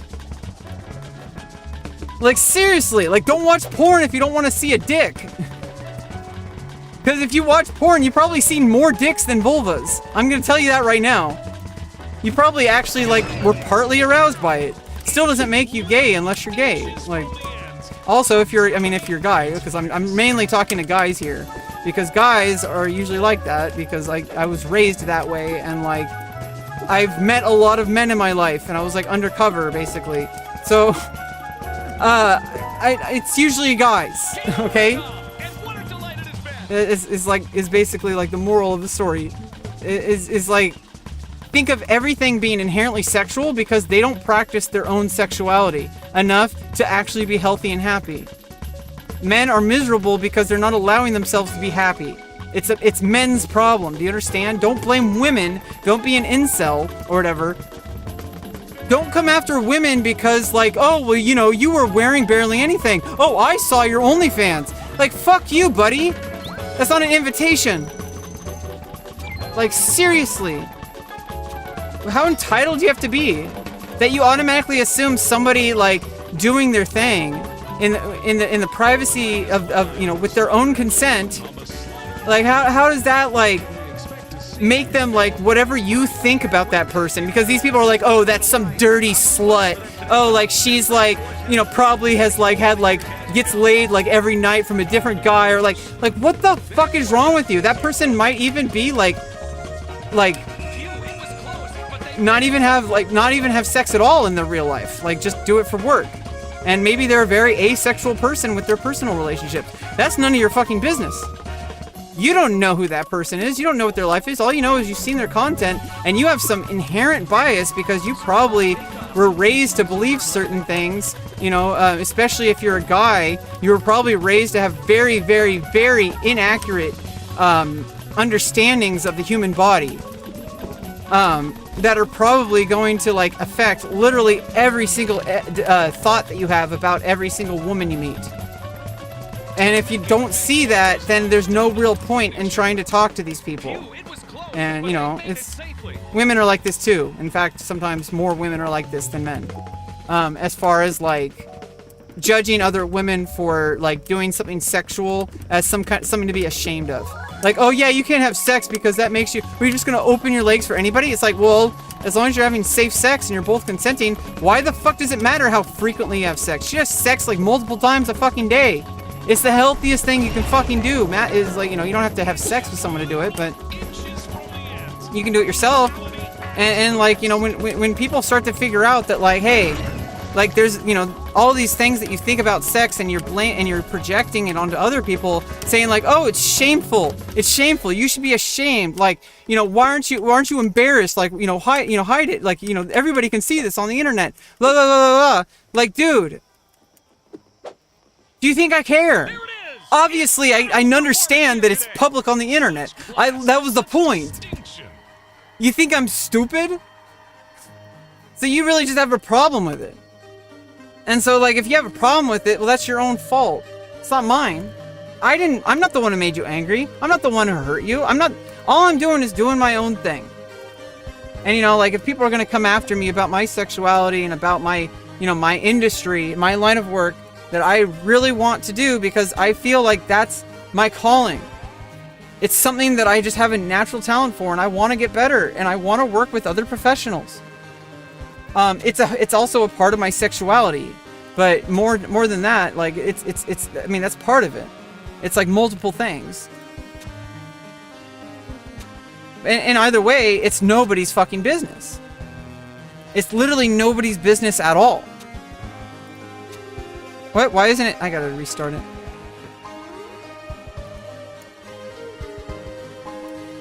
So yeah, I mean, I don't care about those people. They're wrong.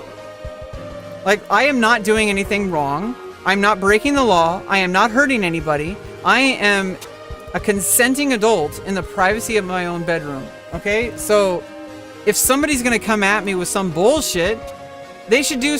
That has nothing to do with me at all. That has nothing to do with me at all. They have some inherent bias against sex work that they're going to, like... They're going to have some problem with it because they see it as a problem. They think that it's sexual inherently or whatever. Like so many people would be like, oh yeah, like, you know, like the fact that like that I can't show my nipples or I'll get banned. And I was banned before because for an accidental nip slip, and that was very early. I think, you know, obviously it was just a short ban, but to be fair to myself, I had not I had only just started hormones, and I didn't know how much more support I needed, because they were very small for a while, and so I didn't realize like, hey, like I needed to wear a bra. But at the same time, like, why is this a problem? Is because people like inherently sexualize breasts and just women's bodies in general? Like, I don't understand like why women have to be punished because of some people who see things as sexual and can't keep it in their pants. Like, why do women's lives have to be ruined? Why do women's lives have to be destroyed because of some dude who got horny? It's really fucked up, and that guy should be the problem, not women. And also, it's not just women, but like I'm using women as an example because that's the obvious like most important like group, you know. And for, you know, and all, you know, we're not even gonna get into, you know, we're not even gonna get into like, you know, transgender politics here about that, because there are issues with misogyny involving trans women throughout history, and involving trans men as well. But that's a different issue, because it affects all women, so all trans women, and also people who are raised as women. So that includes trans men. You know, so what is a woman's space? Literally a space where women can feel safe. Well, that should just be any space for anybody, but it isn't. It isn't, because I don't feel safe anymore. I used to, but that's because I was perceived differently, and I didn't realize that how much more vulnerable living as a woman would make me. But it's okay, because I'm not going to live in fear. Nobody should, you know? Like, nobody gets a choice, you know, and, you know, like, obviously with transgender medicine, you know, you have some choice, but honestly, like, you know, like it's not a label. It's not a label. It's not a prescriptive thing. It's a descriptive thing. Women are women because people see them as women. That's it. And if they don't, you know, and because they define themselves as a woman, that's important too. But like, if you're included in women's space, that can even include men, because there are men I'm very comfortable with, and I trust they wouldn't even look if I was naked right in front of them. In fact, they probably wouldn't even look, even if I was doing more than that. Or if they would, I wouldn't care, because I trust that person. In fact, I don't care unless, you know, there's a difference when you're around people in real life. There's certain people you'd feel comfortable with and certain people you wouldn't. But I'm not gonna apologize. I'm not gonna let perverts and freaks and creeps and like other people like that define how I behave when I am in the privacy of my own bedroom and when I am practicing my own sexuality. That has nothing to do with that person.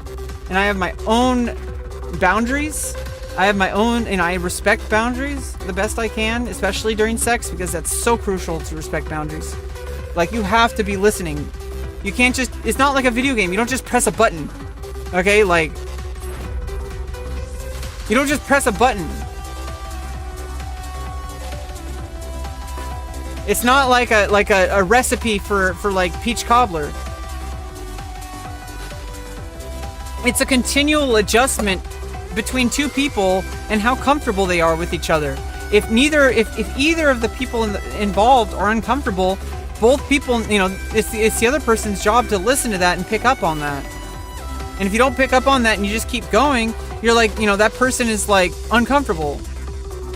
You know? Anyway. Oh, we're on this level. Fatal Factory.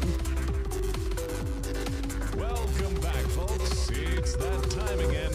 The Yes. Lions are just getting ready for their big moment. Prepare your limbs, contestants. It's game day. Today, we're watching a race to the finish. Whether that be the finish line or the grave, who knows? To make it this far is no doubt a great achievement. Phew, it was close, but they made it safely.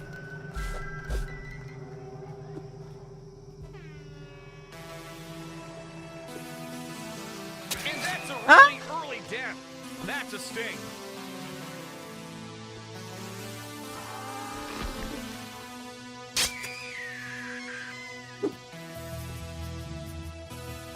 Near perfect springboard. That's not jump. how it works.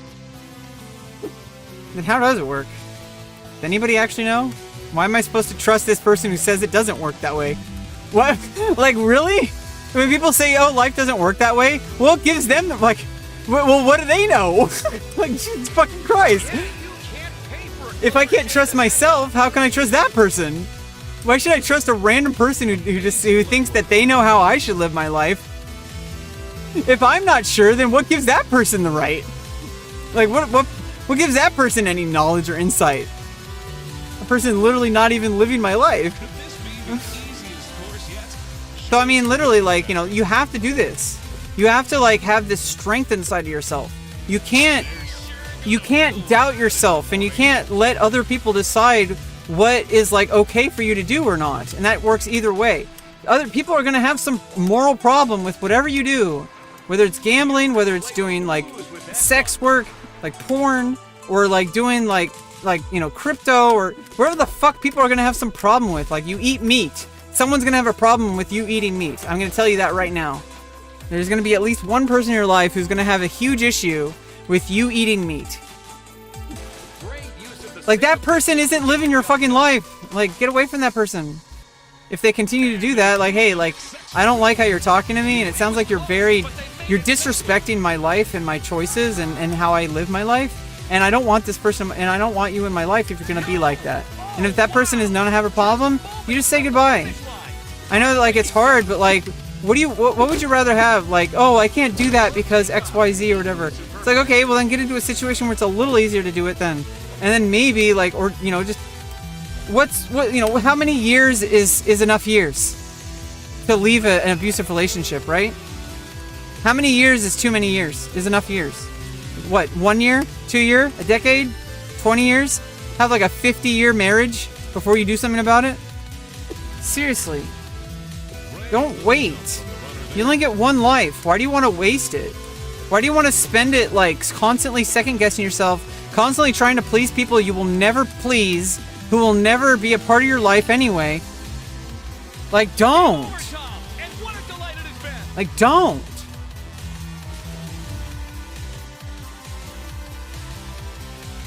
Like, you know who the people who matter in your life are, and if you don't, then it's time to start looking, because if you start looking, you'll see all the people who are matter. If you actually like give it a chance, that people will like. You'll find people who surprise you, and you'll find people who just like don't treat you the way that you used to be treated. There's a lot of people who shame, like, you know, for like other people, because they're like projecting.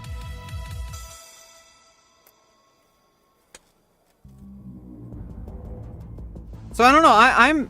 I'm amazing and beautiful, and I know my flaws, and nobody else can tell me what those are, because they have absolutely no idea what the fuck they're talking about. They literally only met me on like Discord, or like on a Twitch stream or something, or they only met me like if it's in a real life, like they've only met me like at like, you know, one single moment or something like that, and then they think that they get to decide everything that I should do, because what, they think that I'm like a child. Why do you treat children that way too? I don't understand. They treat children like they're children. Like, yeah, like obviously you protect them. That's what you should be focused on, protecting them, not babying them. Because when you baby them, they're not going to figure the shit out that's going to be really, really dangerous for them to figure out when they're like older. You know, there's shit that like, you know, if you don't let kids learn about things, like, you know, like people who pull their kids out of class because, oh, they're learning about Black history and they're going to, you know, we don't like critical race theory. Like, what? So you're just going to pretend, you're going to like criticize it without actually like understanding like Black history? And why we need like people to understand and educate themselves about Black history? Like, there's people who are just like, they haven't even studied Black history, and they're always like, oh, that's just woke. Like, what are you fucking talking about? And also like people with transgender medicine, for example, it's the same thing. People with transgender medicine, they have absolutely no idea of the first thing about the standards of care for transgender patients. They have not studied anything at all. They have not read anything, and yet they feel like they know everything about what our lived experiences are and what the realities for our medical treatments are. Fuck! I needed to not. I turned back. Otherwise, I would have gotten it. Jesus Christ.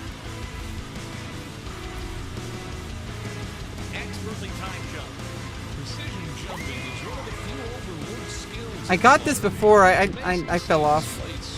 I had it like perfect that first time. There we go. A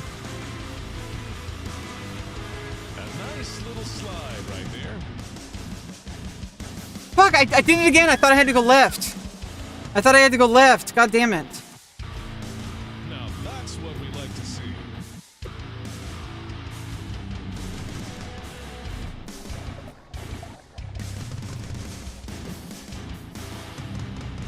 Ah.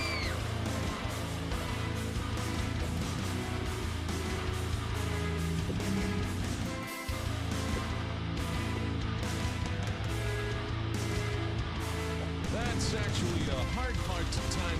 Ah. Probably should There's like be a under certain way to do it. I have to do it from the drop off. I believe.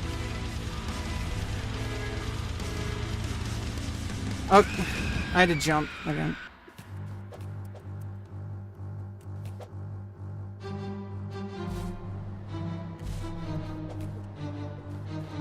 That's some real talent, Tom. What is happening? I've done this before.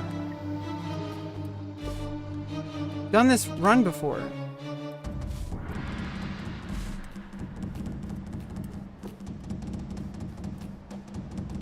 There. That's even better. millimeter precision on that slide. Just amazing. There we go. Jesus fucking Christ. Phew, it was close, but they made it safely. Good jump. Fuck, I stood! God damn it. Section either. Nice. I can do this in like 59 seconds.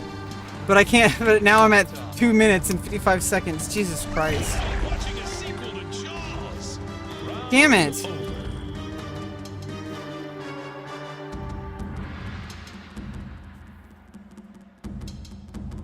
Yeah, anyway, like, I'm just kind of rambling because it's frustrating. Because even though this hasn't what happens is that I start thinking about things like preemptively because nobody was really like, you know, like done any of those things to me, like in person, like in actuality, maybe the internet, but the thing is I'm constantly worried that people are going to do that, but why? Why am I worried? I can just say, fuck you. Like, I'm an adult, I'm a and everybody involved is a consenting adult.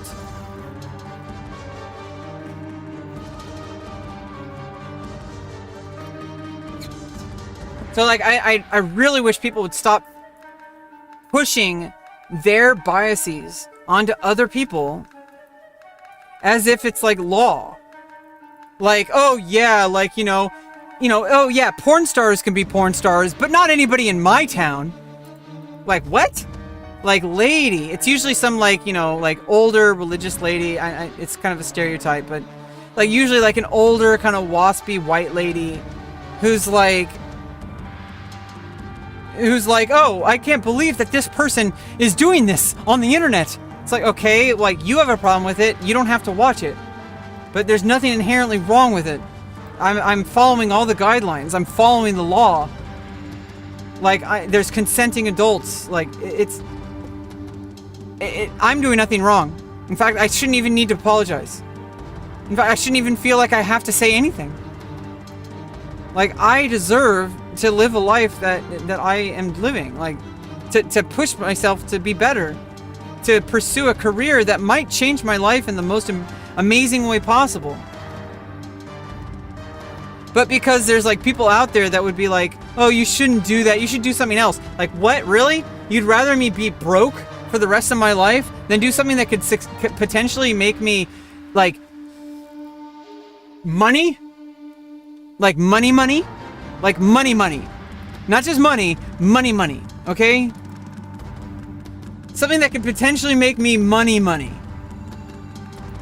Like a bag of money. Potentially. Okay? I don't know unless I don't try. And if I talk to the right people and get the right mentors. And, you know, it's very important that I, you know, do this very carefully, because there are predatory business practices. Okay, and it's very important that I do not lose my quality of life by signing contracts with people that won't take care of me in the way I need to be taken care of, which is, you know, there's certain conditions, and not all of those are financial. Okay, so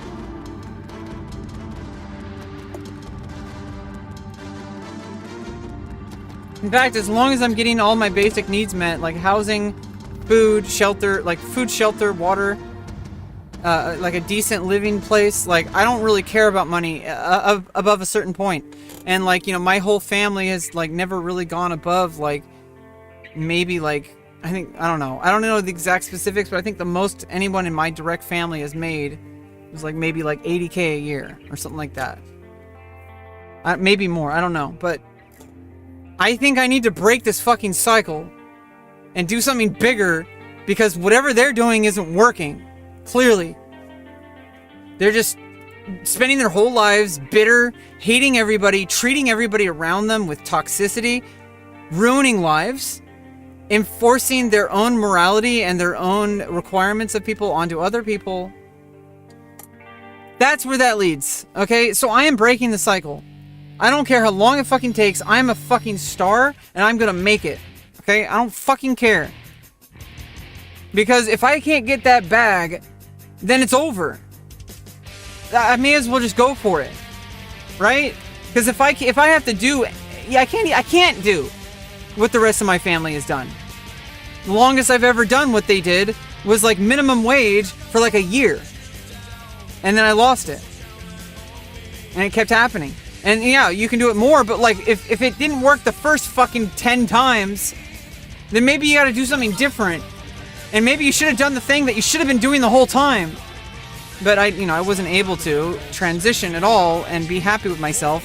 And instead, I dove down into all these fucking toxic avoidance activities that I did all through my 20s. And I don't know where things would have been if I had been able to transition back then. I don't know if I would have been... Maybe I would have been able to explore my sexuality as I am now. And actually feel, like, comfortable with my sexuality. Rather than hating my body and hating my sexuality because of that. Hating everything about life because nothing works. Everything's fucked up, and I just hate myself and my body. Like, that was not a place where I could have been successful. Ever. So literally, there is no Rebecca. There is no me at all. There is no me without my transition. And there's really, like, you know, whatever happens after that is like, it's the only situation that any of this would have happened is because I transitioned, which there was no alternative in life. So this was inevitable, okay? Me being me as I am today is not an act. This is literally me being me.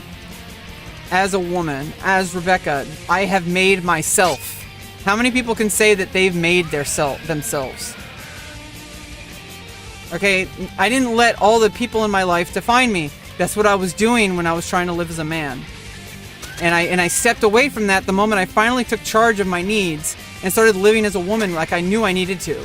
Since I was like 18. But instead of doing that, I was too afraid of what other people would think. I was too afraid of like, oh, you know, like I was embarrassed of like anything remotely sexual, and it's like I didn't put two and two together. It was because I didn't like experiencing that as a man. That like I need to feel a certain way. I didn't know that. You know, you have to, and I'm really glad I got to where I am to actually know that. Whereas before, I had no fucking clue. This level's insane. This level's actually insane. What the fuck? Okay, I got it. No! Okay. Ah! This level's insane! Sometimes it is better to live to fight another day. Absolute class.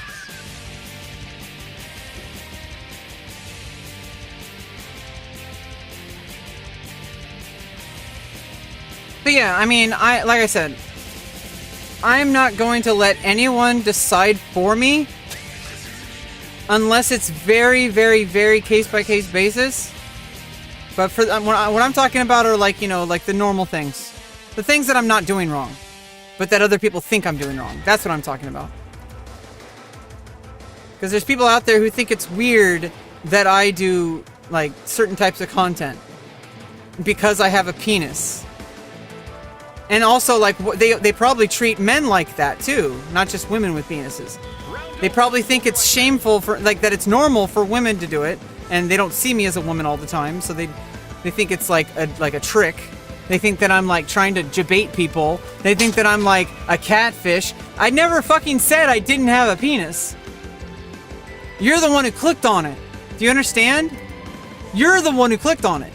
I never said what to expect. Do you want everybody to tell you every single square inch of your body before you see it? You don't have to stay there, especially if it's a video you clicked on. You literally consented to it. You literally consented to it. They're like, oh, that's a jump scare. It's like, okay, well, what if it was a vulva?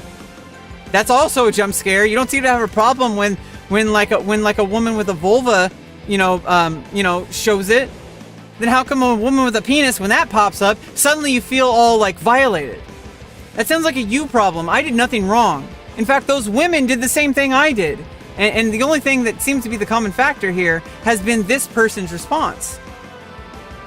That this person sees porn, and because it's not the porn they want to see, they're going to blame the person who made that content instead of actually just growing the fuck up. And then they're like, oh, why are you on Discord? Like, because I'm trying to exist? And like, oh yeah, but you do porn. It's like, so? So does Alinity, so does like fucking Amaranth, so does, like, what the fuck? First to the end wins as usual, but not gonna lie. Like, I'm not doing anything creepy or weird, I'm literally just existing.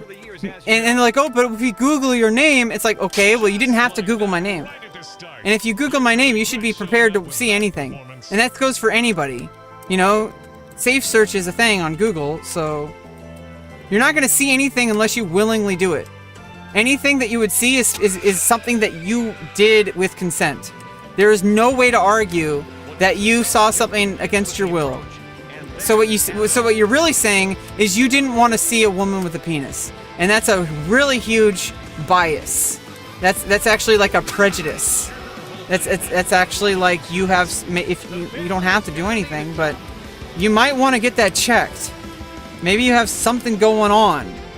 If you have such like huge averse reactions to like a trans person existing and having a penis when you were expecting to see a vulva. Like, what? I mean, what if you see a woman with a vulva and you were expecting to see a woman with a penis? Sometimes that happens to me. I'm like, I wanted to see a dick girl. I specifically went online to see a dick girl, and I didn't get to see a dick girl. And so that upset me. But I'm not going to say that it's that woman's problem just because she has a vulva. Like, if you really, like, flip the script a little bit, like, switch it from penis to vulva, it might make a little bit more sense how ridiculous it sounds. Like, what, you clicked on a woman's link tree and you didn't expect to see her OnlyFans? Well, you didn't have to go to the OnlyFans, you didn't have to click on it. You didn't have to subscribe. You didn't have to give her money. You certainly didn't have to comment all those things that you put on there. You certainly didn't have to. You didn't certainly have to make a video of you doing a tribute to her videos. So if you do that, I don't think you have any room to call me a whore or a slut or whatever. And you know what? When people say whore, they mean something else. Because there's absolutely nothing wrong with being a hoe. Okay? It's just the nature of employment. And it's not even about sex. The nature of employment is that you're literally whoring yourself off to your employer. For whatever. So at least with sex work, you rip that band-aid off. And you can no longer, it's just so much simpler to deal with. But whereas like if your whole career is based on like your ideas and like what you talk about, you're fucked. I mean like literally like it depends on like public perception or like whether or not what you have to say is popular or not, or whether or not like you're like part of a demographic that is like, seen as some kind of like disgusting creatures instead of actually as human beings and actually really beautiful people, and a lot of times at least just as attractive as cisgender people. But I'm gonna be real, there's a lot of really hot trans people out there. There's a lot of hot cisgender people out there. Like, why are we caring so much? Why don't you just like what you like and don't like what you don't like and stop labeling it? Obviously it's good we have like, Pornhub categories. Like, hey, I get that, like, it might be good to like kind of put certain content into some umbrellas. Like, okay, straight. I mean, I wish they didn't call it straight, but whatever. Like, just like,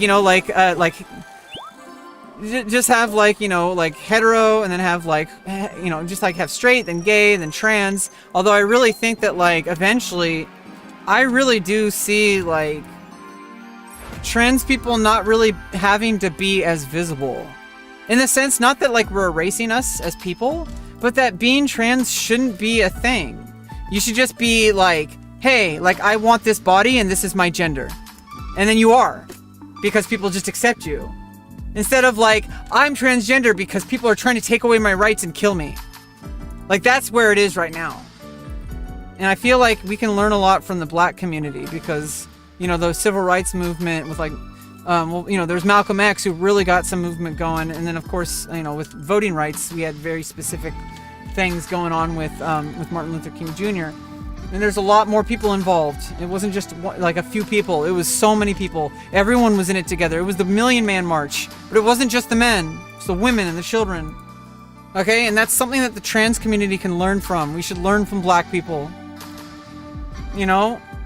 And we've been in this together for a while. Like in the 60s, like a lot of trans people and there was a lot of Asian people supportive of the civil rights movement for, you know, the Black Panther movement and all that. The Black Lives Matter. Like, it's not just about black people, it's literally entire communities, which, you know, black people are a part of our community, trans people are a part of our community. Like, everyone. And why are we saying, like, oh, this person is this person is this person is this, and that means that I can never talk to that person? Like, dude, like, you don't have to fucking, like, suck their dick, okay? But you can, like, freaking, like, not harass them at the fucking grocery store, you know? And I know, obviously, my lived experience is not like that. I live in California. I live in a very safe place for trans people. But I never forget that there's places where people's lives are in constant danger. That they live a very different reality than I do. That their reality is absolute, like, devastating situation that I was in. And everybody has to try to figure out how to get out of. And I can only take care of myself. I can't take care of every single trans person. I can't, you know, I'm only one woman and I only live in California. I can't, like, fix all these things for you. I'm not a politician. I'm not, and also even, like, people who are, like, very big commentators, like Hasanabi. Like, he does a lot of, like, advocacy and education about, you know, transgender medicine and transgender, you know, civil rights. But he barely makes it, I mean, he makes a lot of a difference, don't get me wrong. Him and Destiny and Vosh. They do educate a lot of people. There's a lot of people who otherwise would have never learned anything about trans people at all. But then Hassan and Destiny and Vosh have literally, like, just spent, like, so many years, like, dedicating themselves to, like, making this public space on the internet viable for certain demographics of people, specifically for trans people. Because it's already hard enough to make it as a creator. But imagine if you're, like, a transgender person, where people who literally just hear the word trans, and before they've even seen you, or seen your content, or met you, they've already decided that they don't want to watch you. Have you ever, like, imagined, like, what that might feel like? Obviously, I don't fucking care. That's not the issue. Like, people like Asmongold, he seems to be stuck on this idea. He's paying attention to the Twitter people, and it's like, those are the bottom of the barrel. We're way past that here. The trans community is way past that shit. We're just like, hey, like, can you just leave this the fuck alone? Like, that's where we're at, okay? Can we just, like, hey, can you, like, stop bothering me in the bathroom? Like, hey, can you just, like, stop harassing me when I'm just trying to take a shower? Like, hey, can you, like, stop looking at my genitals if you're so offended by them? Like, there's, like, people who are like, hey, like, I don't want these women, quote unquote, they're like that. They say it like that. They're like, I don't want these people in my, you know, in women's spaces, because it's like, okay, well, why are you walking around showers and bathrooms staring at every woman's genitals to see if it's a penis or not? That's so fucking weird. Round over, folks. Like, that's so fucking weird that it's like, dude, like, look straight ahead and, you know, like, don't look, you know, do your own thing, you know? You don't, like, when you take a shower, you don't look at everybody else who's taking a shower. In fact, there's stalls too, so it's like, even if you were walking around naked, it would be really fucking weird if everybody was looking at your genitals. That I would feel unsafe. If people are unsafe of trans women in the bathroom, or trans women in public, like, spas or showers, I'm the one who should be afraid. Because there's people out there who, I don't know if they're gonna have a gun. I don't know if they're gonna corner me when I go home because they think that I'm some man pretending to be a woman. When I'm clearly just trying to live my life and do my thing like any other woman. And I might not look specifically a certain way that your anime brain wants a woman to look like. But if you treat every woman like that, so that actually is very confirming of my gender. Which is fucked up. Don't you understand? Like, that is fucked up. Like, oh yeah, I mean, Hassan said it. Like, it's fucked up that fuckability determines gender in a lot of people's eyes. That like, oh, this person's a woman because I want to fuck. Oh, this person's not a woman. It's like, really? Do you treat all women like that? It's starting to make sense now. It's starting to make sense. Like why men have been the way they have been for so many centuries. And you know, I didn't want anything to do with it from like a very early age. But because I was told I had to be a boy, and I couldn't do girly things, and like when I started doing girly things and adults started to like try to make me do boy things, and then I just kind of like felt really confused then when I didn't feel confused before. When I wanted to be Sailor Moon, I was definitely not confused. I was confused when adults started acting really weird and like adding a whole bunch of layers of shame and stuff to things and started like deciding what was and wasn't okay for me to do or say or do or whatever.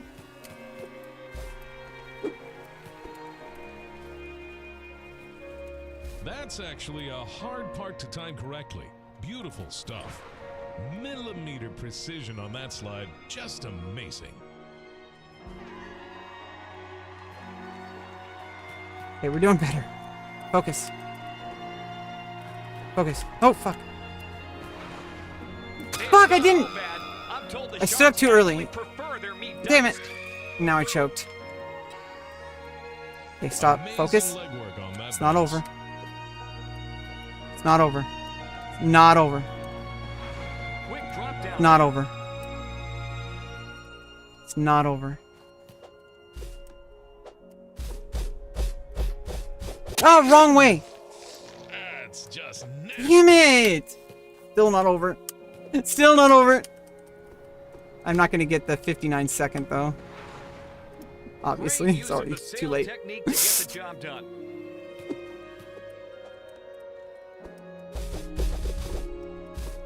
Ah! The last one has to be on the left.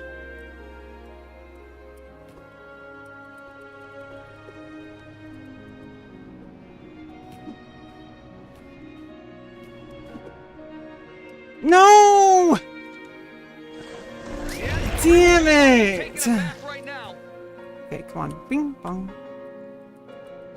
Bing bang boom. Bing bang boom. Nakamura, Nakamura, dun dun dun. Nakamura, Nakamura, ba bum bum bum. Nakamura, Nakamura. Oh, Nakamura. Okay, I fucked this entire run. Jesus fucking Christ, dude. You do kind of have to get lucky with that thing.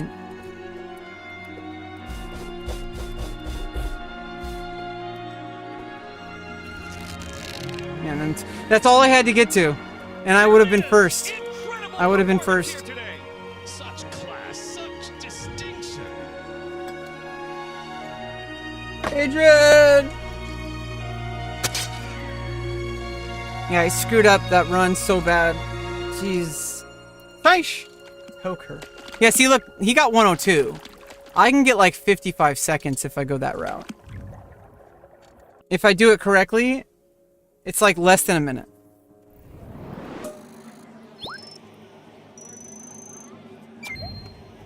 Let's practice it a little bit.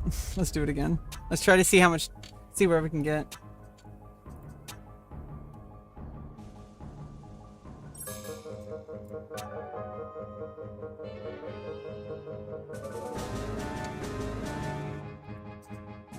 Oh no, it's this retro rally.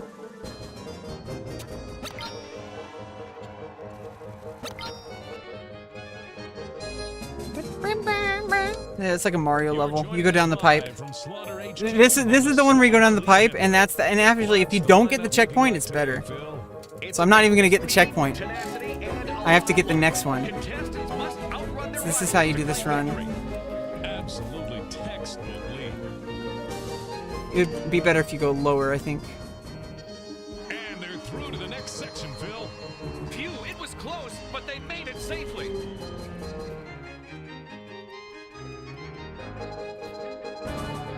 God damn it.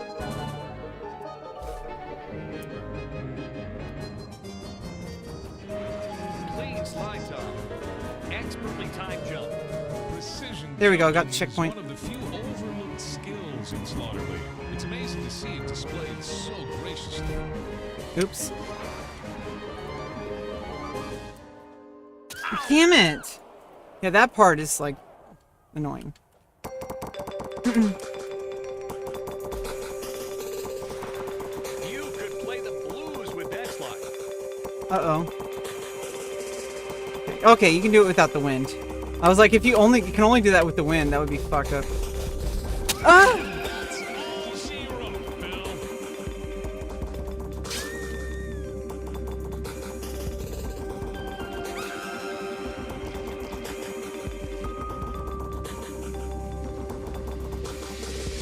Fluid movement. Nice little slide right there.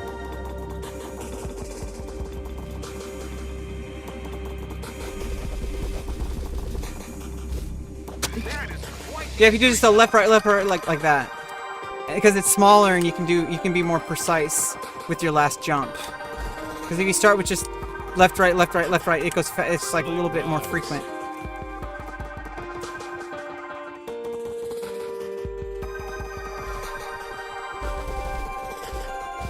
Okay, there we go. See?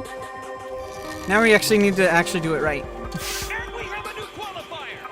Such class, such distinction.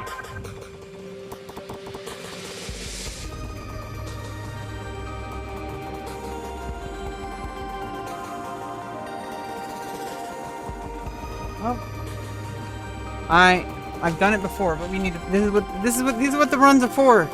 This is what the practice is for. We're doing customs. Just like kind of like, you know, getting these down.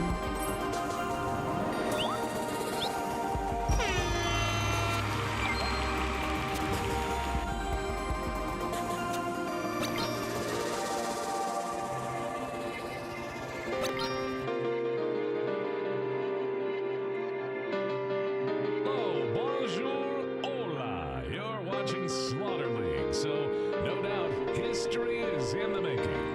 What's the lineup looking like today, Phil?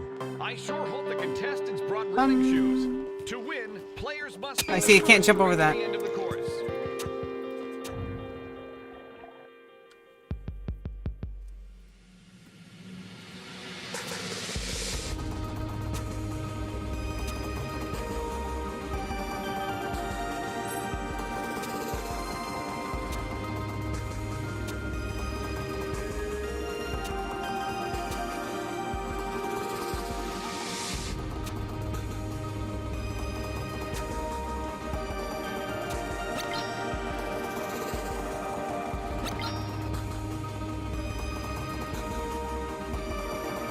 Hello, welcome one and all. Thank you for Yeah, I don't know. I'm not gonna discount anything League battle. because I can't keep doubting myself, and I'm probably doing a lot better in life than I give myself credit for. That be the finish And I just need to stop doubting myself so much because it's like, what does it even do? Like, it just doesn't help. That's what'll win you games here, Tom. It just doesn't. Like, it just makes me feel pressured. It makes me feel like I'm not doing anything right. It makes me beat myself up because I feel like I'm a failure. I feel like I don't do anything right and I screw everything up and that I can't do anything that like other people can do. But it's like a lot of it is like out of my control. A nice little So slide like right I there. just I don't know. I'm just doing my best. No! Taking a turn for the worst. It was like right on the edge of the hitbox.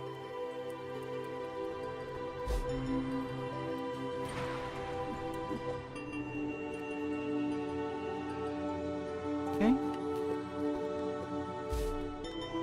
Great little jump from the runner there. Okay. Oh, we didn't get him. Oh no! And I jumped. Jesus. Yeah, I almost got 102, I think, or 103. I need to get less than a minute. Because I know it can be done. I think I got 55 seconds once. What an excellent performance we're witnessing. Yeah, see, that's also hard to do. Yeah, I got it. That's why we're here. We're into practicing. Do you want to play Neat Dreams? This game's free to play. It's called Against All Odds. It's free to play on Steam. And it's like Mario Maker, but not Nintendo. So that's kind of cool that it's not Nintendo. Because it means there's a lot more that can be done by the devs to make it better. To go against, like, you know, because otherwise this Nintendo is like this big giant monolith of like this big giant mega corporation, Nintendo, like, or it's like, hey, it's an indie game made by like some developers that like want to make a fun game. You're on computer trouble? Oh, well, that's fine. You know, it's good to see you again. I know, like, you know, internet is a weird place right now. I mean, I don't even know what's going on anymore. I'm just like kind of sitting back and just kind of like not caring. That's kind of that's where I'm at right now. I'm just like, whatever the fuck is going on, it has nothing to do with me. I'm just gonna do my fucking thing. I'm like, I am tired of trying to guess, like, whatever the fuck is going on with other people's shit. I'm gonna do my own shit, and if they want to meet me there, they can meet me there, and we can kind of meet halfway, hopefully. But, you know, other content creators, I'm not in control of them, you know? I can't control, like, what other content creators think. I have a hard time reaching out to a lot of content creators, because a lot of content creators in this small space are, like, I don't know, they're, like, afraid to, like, I don't know, like, just, it's hard. I'm afraid, I mean. Slick rise. Clean slide top. Okay, 36 seconds, let's go. No! That's a great mistake right there. And then I screw up everything from there on. I need to stop doing that. Amazing legwork on that bounce. That jump is losing me some seconds.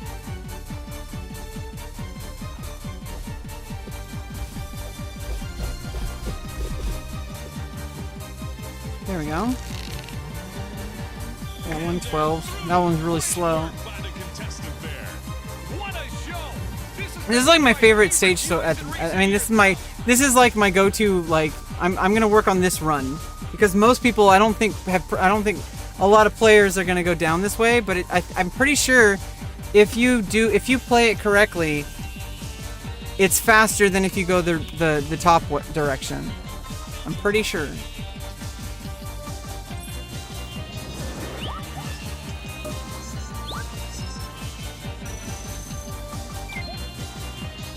Been live for 4.5 hours. I'm just kind of chilling right now until like I feel like going, then we're gonna end the stream. So we're kind of getting towards closing time, but not quite yet. We're still like, you know, we got some grinding to do. Yeah,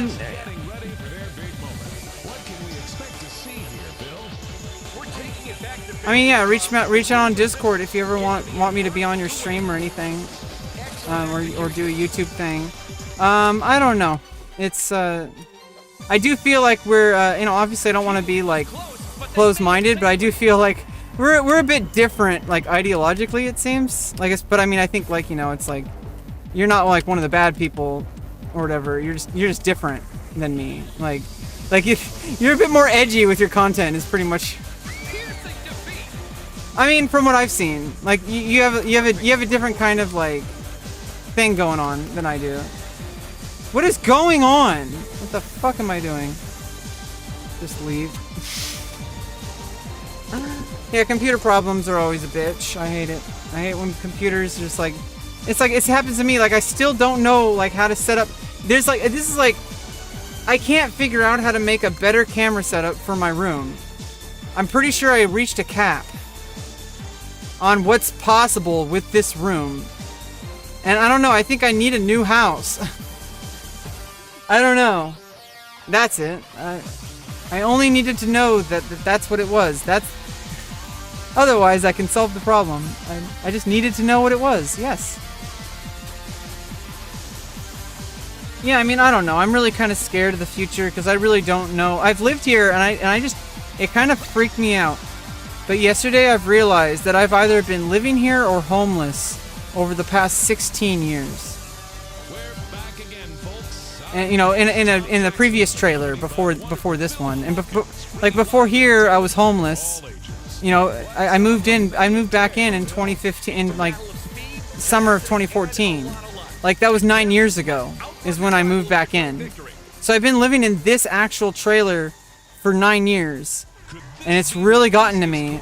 But even before that, I was homeless for 4 years with some couch surfing, which also felt bad because it's like, makes you feel like you're like a failure.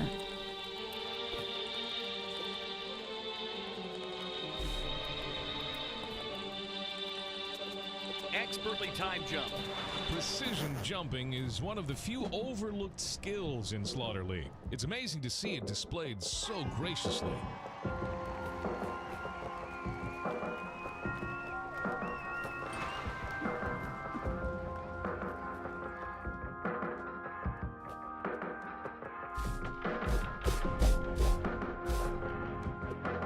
There we go. 53, 54, 55. Let's go. Qualifier. They killed it out there, Phil.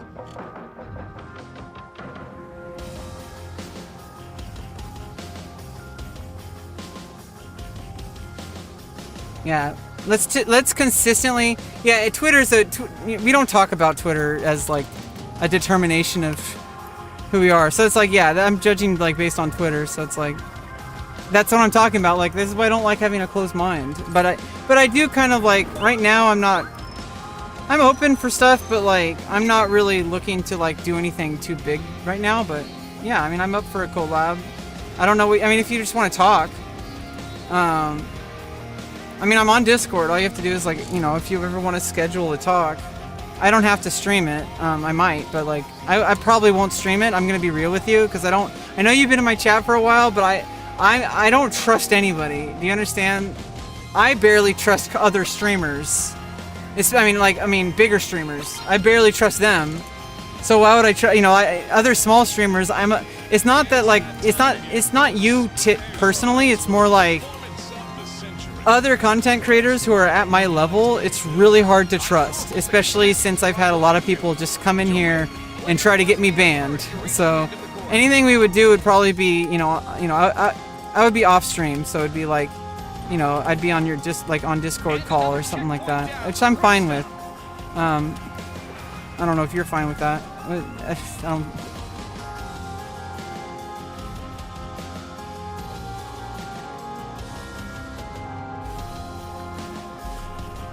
Damn it.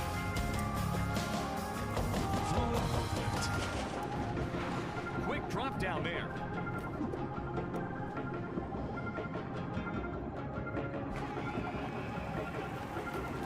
No!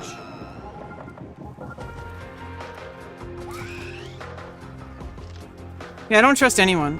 But obviously, you can trust certain people at a certain point, like when there's like, you know, sponsors and shit involved, like, and you know, like their career, and you've been like kind of paying attention to their career for a while, so you can kind of know what to expect, and you might not like 100% approve of their behavior, but at least it's not some rando on your stream. I'm not saying you're a rando. Well, you are. I mean, I'm a rando too, so people aren't going to trust me either, and I wouldn't want them to. I mean, I'm not going to take advantage of it, but they don't know that. So, you know, this is, you know, thinking about things more from like, I'm trying to not take things so personally more often in my life, because a lot of the times I get upset because I take things so personally. But like, you know, content creators I've kind of studied for a while, for a couple of years. Unless I mean, obviously people can always surprise you, but like, most likely they're probably not going to whip their dick out in the middle of the stream or something. Like, I'm not going to say who because I want to stay on the fence. I need to start being on the fence more.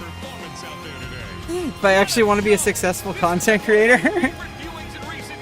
So I'm not actually saying who this is, but they probably know who it is because, I don't know.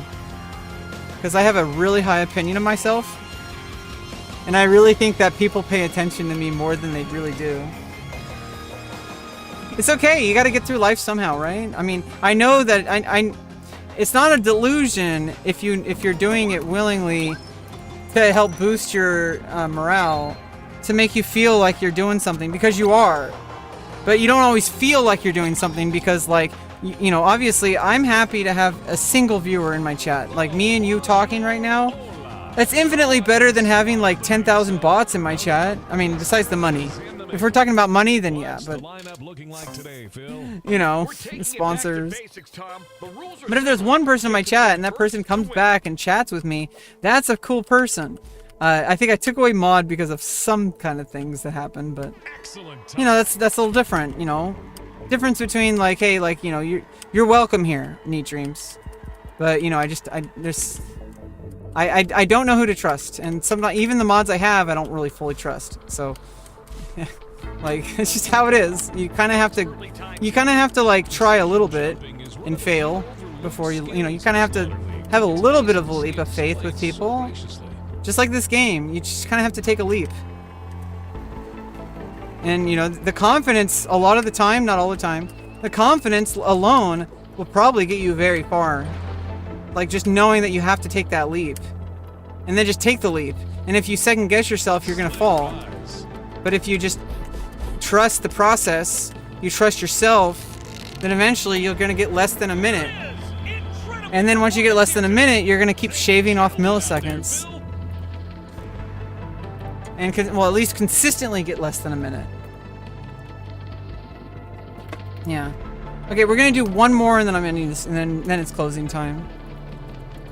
59:826. That was really cutting it close. I'm embarrassed. I'm embarrassed. I'm embarrassed. I'm embarrassed. I'm embarrassed. I'm embarrassed. I'm in a bear ass. I mean, I'm embarrassed.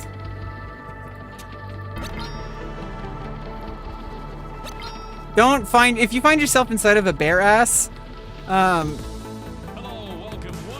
make sure to climb out the right direction. What's on the menu today, Phil? Today we're watching a race to the finish.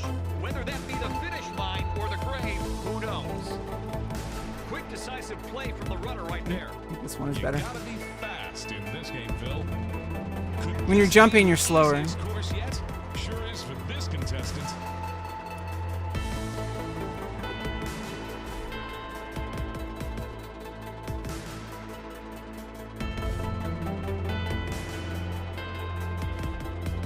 It's really close. Millimeter precision on that slide. Just a No! bits and pieces. I've never missed that one. Well, probably did, but... Oh no, wrong way. Well, let's just finish the run. And we're not going to get a better time. 4 hours later. I just got 36 seconds, you guys. Confident moves. That's what'll win you games here, Tom. You could play the blues with that slot. And another checkpoint down. Great stuff. Yeah, I talked a lot, and I streamed, and I am getting better with singing technique, but I also noticed that I do have bad habits, and I keep reverting back That's to what we like to see. incorrect technique, and I do not. But I'm doing better, you know. Slick rise. Incorrect technique can cause, you know, just pain, and it can also cause injury. Anyway, yeah, like that was the worst run ever. Maybe not ever, because I think the worst one was where I got like, just like, didn't finish. Anyway.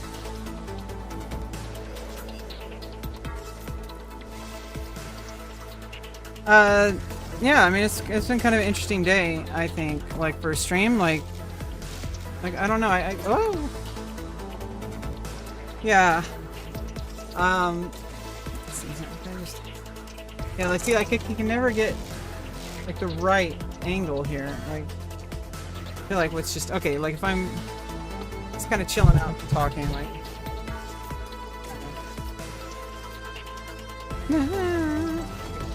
yeah, today, you know, I don't know. I think it went by. I think it went by really quick. First, you know, this was a really quick stream for me, even though it was like 4 hours and 45 minutes.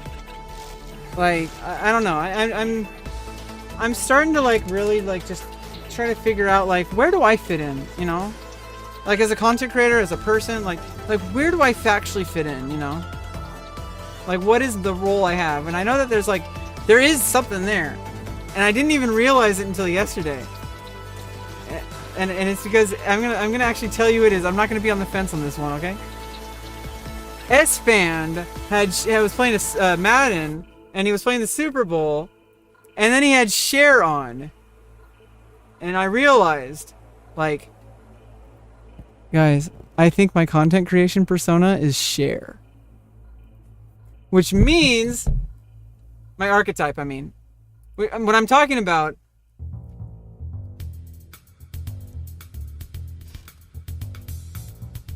I'm an icon. You understand? That's who I am. It's not a matter of, like, obviously I'm not, like, literally, like, I'm not like a computer icon. Like, no, what I mean is, like, I'm destined to be a cultural icon. That's how I've lived my whole life. I've lived my life never doubting that I'm going to be a cultural icon. I've never doubted my ability.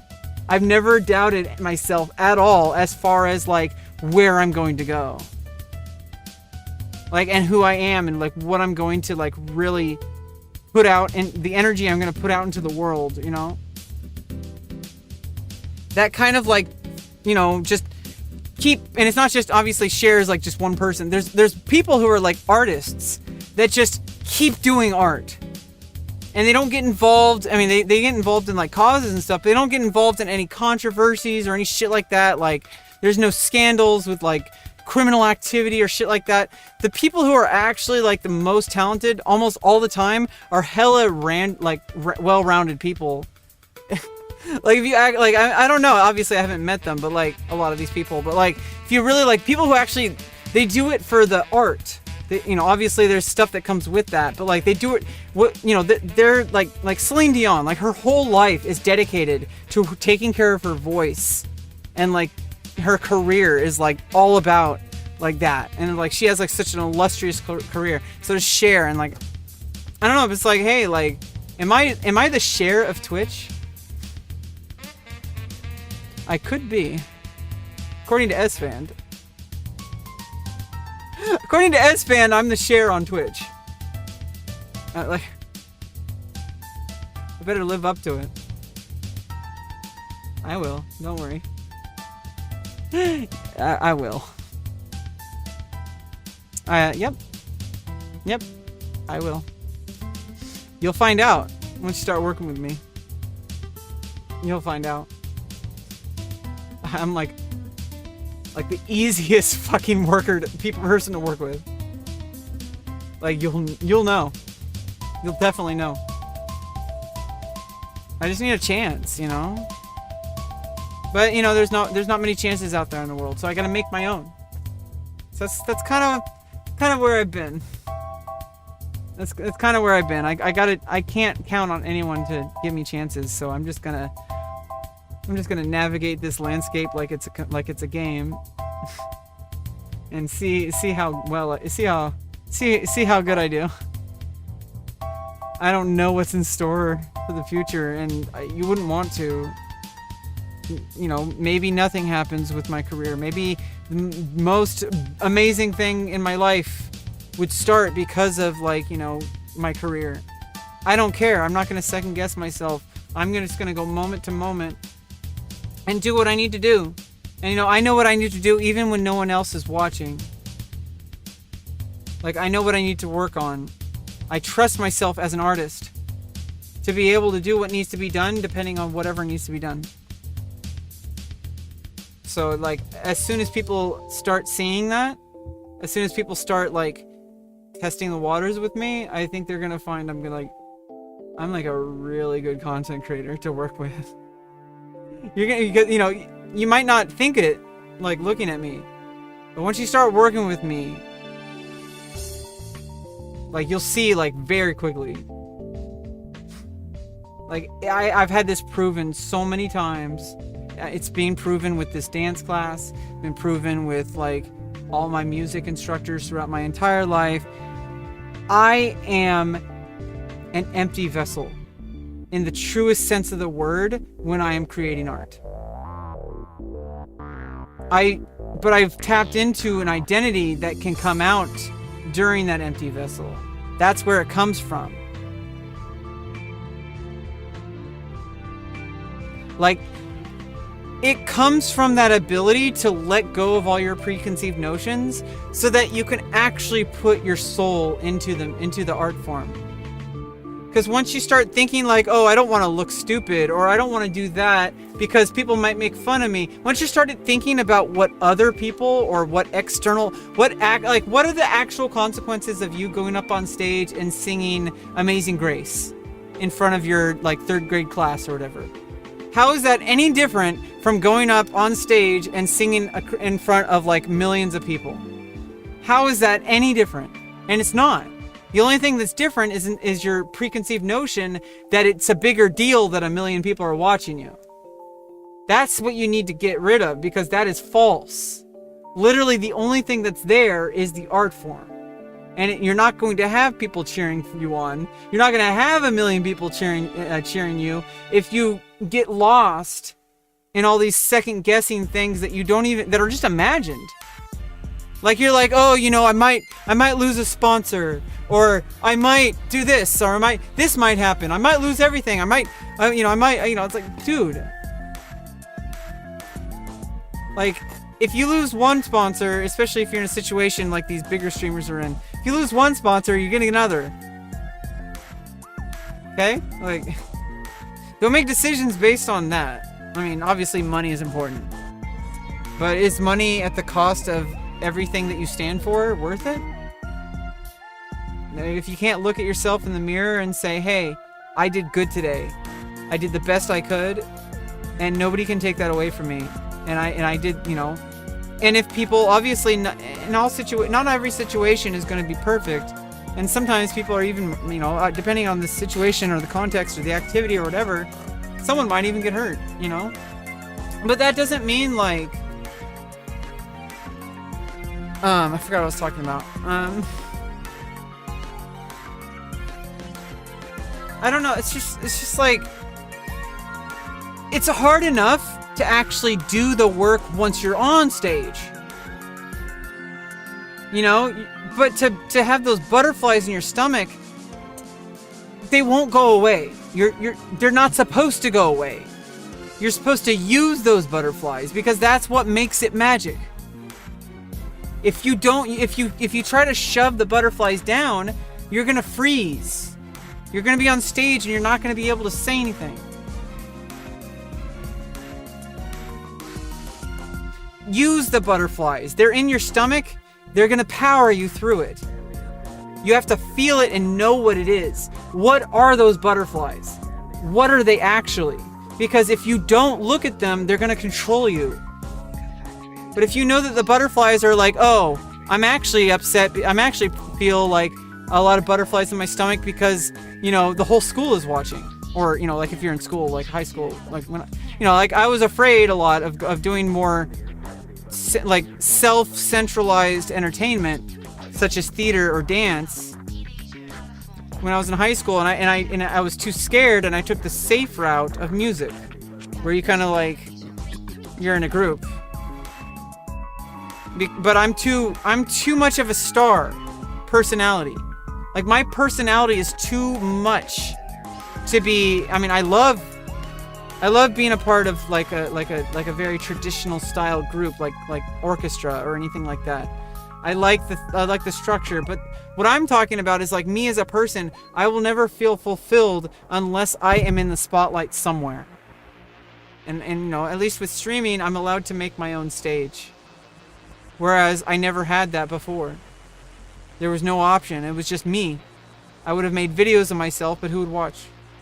At least, you know, people can potentially watch, and I do have people watching, and you know, and they matter.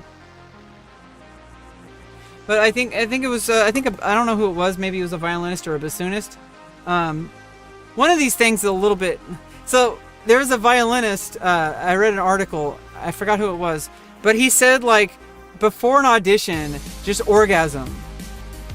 Let all that energy out, and then go to your audition. There's another one that said like. There was another one that said, like you had like. A lot of people. There was a bassoonist. A lot of people make the same mistake. I mean, make the mistake. A lot of people make the mistake. It's like a bassoonist in, I guess, in my local network or whatever.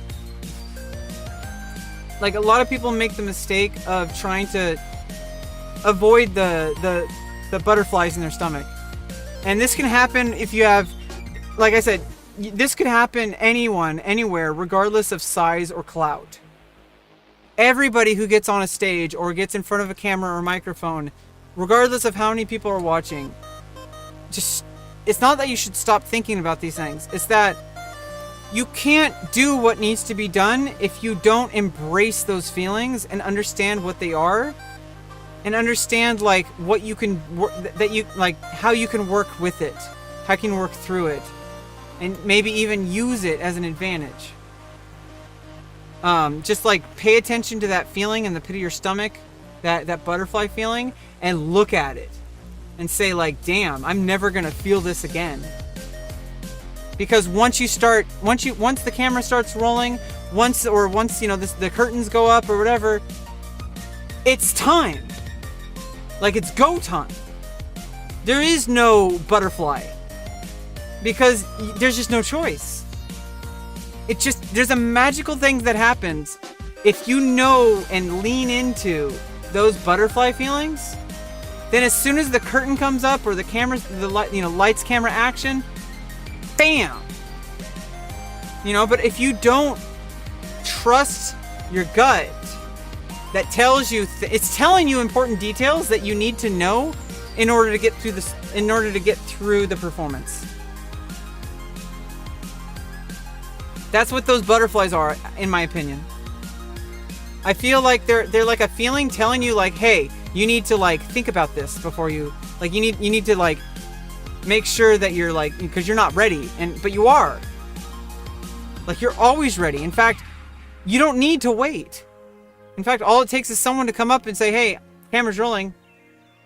Don't wait for some magical moment. You know what I always see like when people do this like they do this thing where they're like novelists, well, amateur novelists or up and coming novelists will do this, and I would probably be guilty of this, but I'm aware of this pitfall, and I've seen it happen like as a reader, when people try to save the best for the best content for later on in the book.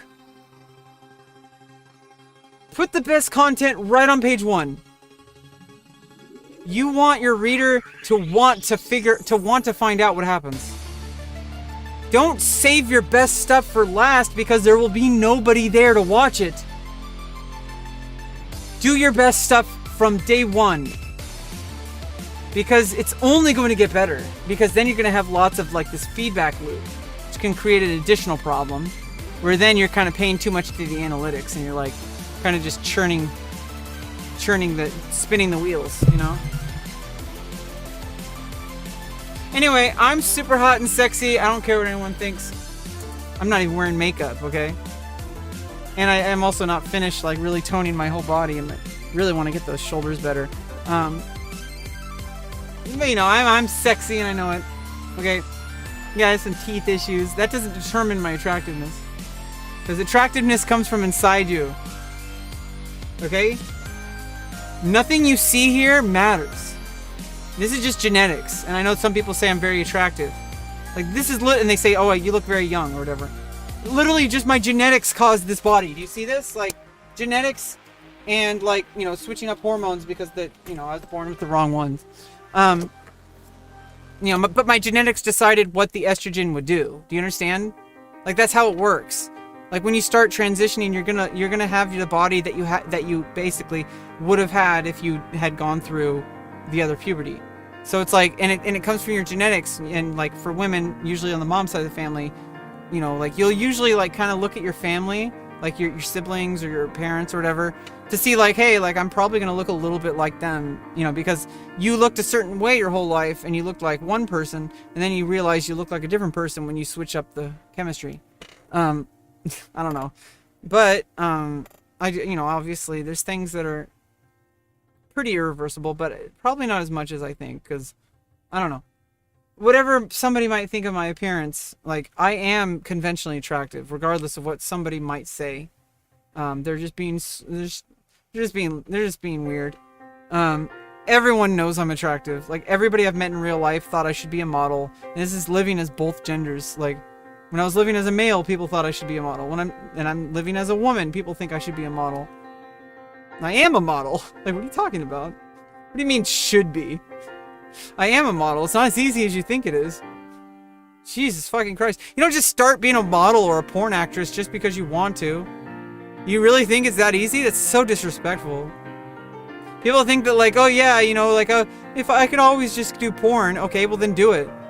You're gonna find out really quickly if you can handle it or not. But even besides that, you're gonna find out that it's pretty much like, I don't know, I don't know, I've had some pretty good growth. I have like 11,000 followers. But most of them are going to disappear forever because I'm changing a body part that they worship. Sorry, not sorry. They can enjoy it while it lasts. But I'm done showing up until like, I just can't even show up to work anymore. I just can't. I'm like, you know what? Now's the time to take a vacation. I'm taking care of like real life stuff and not really working right now. I just kind of need to focus on me, and you know the thing is, focusing on me is exactly what I should be doing in order to actually maximize my career potential in that industry. So I'm gonna be much more confident, much more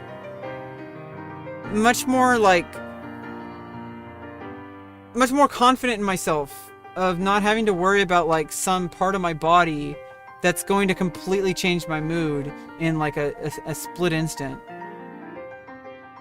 That like you have to like talk to chat who is like worshiping that part of your body, and you have to just keep a smile and be very entertaining. And I can do that apparently really well. But what about my mental health? And it's not worth it because it's already right around the corner. Like literally I just have to wait till next summer. Like I can use that time to like learn how to dance, keep myself really in shape leading up to the surgery, go through the surgery, and then whatever the at least like 3-month recovery progress. I think by the 3rd month it's not like surgery recovery kind of stuff. Like I think like the first week or 2 is like the most crucial, and then like the first month is like you have to be extra careful.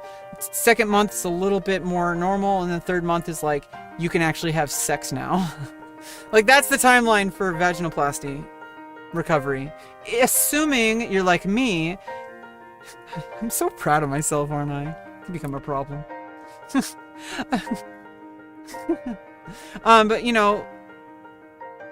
the timeline for vaginoplasty is usually like that from most women I've talked to, and basically like I don't know, like it's gonna I'm doing a lot of work on pelvic floor. I have to go a little bit easy on her, but I do a lot of exercise. I do like I do the Kegels, but I also do, I forgot what it's called, but it's like a not Kama Sutra, but it's like related to that, like it's Indian.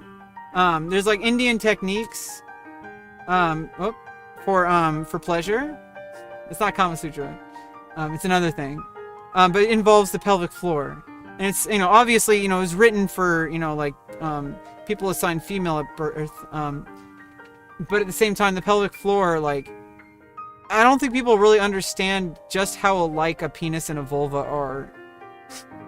If you really dive into the medical text of like what human anatomy and how like genitals and stuff work, yeah, obviously it formed differently in the womb. But then like especially like going from a penis to a vagina, like it's pretty much just like correcting it. Like you're not like making something new. It's like you're just like, okay, like this needed to be this.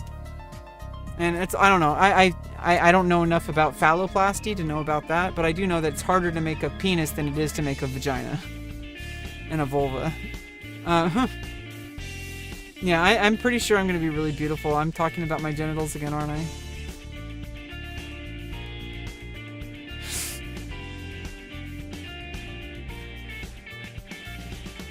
And it's, hey, I only talk about this stuff when it's just me and it's my stream, okay?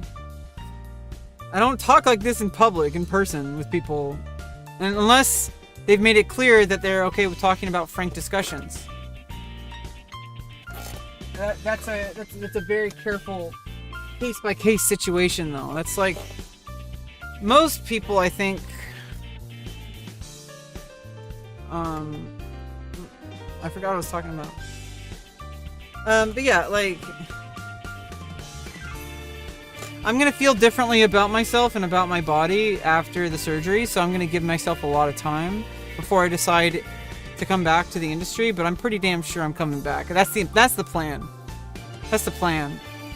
Pretty damn sure, because I've been doing pelvic floor training for a reason. Okay, I don't want anything. I want things to feel good down there. I don't want things to feel awkward and weird. I want my pelvic floor to be super good. And also it makes sure it reduces complications. And even my surgeon like wrote an article on it. Like, you get what you put into it. Like, you get out of it what you put into it.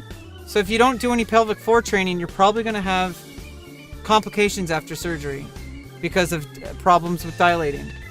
And you need those pelvic floor muscles, those Kegel muscles, and all those surrounding muscles, because there's way more than just the Kegel muscles. There's some very, like, you know, kind of sexual rooted ones. But like, if you don't have those like worked out and strong like I do, I mean, maybe I'll be humbled. I'm gonna be humbled when it comes time to dilate. Okay, so don't worry, I will be humbled. Okay, but I'm pretty damn sure I'm doing a pretty good job of keeping my pelvic floor strong. And you know, it's also good for, you know, it's good for your sexual health. It's good for your urinary tract. It's good for your you know, your bladder control, your bowels. It's just good for everyone. Everyone should do pelvic floor exercises in some way. Riding a bike is great. And I'm glad I got those things that are out of the way now. Those things are out of the way and I can ride a bike now. Like, and actually, like, kind of, you know, it's working the pelvic floor is all I'm gonna say. Yeah, I'm doing everything great, and my doctor's gonna be really thankful for it, because then it's like he doesn't, you know, he doesn't have any like bad things on his record of like, oh yeah, there was a complication, even though it wouldn't be his fault, it would have been my fault. Complications with this surgery, I think obviously there's always human error, but I'm pretty sure the actual complications during surgery are significantly less than like hip replacement or knee surgery, which a lot of people get. I'm pretty sure the complications that the doctors are mostly worried about is vaginal stenosis, which happens from failing to dilate, which I have to do for the rest of my life. But after a while, it's not gonna be a problem. Don't worry. I always have my arm.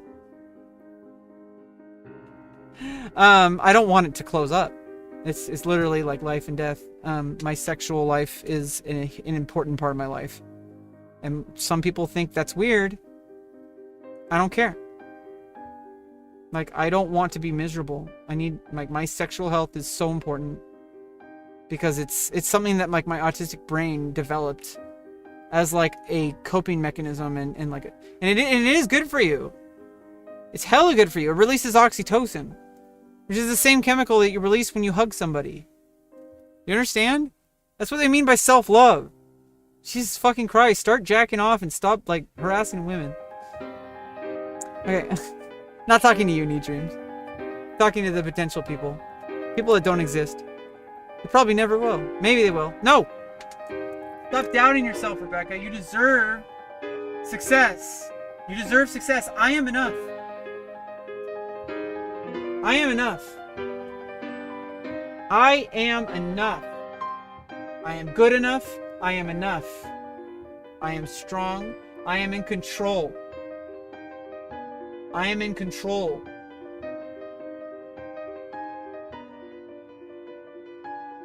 I am in control.